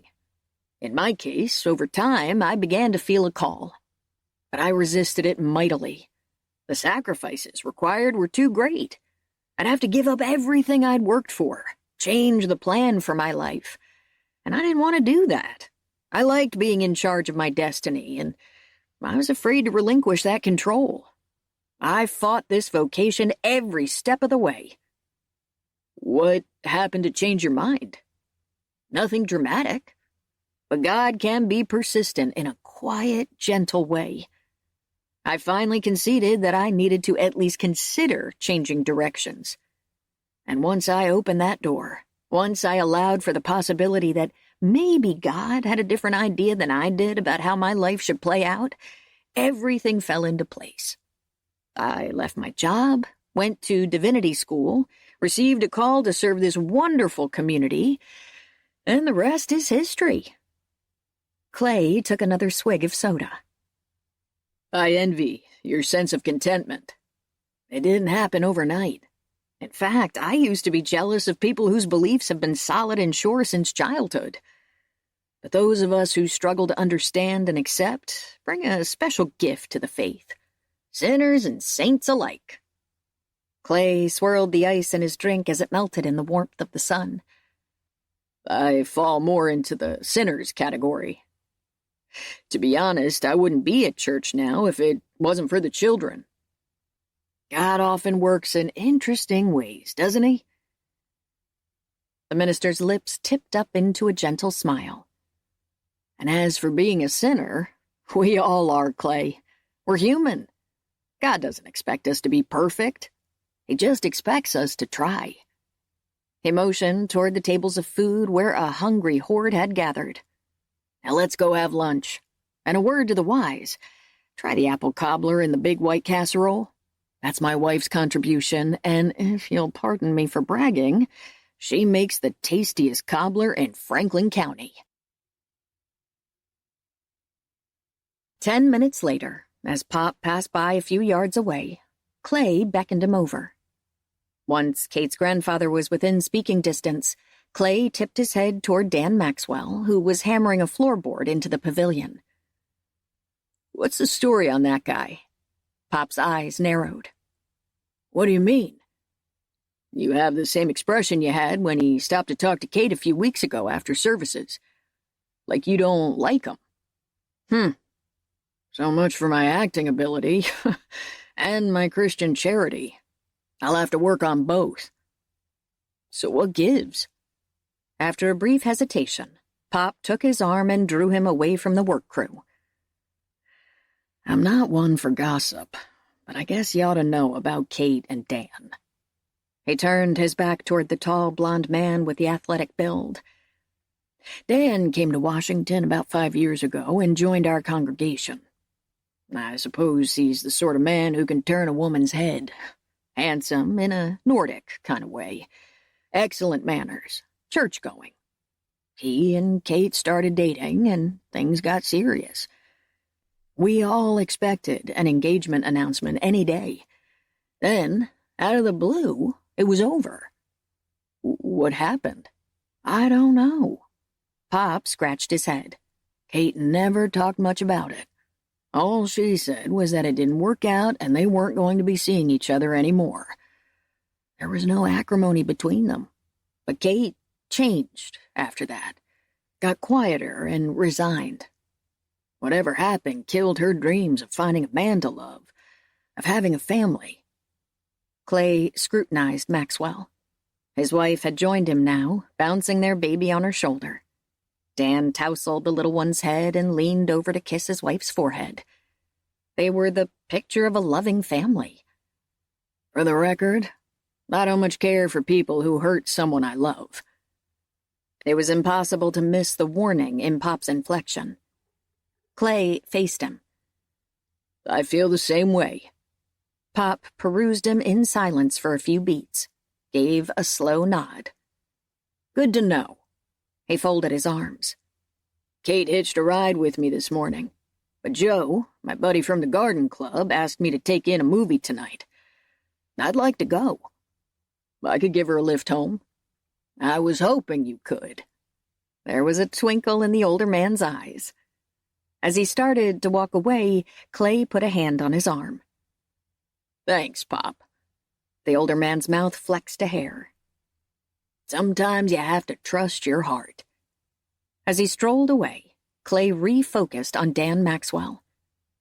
It was easy to understand Pop's feelings about Cate's one-time suitor, because he shared them. Cate didn't deserve to be hurt, and he didn't have any respect or tolerance for anyone who had caused her pain. Yet could he be setting himself up to do the same? He hadn't made any secret about his attraction to her, and unless his instincts were off, it was mutual. But what if the relationship heated up and he got cold feet? he could end up hurting her as Dan had. That wasn't acceptable. The last thing he wanted to do was further wound the lovely woman who had added such joy to his life. Scanning the women setting out the food for the potluck supper, Clay had no trouble spotting Cate, with her mane of blonde hair. She was cutting a layered cake at the dessert table. Suddenly, she glanced up, as if she'd sensed his scrutiny across the lawn, and her hand stilled.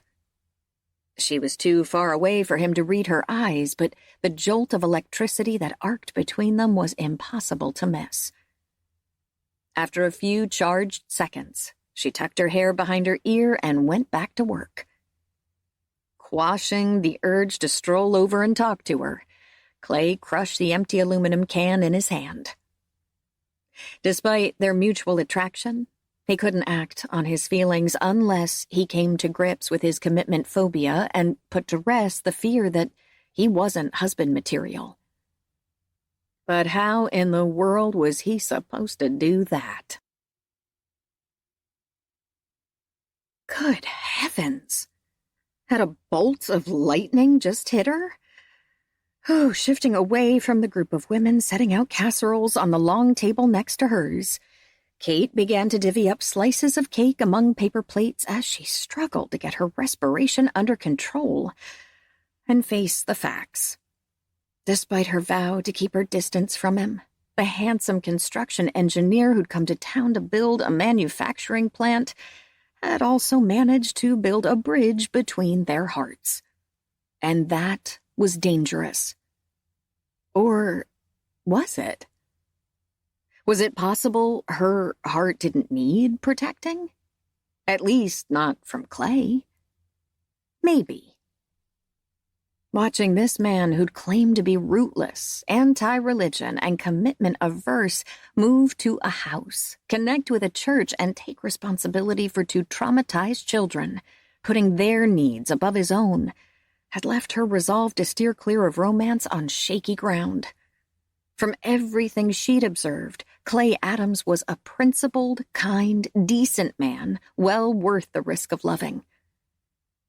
But she'd thought the same about Dan. And look how that had turned out. "Everything okay, Cate?" Her hand jerked, then a piece of cake plopped icing side down on the table. "Hi, Marge." She shot the picnic chairwoman an apologetic glance. "Yes, everything's fine. Sorry about this." It took her 2 attempts to scoop up the cake, not because one of her hands had limited use, but because both were trembling. "No problem. We have cake coming out of our ears." "You sure you're all right? The heat's not getting to you, is it?" The woman fanned herself with her hand and shook her head. Could Pastor Bob have picked a hotter day for this? After disposing of the cake in a nearby trash can, Cate wiped her hands on a napkin and latched onto Marge's explanation. "It's a scorcher for the end of June, no question about it." "I think I'll get a cup of lemonade." "Go for it. Then fix yourself a plate of food before it's all gone. We have one hungry crew here." The woman moved on, and Cate gave the table one more swipe to erase any lingering evidence of her faux pas. A mistake with a piece of cake was no big deal, but a mistake with a man was a different story. Meaning, she had a whole lot of thinking to do in the coming weeks. "Sorry Pop roped you into giving me a lift. I could have hitched a ride with someone else in my family." Cate picked up her purse from the floor of Clay's truck as he pulled into a parking space in front of her condo. "I didn't mind the detour." He set the brake and looked over his shoulder. Josh and Emily were sound asleep in their car seats. "I don't think I'll be missed if I walk you to your door." Cate shifted around to observe the youngsters in the deepening twilight. Josh didn't get his nap, and Emily was wired all day. But they had a blast playing with all the other children. They'll sleep well tonight. So will their uncle. Clay grinned and unbuckled his seatbelt. "Sit tight." Half a minute later, he pulled open her door and she swiveled in the seat. Rather than let her struggle out of the high cab, he reached up and circled her slender waist with his hands. As he swung her to the ground, she grasped his shoulders. Instead of releasing her once she was steady, he left his hands where they were. Truth be told, he wouldn't mind standing like this for the rest of the night. Or maybe for the rest of his life. Only when she eased away did he release her. "You can say goodbye here, Clay." There was a faint hint of panic in her voice.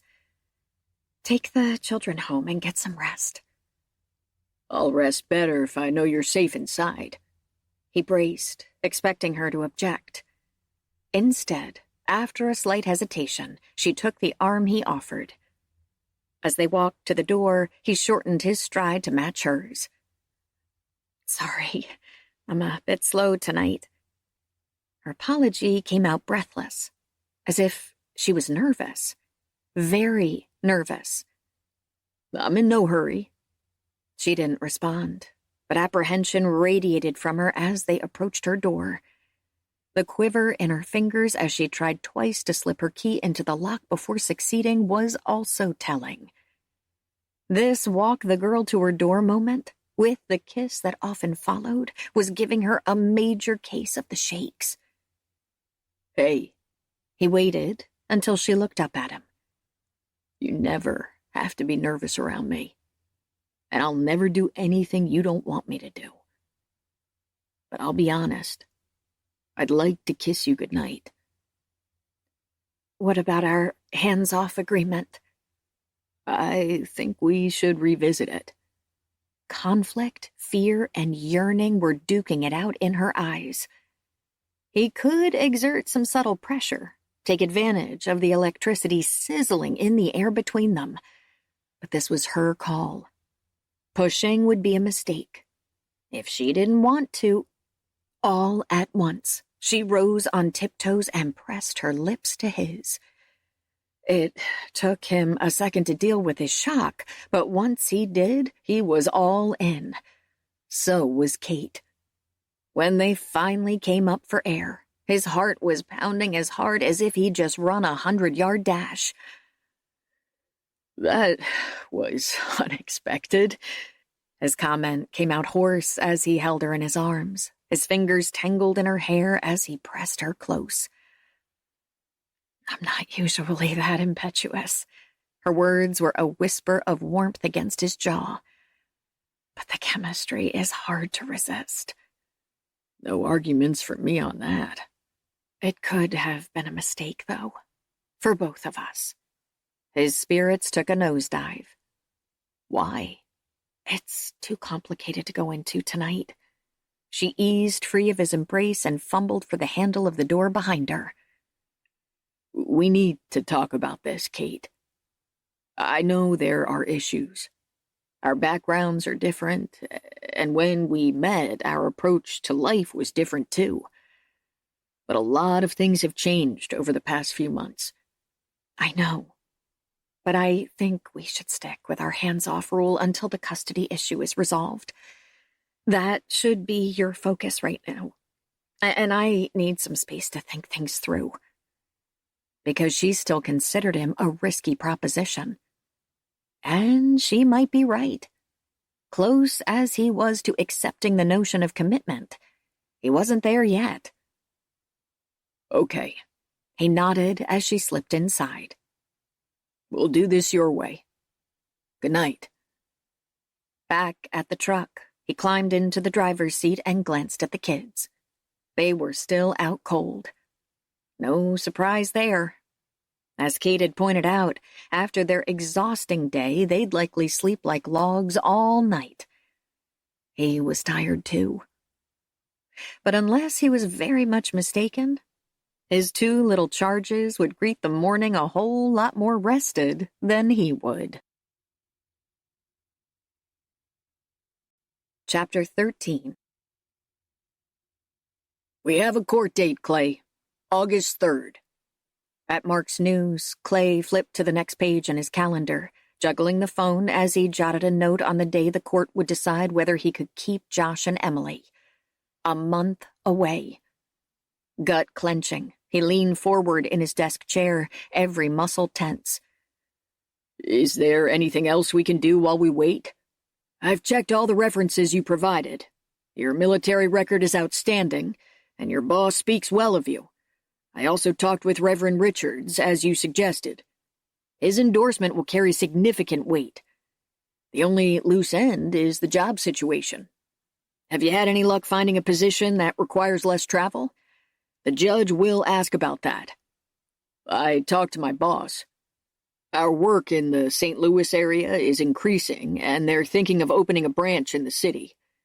He said the area supervisor position is mine if the expansion goes through, but that won't be decided for several months. If it doesn't happen, I'll find a more stable job. Let's hope that satisfies the judge. Also, I just got a copy of the report from the social worker. You passed with flying colors. Clay exhaled. That's the best news I've had in weeks. I think we have a strong case. Try not to lose sleep over this. I'll be in touch with any new developments. As he hung up, Clay wished he could follow Mark's advice. But until he had official papers in his hand saying Josh and Emily belonged with him, he wouldn't rest easy. Hey, Clay. Thanks again for helping with the pavilion. We couldn't have done it without you.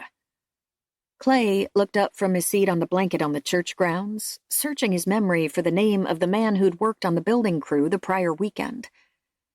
I was glad to help, Ralph. But the crew did all the real work. My father wasn't much of a handyman, but he swung a mean hammer. At least I learned how to pound a nail in straight. He inspected the pavilion where Reverend Richards had conducted a special 4th of July service in conjunction with the dedication of the structure. Turned out real fine. Well, enjoy your picnic. As Ralph headed back to his family, Clay scanned the church grounds. Members of the congregation had brought picnic dinners to enjoy after the service and dedication, and several had stopped to thank Clay for his help with the project. That sense of belonging was a new experience, one he'd always taken great pains to avoid. But it didn't feel at all confining or uncomfortable. On the contrary, it felt freeing. I like this. Emily held up her fork to examine the spiral noodles she'd speared. What is it? Pasta salad. As Cate replied, she directed a smile toward him. And I second that. The food is great. I can't claim any credit for it. I threw myself on the mercy of a nice older woman at the deli on Main Street. I said I needed a picnic for 4, and she put the menu together. 4 had been a guess, though. With everything unsettled between him and Cate on the personal front, she could have elected not to join them for the event. Of course, he hadn't exactly played fair by inviting her in front of the children. As he'd expected, when they'd pleaded with her to say yes, she'd found their entreaties as hard to refuse as he did. That would be Linda. Cate inspected the spread. This has her touch. Better hers than mine. You wouldn't want to eat anything I'd concoct. You cook good. Josh picked up a chip and swirled it through the dip. I like your spaghetti. Clay high-fived him. Thank you. But it's hard to go wrong with sauce from a jar. It's still good. Cate tapped her watch. Why don't we pack up and head down to the river? We can stake out a prime spot for the fireworks and have our dessert while the band plays. Sounds like a plan. Clay began gathering up the remnants of their picnic. After everything was stowed in the cooler, he stood and held out a hand to Cate. She wavered for a moment once she was on her feet, and he kept a firm grip on her until she got her balance.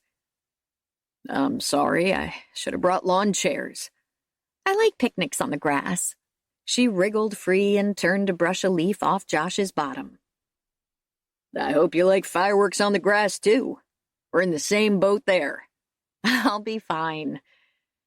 But half an hour later, as they chose a spot in the park by the river and he spread the blanket on the ground again, his oversight was once more obvious. Cate managed without complaint, but it was clear getting up and down wasn't easy for her. She remained on the blanket while the kids dragged him to the concession stand for ice cream cones, and when they returned, she was chatting with members of the congregation who had also gone on to the park. The steady parade of visitors continued until the sky darkened and the fireworks display began. As the children oohed and ahed over the bursts of color, chins tipped heavenward, Clay took a deep breath. 6 months ago, he would have assumed he'd be spending this holiday like he spent every other, alone and probably working. Instead, he'd gone to a religious service, had a picnic on the lawn of a church, conversed with countless people he hadn't known when this year began and who now considered him one of their own. He was also responsible for the 2 little children cuddled up beside him, their eyes wide with wonder at the dazzling display. And then there was Cate, who'd filled his life with light as surely as the fireworks were illuminating the night sky. A slow smile lifted the corners of his lips as he looked at her in the darkness. Like Josh and Emily, she was relishing the fireworks, finding joy in the display just as she found joy in simple everyday pleasures, despite disappointments that would have turned many people cynical and bitter. That was one of the many things he loved about her. Wait. Loved? His lungs locked. Maybe he hadn't linked the L word with her until now, but it was true. He was in love with the woman who'd come to his rescue with the kids, and who'd ended up rescuing him, too. While the future wasn't altogether clear yet, and hurdles remained with his custody fight, there was one thing he knew with absolute certainty. This was where he belonged. Here, in this small town, with the 2 children who had stolen his heart, and the woman whose quiet faith, remarkable strength, and simple goodness had made it beat with new life and warmth. And he needed to begin convincing her that he was here to stay. He'd honor his promise to table a discussion of personal matters until after the custody issue was resolved, but he could begin laying the groundwork now. He repositioned himself behind her and spoke close to her ear. "Why don't you lean on me?" It was the same thing he'd said to her the day she'd fallen after the kite-flying accident. She'd complied then, but the stakes were much higher now, and there was no guarantee she'd be as receptive to an invitation that could imply far more than a backrest for a fireworks display. Every nerve ending in Cate's body began to thrum as Clay settled behind her and whispered the invitation in her ear. So much for her assumption that joining him for this event would be harmless, that the children would be excellent chaperones, a safety net. She'd felt anything but safe all day. And now the temptation to put her trust in the man behind her, to throw caution to the wind and give full expression to the feelings she was struggling to contain, was strong. It was also as difficult to resist as the children's innocent pleas. Except children's love was transparent, less risky. What you saw was what you got. If they said they loved you, they did. If they offered affection, it was genuine. And unless you hurt them, their love remained strong.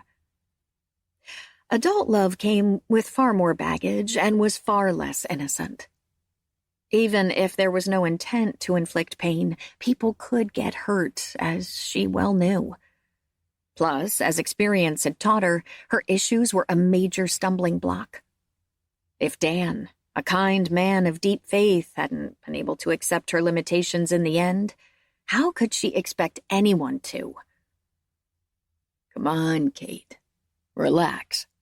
Clay's voice spoke in her ear again as he gently massaged her stiff shoulders. "We'll reinstitute the hands-off rule tomorrow. I promise." That sounded plausible in theory, but Every touch, every moment of closeness would add another measure to the love growing in her heart. And perhaps to the love that might be growing in Clay's heart, too. But would it be fair to encourage him? Should she saddle any man for life with a woman who had her problems? Since Dan had walked away, the answer had seemed obvious. No. But Clay was undermining that conclusion. He didn't appear to be put off by her physical challenges. Most days, he hardly seemed to notice them, accommodating her limitations with an ease that helped her forget them too. Yet, in the long run, maybe that effort would wear on him.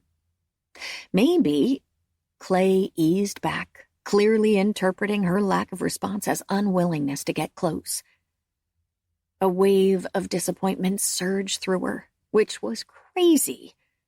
Keeping her distance was the prudent course. But her body wasn't listening, because without any conscious decision to accept his invitation, she leaned back until her shoulder brushed his chest. For a moment, he didn't move. Then he gently pulled her back against him, into the circle of his arms, entwined his fingers with hers. Strange. After years of struggling to prove she could make it on her own, that she didn't need to lean on anyone, this felt like heaven. Because the hard truth? There were days she did need help, and would for the rest of her life. In the end, Dan hadn't wanted to take on that burden. Would Clay ultimately come to the same conclusion? As if sensing her anxiety, he gave her fingers a gentle squeeze that communicated a clear message. Trust me, all will be well. She could only hope that would prove to be true. Chapter 14. As the doorbell echoed through the house, Cate set the dish towel on the counter in Clay's kitchen. Pop was early for his promised after-lunch ice cream excursion, unless he was angling for a meal. Her lips bowed as she headed for the door. Wouldn't be the first time her grandfather had dropped by during the noon hour to eat with them. The older man on the other side was definitely not Pop, however, and her smile faded under his harsh, judgmental scrutiny. "Who are you?" He gave her a critical head-to-toe. "I'm Cate Shepard." There wasn't much doubt who the man was, but she asked anyway. "Who are you?" "Clayton Adams, the children's grandfather." He peered over Kate's shoulder. She turned to find Josh and Emily hovering in the hall doorway, eyes wide as they clung to each other. Her reassuring smile did nothing to diffuse their tension. "Do you live here?" At the man's belligerent question, Cate pivoted back to him, willing herself to remain calm. Any visible sign of intimidation would be a mistake. She squared her shoulders and held on to her placid expression. "I watch the children during the day." Keeping her inflection pleasant, she eased the door toward the closed position as she spoke. "I'll be happy to tell Clay you stopped by." The man gave a dismissive snort. "I didn't come to see him. I came to see the children." "I understand there's a court date soon. That would be a better time to visit." His eyes narrowed. "I didn't come to steal the children, if that's what you're worried about, Missy. I just want to see if the report from that social worker was accurate. The pictures she painted of Clay didn't sound anything like the rebellious, irresponsible boy I raised. And that character reference from a minister." He gave another derisive snort. "What a joke. Clay hasn't darkened the door of a church in years, except for Anne's funeral." Somehow Cate held on to her temper. "First of all, Mr. Adams, the report from the social worker is accurate. Clay is one of the most responsible people I've ever met. You can see for yourself he's provided a lovely house with a large yard for the children, who are happy and healthy. As for Reverend Richards, feel free to talk with him yourself if you like." Clay is a well-respected member of the congregation.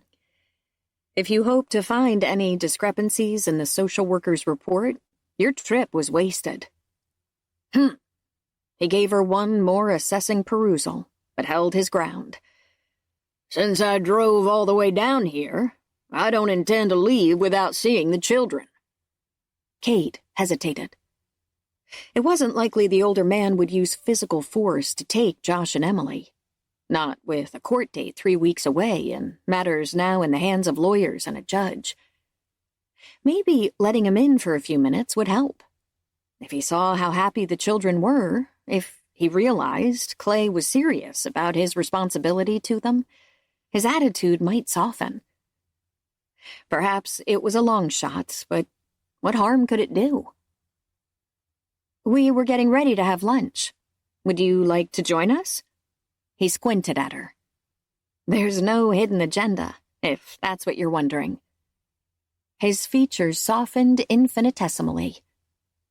All right, I'll stay. As she moved aside, he stepped over the threshold. Hello, Emily. Hello, Joshua. The 2 children looked at her. With a reassuring smile, she crossed to them and placed her hands on their shoulders. Your grandfather is going to have lunch with us. He drove all the way from Iowa to visit. Can you say hello to him? Emily managed a subdued greeting, but Josh remained mute. I was about to put the food on the table. Come on back to the kitchen. She directed her comment to Clay's father as she guided the children toward the rear of the house. I'll set another place. As she helped Josh into the booster seat and withdrew another place setting from the utensil drawer, Clay's father watched her from the doorway. Are you sure you're capable of taking care of 2 active young children? At his blunt question, a flush warmed her cheeks. She couldn't disguise her limp, and despite her adeptness at using her semi-functional left hand, it did take her longer to perform some chores, like setting the table. I've learned to cope with my limitations. She kept her tone conversational. I also have a background in early childhood education. I've been doing this kind of work for 12 years with no complaints. Emily obviously picked up on the critical undertone of her grandfather's remarks because her chin lifted into a defiant tilt despite the fear that continued to lurk in her eyes. Kate's our friend. She takes care of us real good. She makes us cookies, and she reads us stories, and takes us to the park. Josh chimed in. Instead of responding, Clay's father sat at the place Cate had set for him. She distributed the plates of food, taking a smaller portion for herself so there would be enough for their unexpected guest. After joining the group at the table, she touched Josh's hand. It's your turn today, sweetie. She bowed her head, and the children followed suit. Thank you for this food Cate cooked, and thank you for sending her to us. And thank you for Uncle Clay, who takes good care of us, too. Amen. He cast a quick, mutinous look at his grandfather. Cate tried to put the children at ease during the meal, but they only picked at their food. Understandable. Her own appetite had vanished, too. Not only because of the strained atmosphere, but from the effort of trying to stay one step ahead of the older man, who alternated between throwing out questions and giving the house, the meal, the children, and her a critical perusal. But he wouldn't be able to find fault with a thing. The house was clean and tidy, and she'd been adding homey touches. There were curtains at the window in the sunny yellow kitchen, and the children's artwork adorned the refrigerator. A bouquet of fresh flowers from her garden graced the table, and a plaque that read, Lord, please bless this house in which we dwell, hung on the wall.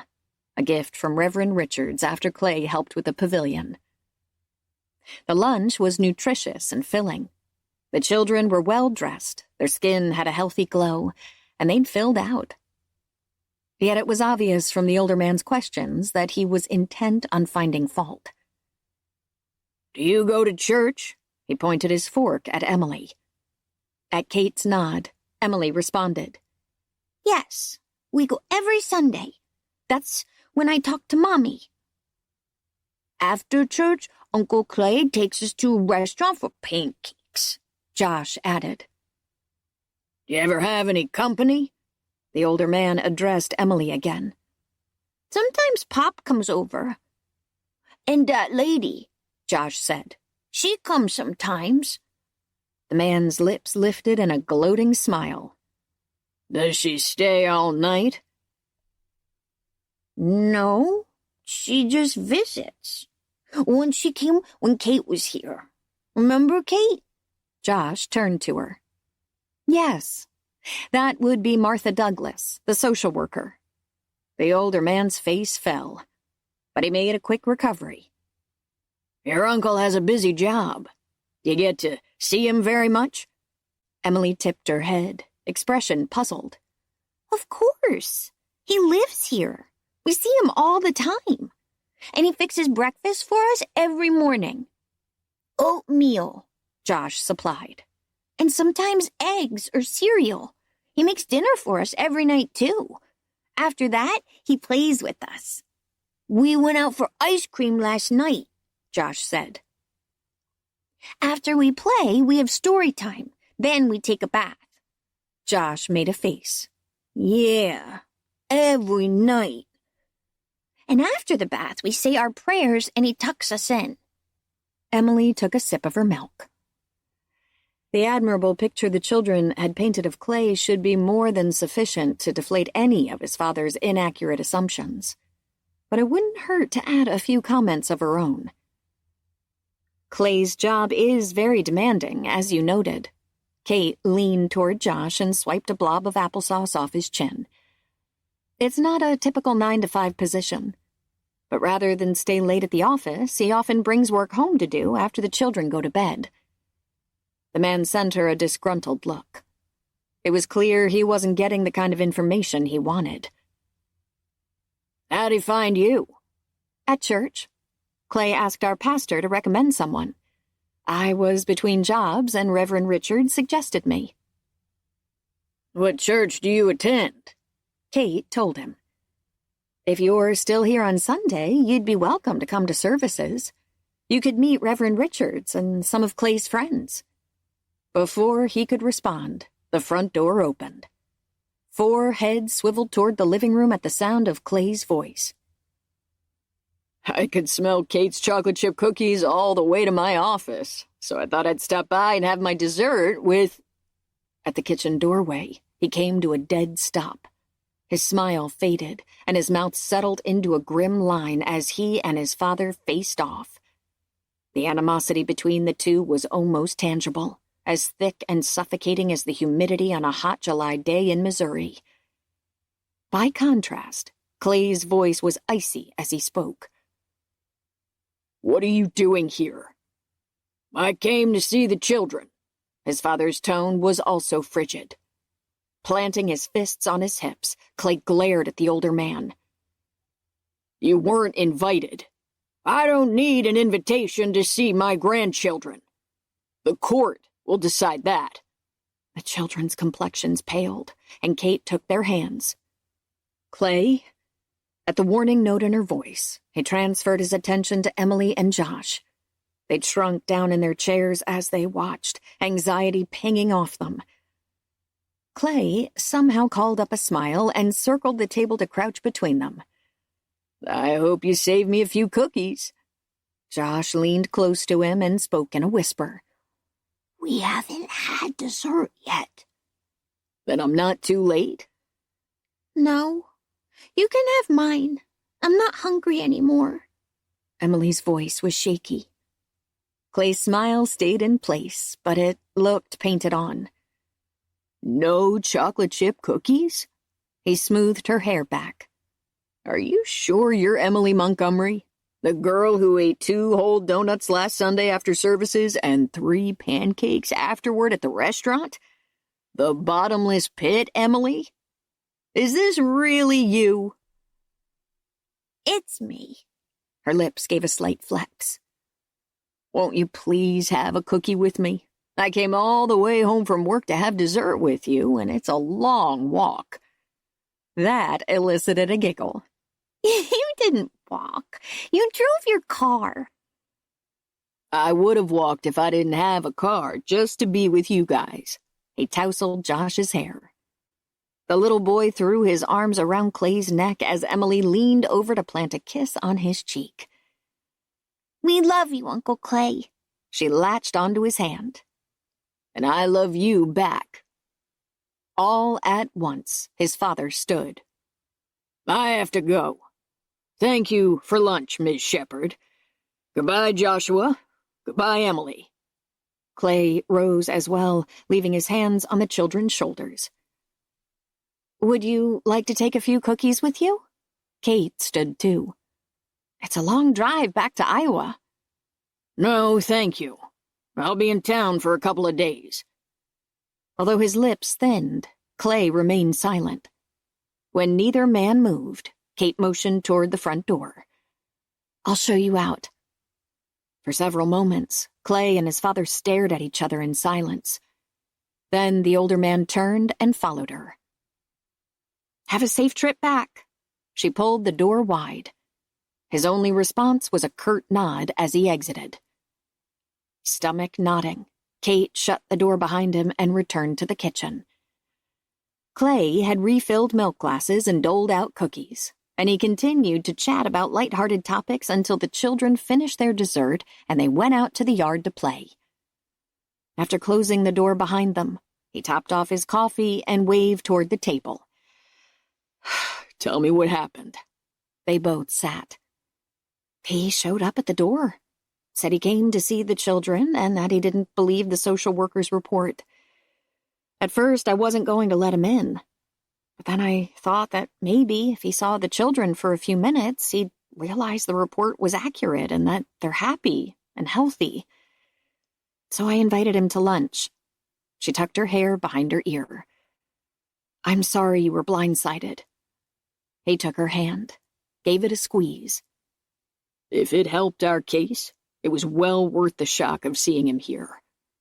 He expelled a breath, shook his head. I can't believe he'd just show up like that with no warning. I should call Mark, get his take on this. While you do that, I'll clean up the lunch dishes. She rose and went about the task as Clay spoke with her brother.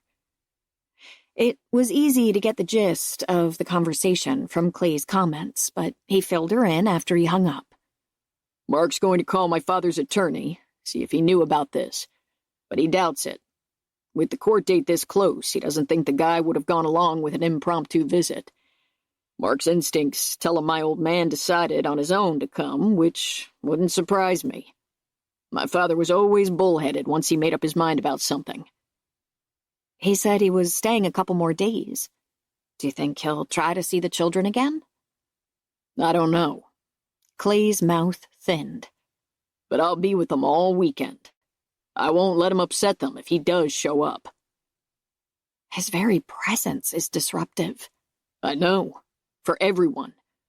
Let's hope he stays away. That would be ideal. But much as she wished for that outcome, Cate had a feeling Clay's father wasn't going to quietly disappear. Chapter 15. Clayton Adams leaned around the woman in the pew in front of him and peered at his son and grandchildren, seated about halfway back from the sanctuary on the aisle. Then he shifted his attention to Cate. She was on the other side with a larger group of people. None of them had noticed him as he'd slipped into church and taken a seat in the back, just as the service began. That had been the plan. He wanted to observe them for a while before they became aware of his presence. But that wasn't the only reason he'd come to church today. The last couple of days had been quite disturbing, and where better to find answers to his sudden disquiet than in a house of God?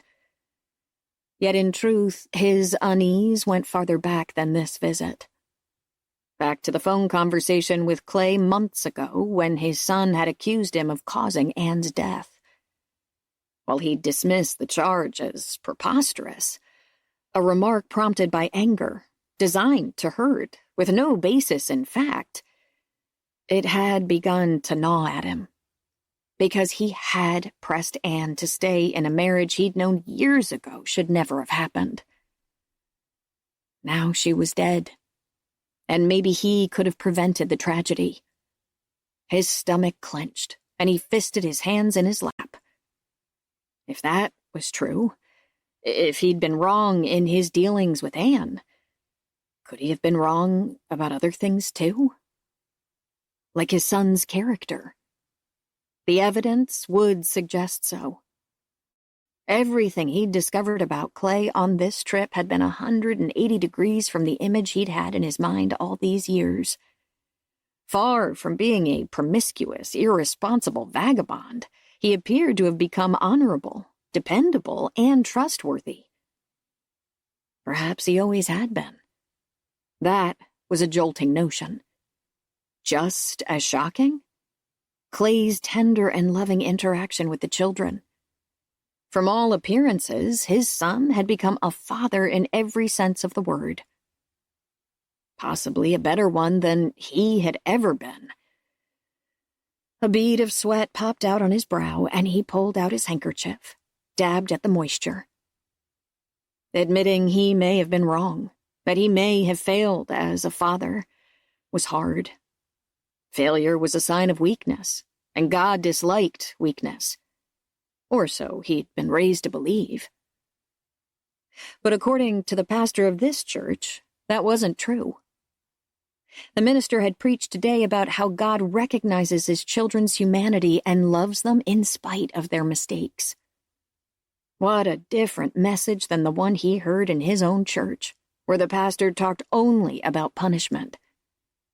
In fact, the whole church experience here had been unlike anything in his experience. Quieter, less judgmental, more loving. Leaving him with a boatload of thinking to do, about a lot of things. The congregation stood for the final hymn, and as the organ launched into the introduction, Clayton slipped out. In a few minutes, he'd start the long drive back to Iowa. Those solitary hours in the car would give him plenty of time to think things through. But he had one more task to do before he headed home. Clay, may I interrupt? As Cate touched his arm outside church, he angled away from Reverend Richards. At her troubled expression and slight pallor, he excused himself from the minister and took her arm, leading her a few steps away. What's wrong? Your father's here, on the far side of the lawn. She kept her voice low. A muscle in Clay's jaw clenched. Not the kind of news he wanted to hear. He'd hoped the man was long gone. Best plan? Ignore his father unless he approached.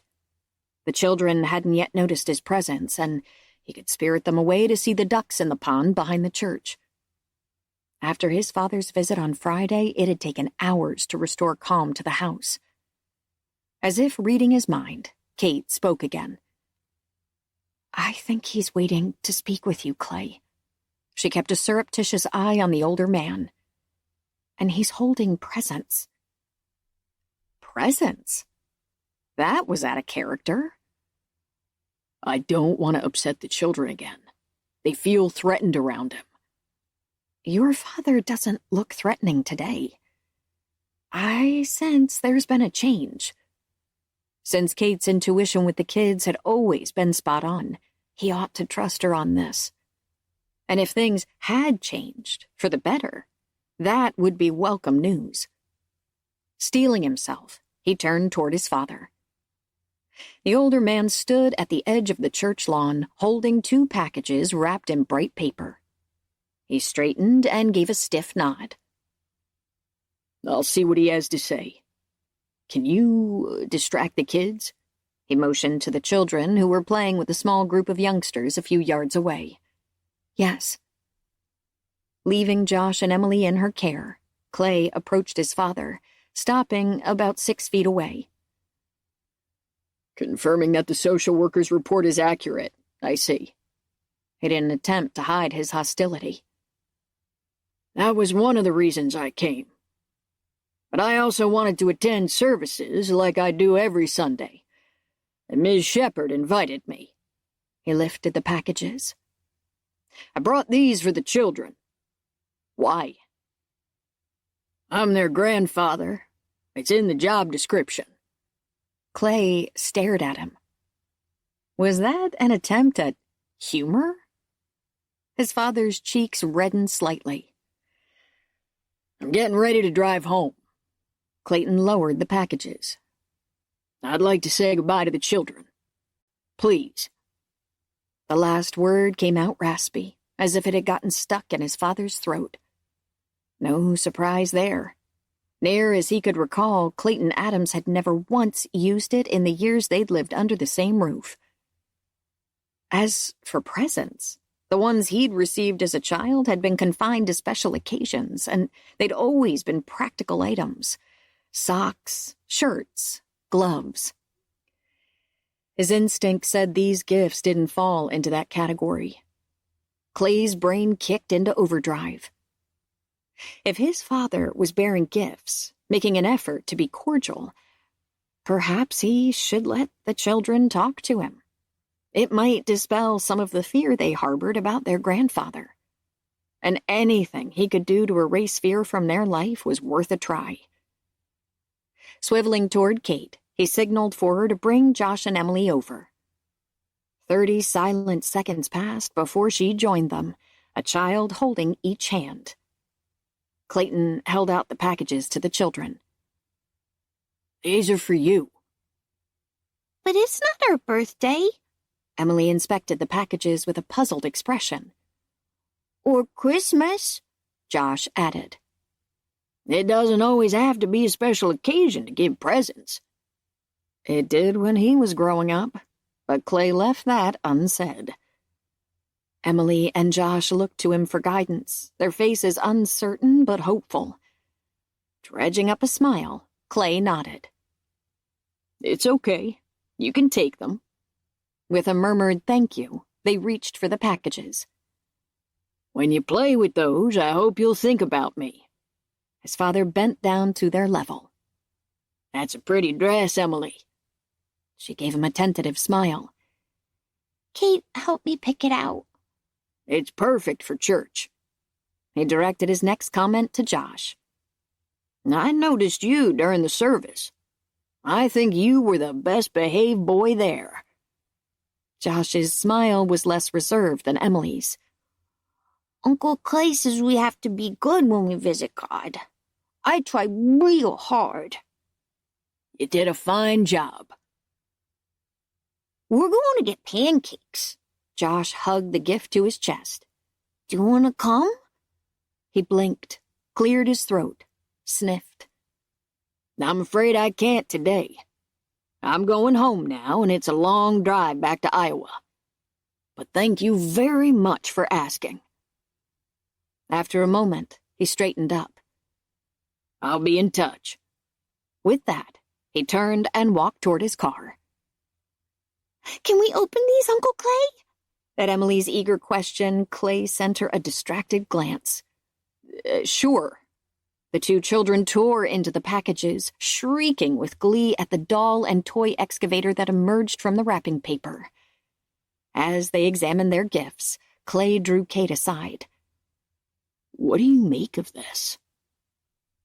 I'm not certain. It was like he was trying to make amends. He narrowed his eyes. "I don't trust him." A hint of sadness flickered in her eyes. Trust is hard to reestablish once it's broken. Was she thinking about Dan Maxwell? Had her former beau betrayed her trust? If he had, it was no wonder she shied away from relationships. He couldn't take away the hurt Maxwell may have inflicted, but he could show her not all men were made from the same mold. "Will you join us for breakfast today?" She'd always turned down that invitation in the past, but today he added a caveat. "It would make the kids happy." Then he held out his hand. "Me too." She studied him for several long seconds, but when she at last slipped her fingers into his, her quiet but firm yes seemed to infer assent to much more than a visit to the local diner. One more blessing to add to the apparent softening in his father's hardline attitude on this Sunday morning. Funny. Weeks ago, when the children had begun including their grandfather in their bedtime prayers, Clay had assumed it would take a miracle to change his heart. But maybe, just maybe, God had indeed worked that miracle. 2 days later, Clay's cell phone began to vibrate as he examined a crack in the foundation of the new plant. Dealing with a defect hadn't been in his plans for this morning. He pulled out the phone and gave the screen a distracted scan. When Mark's name registered, however, the crack fell to the bottom of his priority list. After pressing talk, he greeted Cate's brother and strode away from the noisy construction site. Mark got straight to business. I finally connected with your father's attorney. He's been in court for 2 days. As I suspected, he didn't know about the impromptu trip. But I have good news. Your father has agreed to withdraw his petition for custody in exchange for visiting privileges. It took a moment for that bombshell to sink in. You mean he's dropping his bid for custody? Yes. According to his attorney, he changed his mind after his visit last weekend. He'd like you to call him to work out visiting arrangements. Clay fisted a hand on his hip, still trying to process the sudden turn of events. Is this legit? Yes. What happens now? If you're willing to grant visiting privileges, it's over. It becomes a family issue, not a legal matter, and you and your father can work out the details. In other words, I have to agree to let him see the children. That's the stipulation. And it's not an unreasonable request. My advice is to talk to him, see if you can come to an agreement. If you don't try to work with him, I doubt the court will be as favorable toward your case. Had his father made this request 2 weeks ago, Clay wouldn't have hesitated to say no. In his zeal to protect the children from his father, he'd have gone to court and pleaded with the judge to take his side for the welfare of the children. But at their encounter last Sunday, his old man's thinking and attitude appeared to have undergone a fundamental shift. In light of that, maybe letting him see the children on occasion wouldn't be a problem. That didn't mean he wanted to start chatting with his father, though. Can't the visiting schedule be arranged through you and his attorney? No. Your father was very specific. He said he wanted to talk with you. In other words, his father was demanding they do this his way. Some things never changed. Fine. I'll give him a call and see what we can work out. Let me know how it goes. We're on the docket, so if necessary, we can still pay a visit to the judge. But it'll be easier on the children if the two of you can come to an agreement. That was true, as long as his old man was reasonable. And if he wasn't, Clay would keep that court date. After reassuring himself Josh and Emily were asleep, Clay eased their bedroom door shut and headed toward the kitchen. It was time to make the call he'd been dreading since he and Mark had talked earlier in the day. A call that could very well end up being a disaster. He and his father had never communicated well, even about unimportant subjects. They were bound to clash on a topic of this magnitude. And if they couldn't reach an agreement, then what? Heart pounding, he sat at the kitchen table and pulled out his phone. Hesitated. But after a moment, he punched in the number. No sense delaying the inevitable. His father answered on the second ring as if he'd been sitting by the phone. Hello, Clay. Clay dispensed with a greeting and got straight to the point. My attorney said you wanted to speak with me. There was a brief silence on the other end. I wasn't sure you'd call. My attorney advised me to. I just want what's best for the children. So do I. There was another slight pause. And I think that would be for them to stay with you. That's not what you thought when you filed for custody. I've learned a few things since then, and discovered I've made some mistakes. What? Clay gaped at Emily's drawing on the fridge, a rendering of two children on a seesaw. Had his father ever admitted to being wrong about anything? Not that he could recall. A mirthless chuckle came over the line. I guess I shouldn't be surprised by your reaction. I've tended to be a bit hard-nosed and self-righteous all my life. Too much so, I guess. I realized that after you blamed me for Anne's death. I resented your comment, but over the past few weeks I've come to believe you were right. If I hadn't been adamant with her about honoring her marriage vows, she'd still be with us. A pang of regret echoed in Clay's heart at his father's confession. He'd thrown out that accusation in anger and without full information. But after hearing Pop's story about his wife, he'd realized that in all likelihood, multiple factors had kept Anne locked in her bad situation. Reluctance to face their father's disapproval had been one of them, but only one. I shouldn't have said that. Clay forced out the words. He wasn't eager to admit he was wrong either. At least to his old man. Battered women stay in those situations for a host of reasons. What you said to Anne didn't help, but I'm sure it wasn't the only component in her decision to stick with him. Some of the blame is mine, though. And I started thinking that if I was wrong about that, I might be wrong about other things, including my son. He cleared his throat. I watched you with Joshua and Emily last weekend, and I realized you're a better father than I ever was. I never had your parenting skills, but I'm going to work on them. I failed with you and Anne, but I want a second chance with Joshua and Emily. That's why I requested visiting privileges, in whatever form you're willing to grant them. Clay heard his father's words, but they didn't compute. Clayton Adams never asked. He demanded, and he'd always had to be in control. Yet he was leaving the arrangements in Clay's hands with a promise to abide by whatever terms his son offered. Was this for real? Or had he ended up in an alternate universe?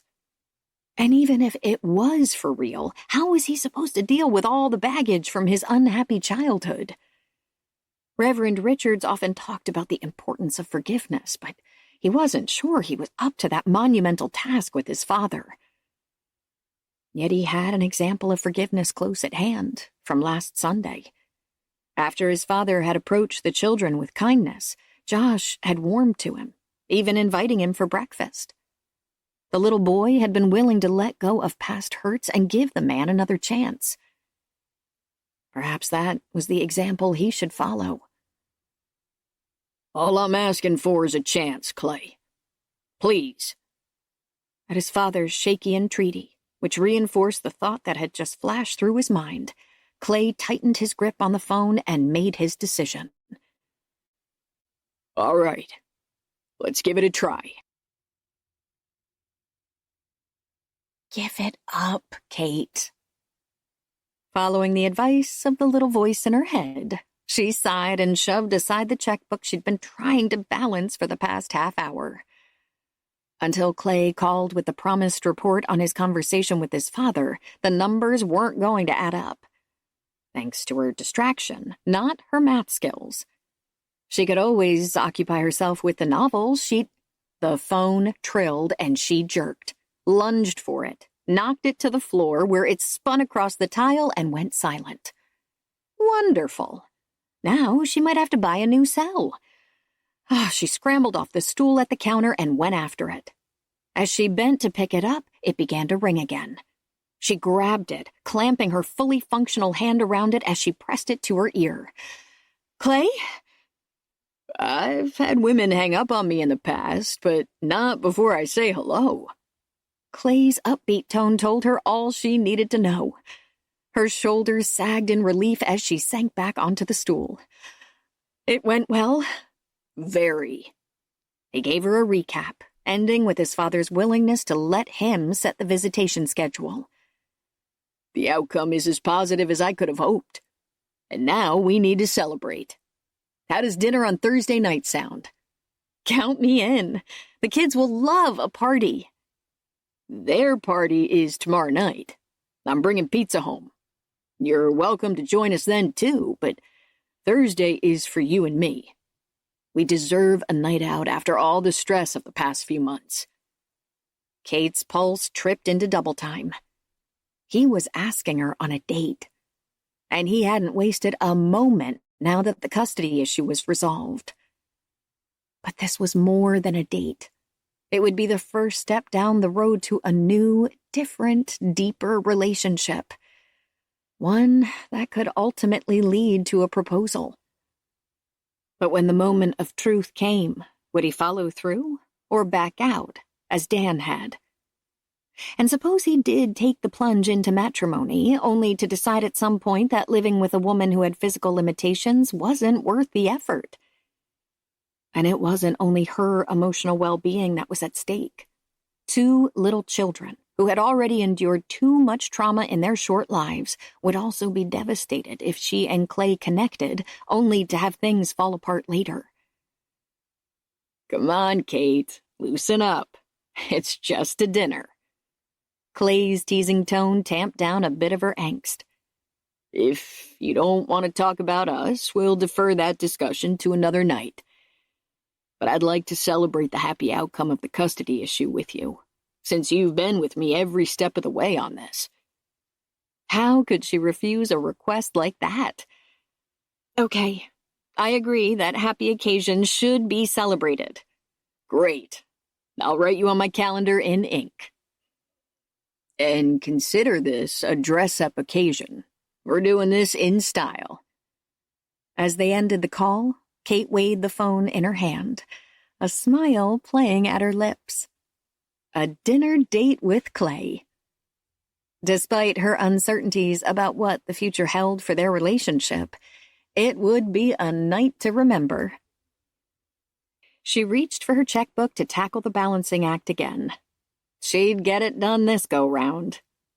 Too bad balancing a life or 2 wasn't as easy. Chapter 16. That was a wonderful meal. Kate leaned back in her chair at Washington's upscale Riverside restaurant. And this is a beautiful setting.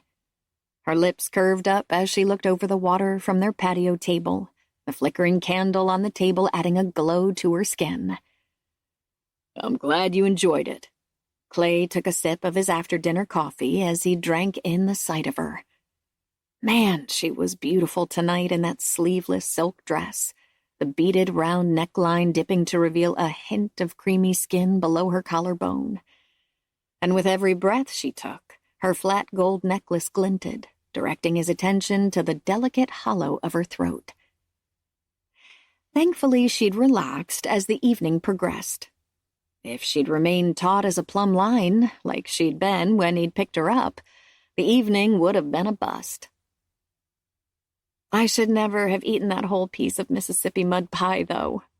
Kate grimaced as she redirected her attention to him. I'll be paying for those calories for a week. I don't think you have to worry about that. That's because I do worry about it.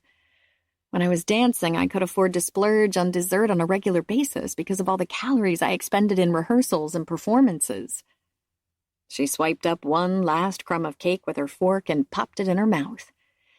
Nowadays, I have to be much more careful about splurges like this. So what drew you to dancing? You've never told me anything about that part of your life. She shrugged. I don't believe in dwelling on the past, but I did love the physical mastery, the portraying of emotions through movement, the oneness with the music. Her lips curved up, her expression wistful. It was amazing. He'd give her back the dream that had meant so much to her if that was within his power. But all he could do was offer her a new dream. From the little I know about ballet, it doesn't seem as if dancers have much of a life outside the studio. She propped her elbow on the table and rested her chin in her palm. That's true. Dance is a hard taskmaster. It's a solitary life in many ways, focused on practice and performing. Given your close ties with your family, I'm surprised that appealed to you. I would have thought you'd want a family of your own. I did. I'd planned to perform for 10 or 15 years, then open a dance studio. I'd expected to be married and settled down with a family by the time I was in my late 30s. Still dancing, but on my terms. It's not too late for the family part. She dipped her chin and straightened her fork. I gave up that dream, too. Because of Dan?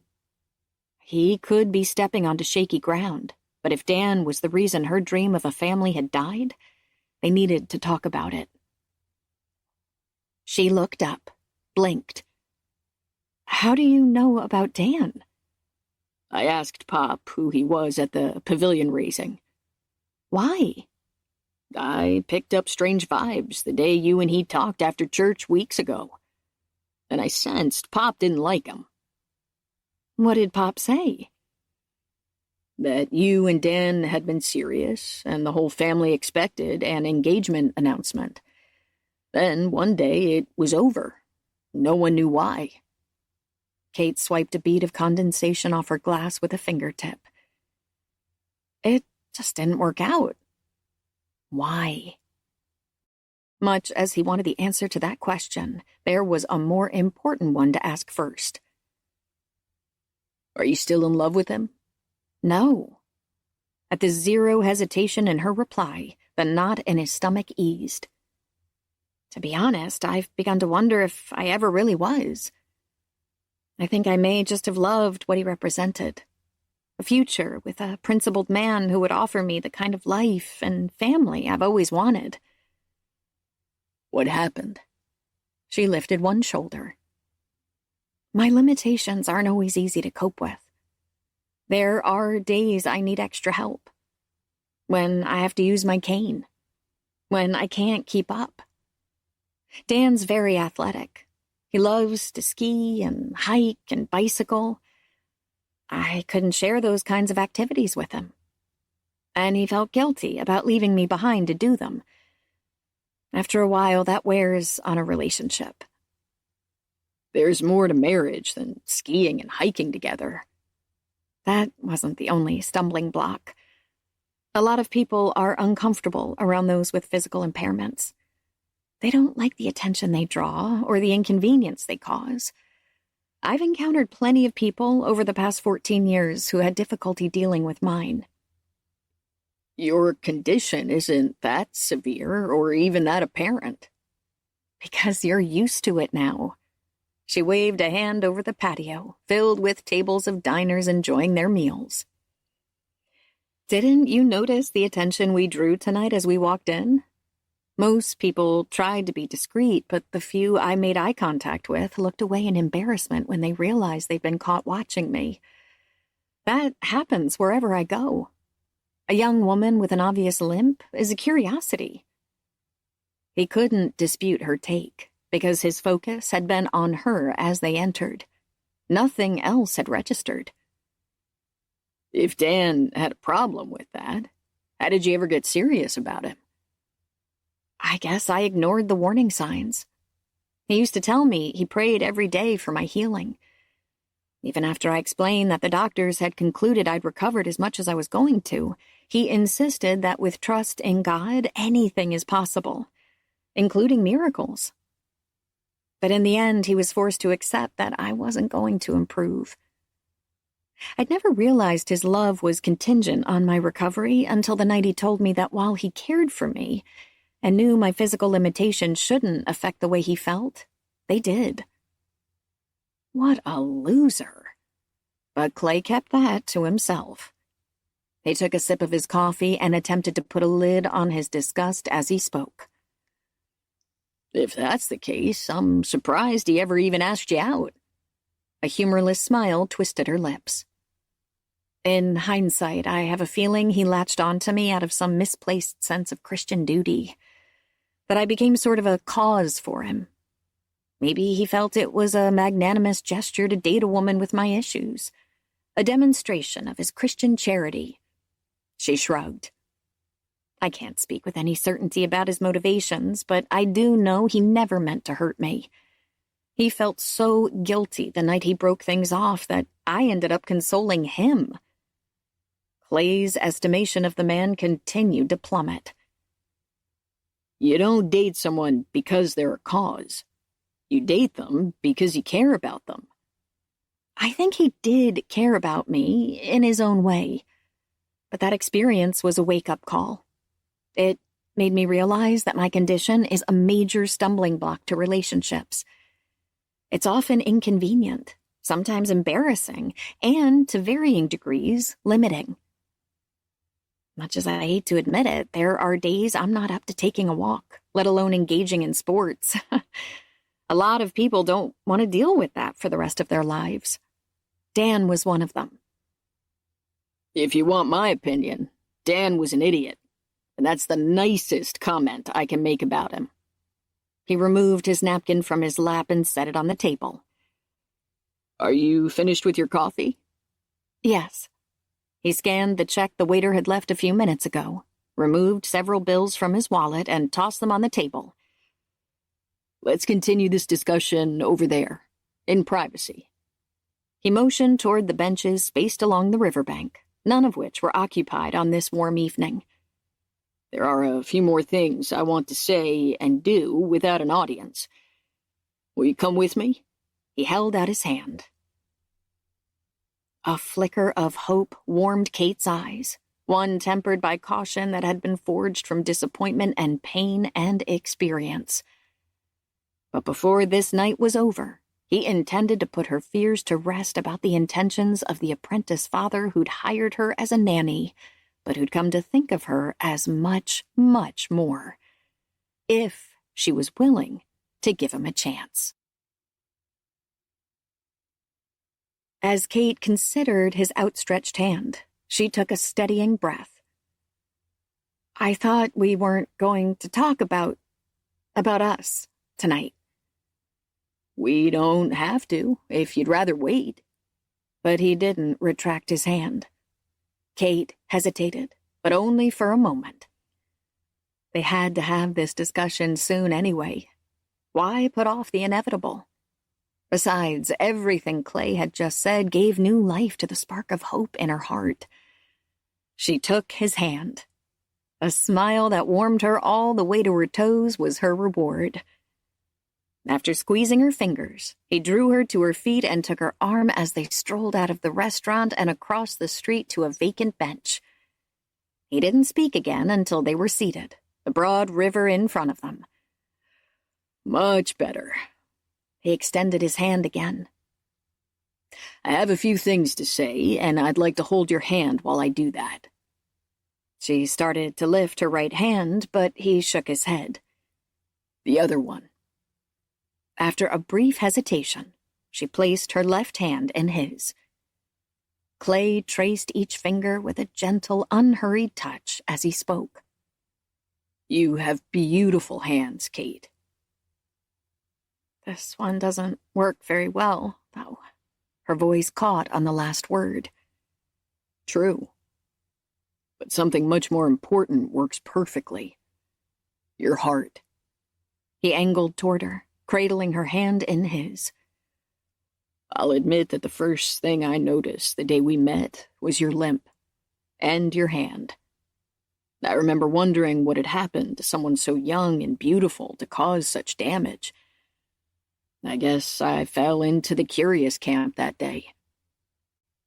But the funny thing is, the longer I knew you, the less I noticed your limitations, as you described them.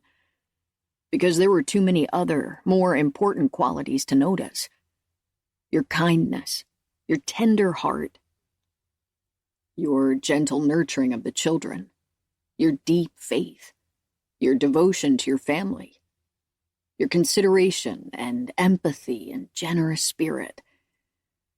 I also discovered you were smart and strong and wise.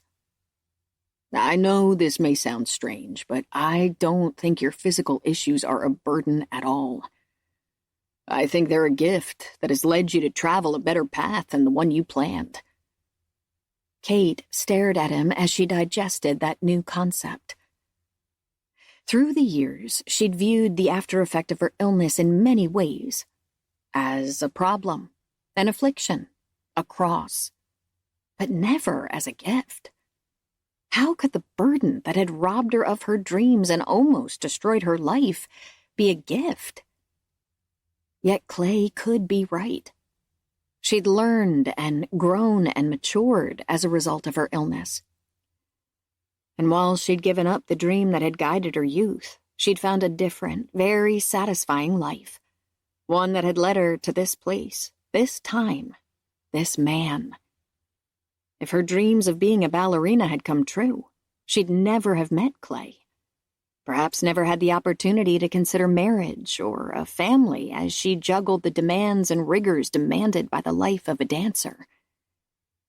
She lifted her other hand, and as she touched the face of this dear man whose eyes held admiration, tenderness, love, joy bubbled up in her heart, spilled over.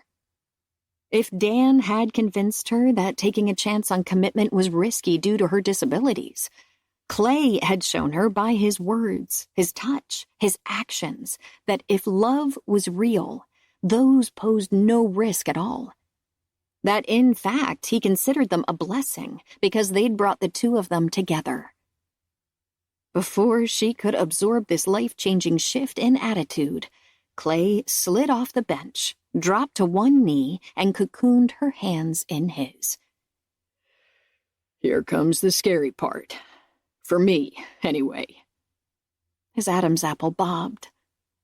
Over the past few months, thanks to you and the rest of the Shepard clan, I've come to realize that a happy marriage and a loving family don't tie you down. They lift you up. That they're not a burden, but a gift to be cherished. The secret, I think, is finding the right woman. And I found her in you. He paused, cleared his throat. I hadn't necessarily planned to broach this tonight, but all at once the time seems right. Cate Shepard, I love you. Would you do me the honor of becoming my wife? A tear brimmed on her lower lashes, spilled over and tracked down her cheek. When Clay reached up to brush it away, she covered his unsteady hand with hers, pressing it against her cheek. I love you, too. I never thought I'd risk saying that again, but I'm not afraid to take the leap with you. I trust you with my life and with my heart, and I want to be with you for always. So, yes, I would be honored to become your wife. A cavalcade of emotions paraded across Clay's face. Tenderness, awe, excitement, euphoria, and most of all, joy. He stood, drew her to her feet, and pulled her into his arms. The kiss he gave her was pure magic, filled with hopes and dreams and promises. When at last he broke contact, she clung to the lapels of his suit, resting in the shelter of his strong arms, trying to convince herself this was real.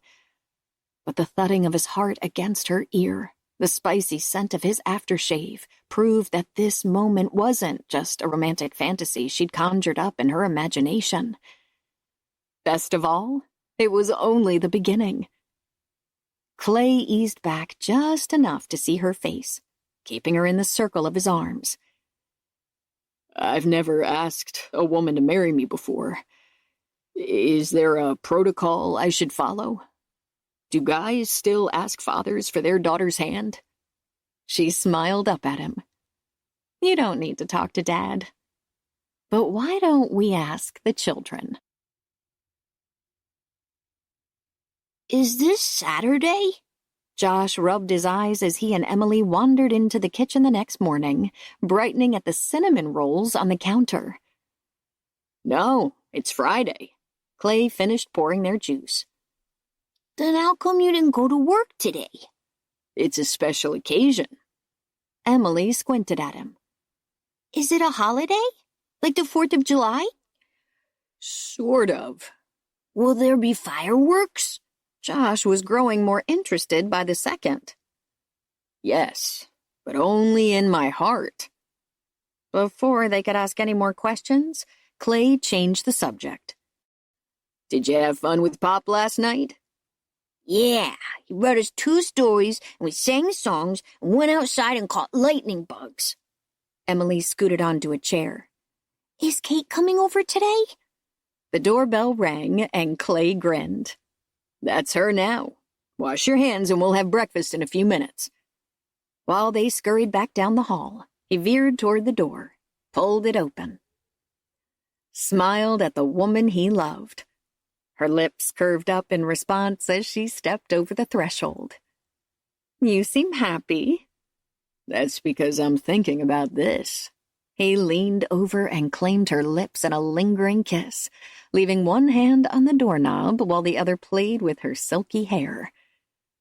The kiss must have lasted longer than he'd planned because all at once childish giggles registered. After releasing Cate's lips with reluctance, he angled toward the sound. Emily and Josh stood a few feet away in the living room, watching the scene with avid interest and obvious approval. You guys kiss like the people on TV. Emily linked her hands behind her back as she regarded them. Since when had she been watching people kiss on TV? Note to self, do a better job monitoring television viewing. You kiss good, Josh added, never one to be left out of a discussion. So much for waiting until after breakfast to broach the subject that was top of mind for this morning. Why don't you 2 come into the living room for a minute? We have something to tell you. After closing the door, he linked his hand with Cate's and led her to the couch. As they sat, the children clambered up beside them, one on each side. Clay opened his mouth to speak, but Emily beat him to it. Are you guys going to get married? He closed his mouth. After a few silent beats, Cate spoke. We'd like to. What do you 2 think about that? Josh tipped his head. Would we all live together like a real family? Yes. Would you be our new mommy and daddy? Like that girl you knew who was adopted? Emily directed the question to Cate. Clay stepped back in. Would you like that? I'd like you to be our daddy. But Emily's brow wrinkled. We have a mommy already, in heaven. She'll always be your mommy, sweetheart. Cate took the little girl's hand, brushing a wisp of hair back from her forehead. And she'll always love you. I would just take her place here on Earth since she can't be with you again until you go to heaven. I like that idea. Josh gave a decisive nod. Me too. Emily snuggled closer to Cate. I think Mommy will want someone to help Uncle Clay. And I don't think he could ever find anyone better than you. Out of the mouths of babes. Clay looked at Cate. And I agree, 100%. Soft color stole over her cheeks as she squeezed his fingers. Josh squinted at Cate. Do you have fireworks in your heart, too? It took her a moment to refocus on Josh. What do you mean, sweetie? Before you came this morning, Uncle Clay said today was a holiday like the 4th of July. Except he said the fireworks were in his heart. You kind of look like you have fireworks in your heart, too. Her lips curved up. I do. Emily tugged on her arm. Do you remember when you were reading us a book and I asked if happily ever after really happened or if it was just in stories? Yes. I guess it does. Because I think this is a happily ever after. Don't you? Clay put his arm around Cate and answered for both of them. Yes, Emily. This is most definitely a happily ever after.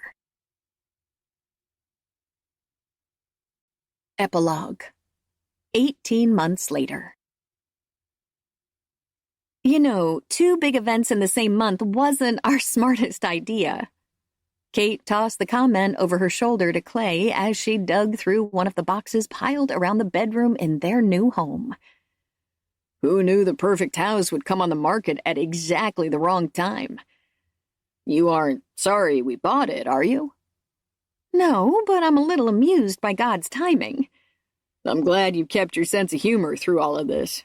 That's one of the things I love about you, you know. He touched her cheek, and at the warmth and contentment in his eyes, Kate's throat tightened. When are we going? Emily burst into the room with Josh in tow. So much for privacy. Clay grinned and went back to rummaging through boxes. But neither of them would have it any other way. Josh and Emily filled their days with so much joy it was impossible to imagine their life without the children. As soon as Uncle Clay finds the blanket, Cate took their hands. Why don't you two come and help me in the other room so he can search in peace? He gave her a grateful thumbs up as she led the children out. When she reappeared a few minutes later, Clay held up the white satin hand-embroidered coverlet in triumph. Ta-da! Thank goodness! Mom would have been devastated if we hadn't found it. She sat on the bed, cradling the bundle in her arms as Clay and the children moved in close. Benjamin Clayton Adams stared back at the 4 faces above him with serious brown eyes as dark as his father's, taking all the attention in stride. He looked and acted regal, in the heirloom christening gown that had been in the Shepard family for 3 generations.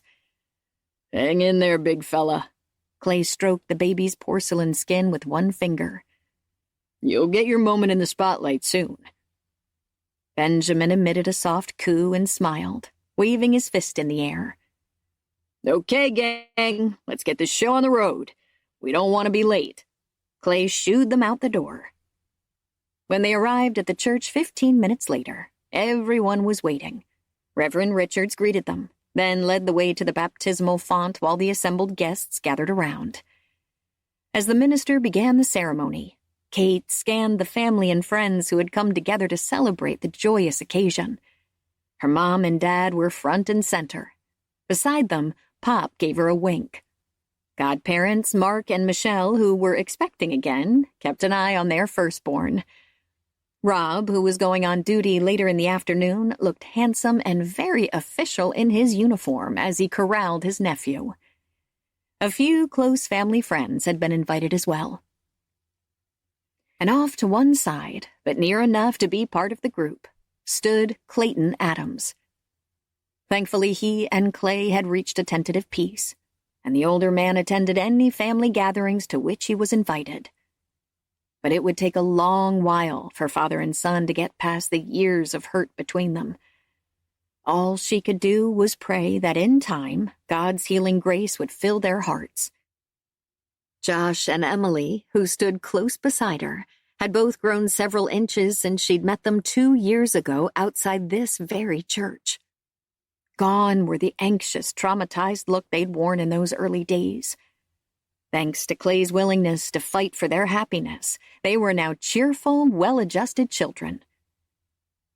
Finally, her gaze came to rest on Clay. With selflessness, courage, and love, he'd accepted the challenge God had set before him and given 2 lost little children new hope and new life. Just as he'd done for her. And she would give thanks for the gift of his love every single day for the rest of her life. Sensing Cate's scrutiny, Clay shifted his focus from his son to his radiant wife. Wife. Even after all these months, it was hard to believe this beautiful, caring, compassionate woman had agreed to share her life with him. And what a gift she'd been. Until she'd come along, he'd been drifting like a ship without a rudder or an anchor. He'd been moving through life, not living it. It had taken Cate, with her courage and strength and tremendous capacity to love, to show him that commitments and relationships and love didn't hold you back. They gave you a reason to go forward. As the minister spoke the words of the baptismal rite, reminding them of the transforming power of God's love, Clay knew he, too, had been transformed by that same love. For nothing short of a miracle would have motivated him to forge a reconciliation with his father, or given him the courage to open his heart to love. And so, as he reached for Cate's hand and twined his fingers with hers, he gave thanks for one more chance, for new beginnings, and for happily ever afters. The end.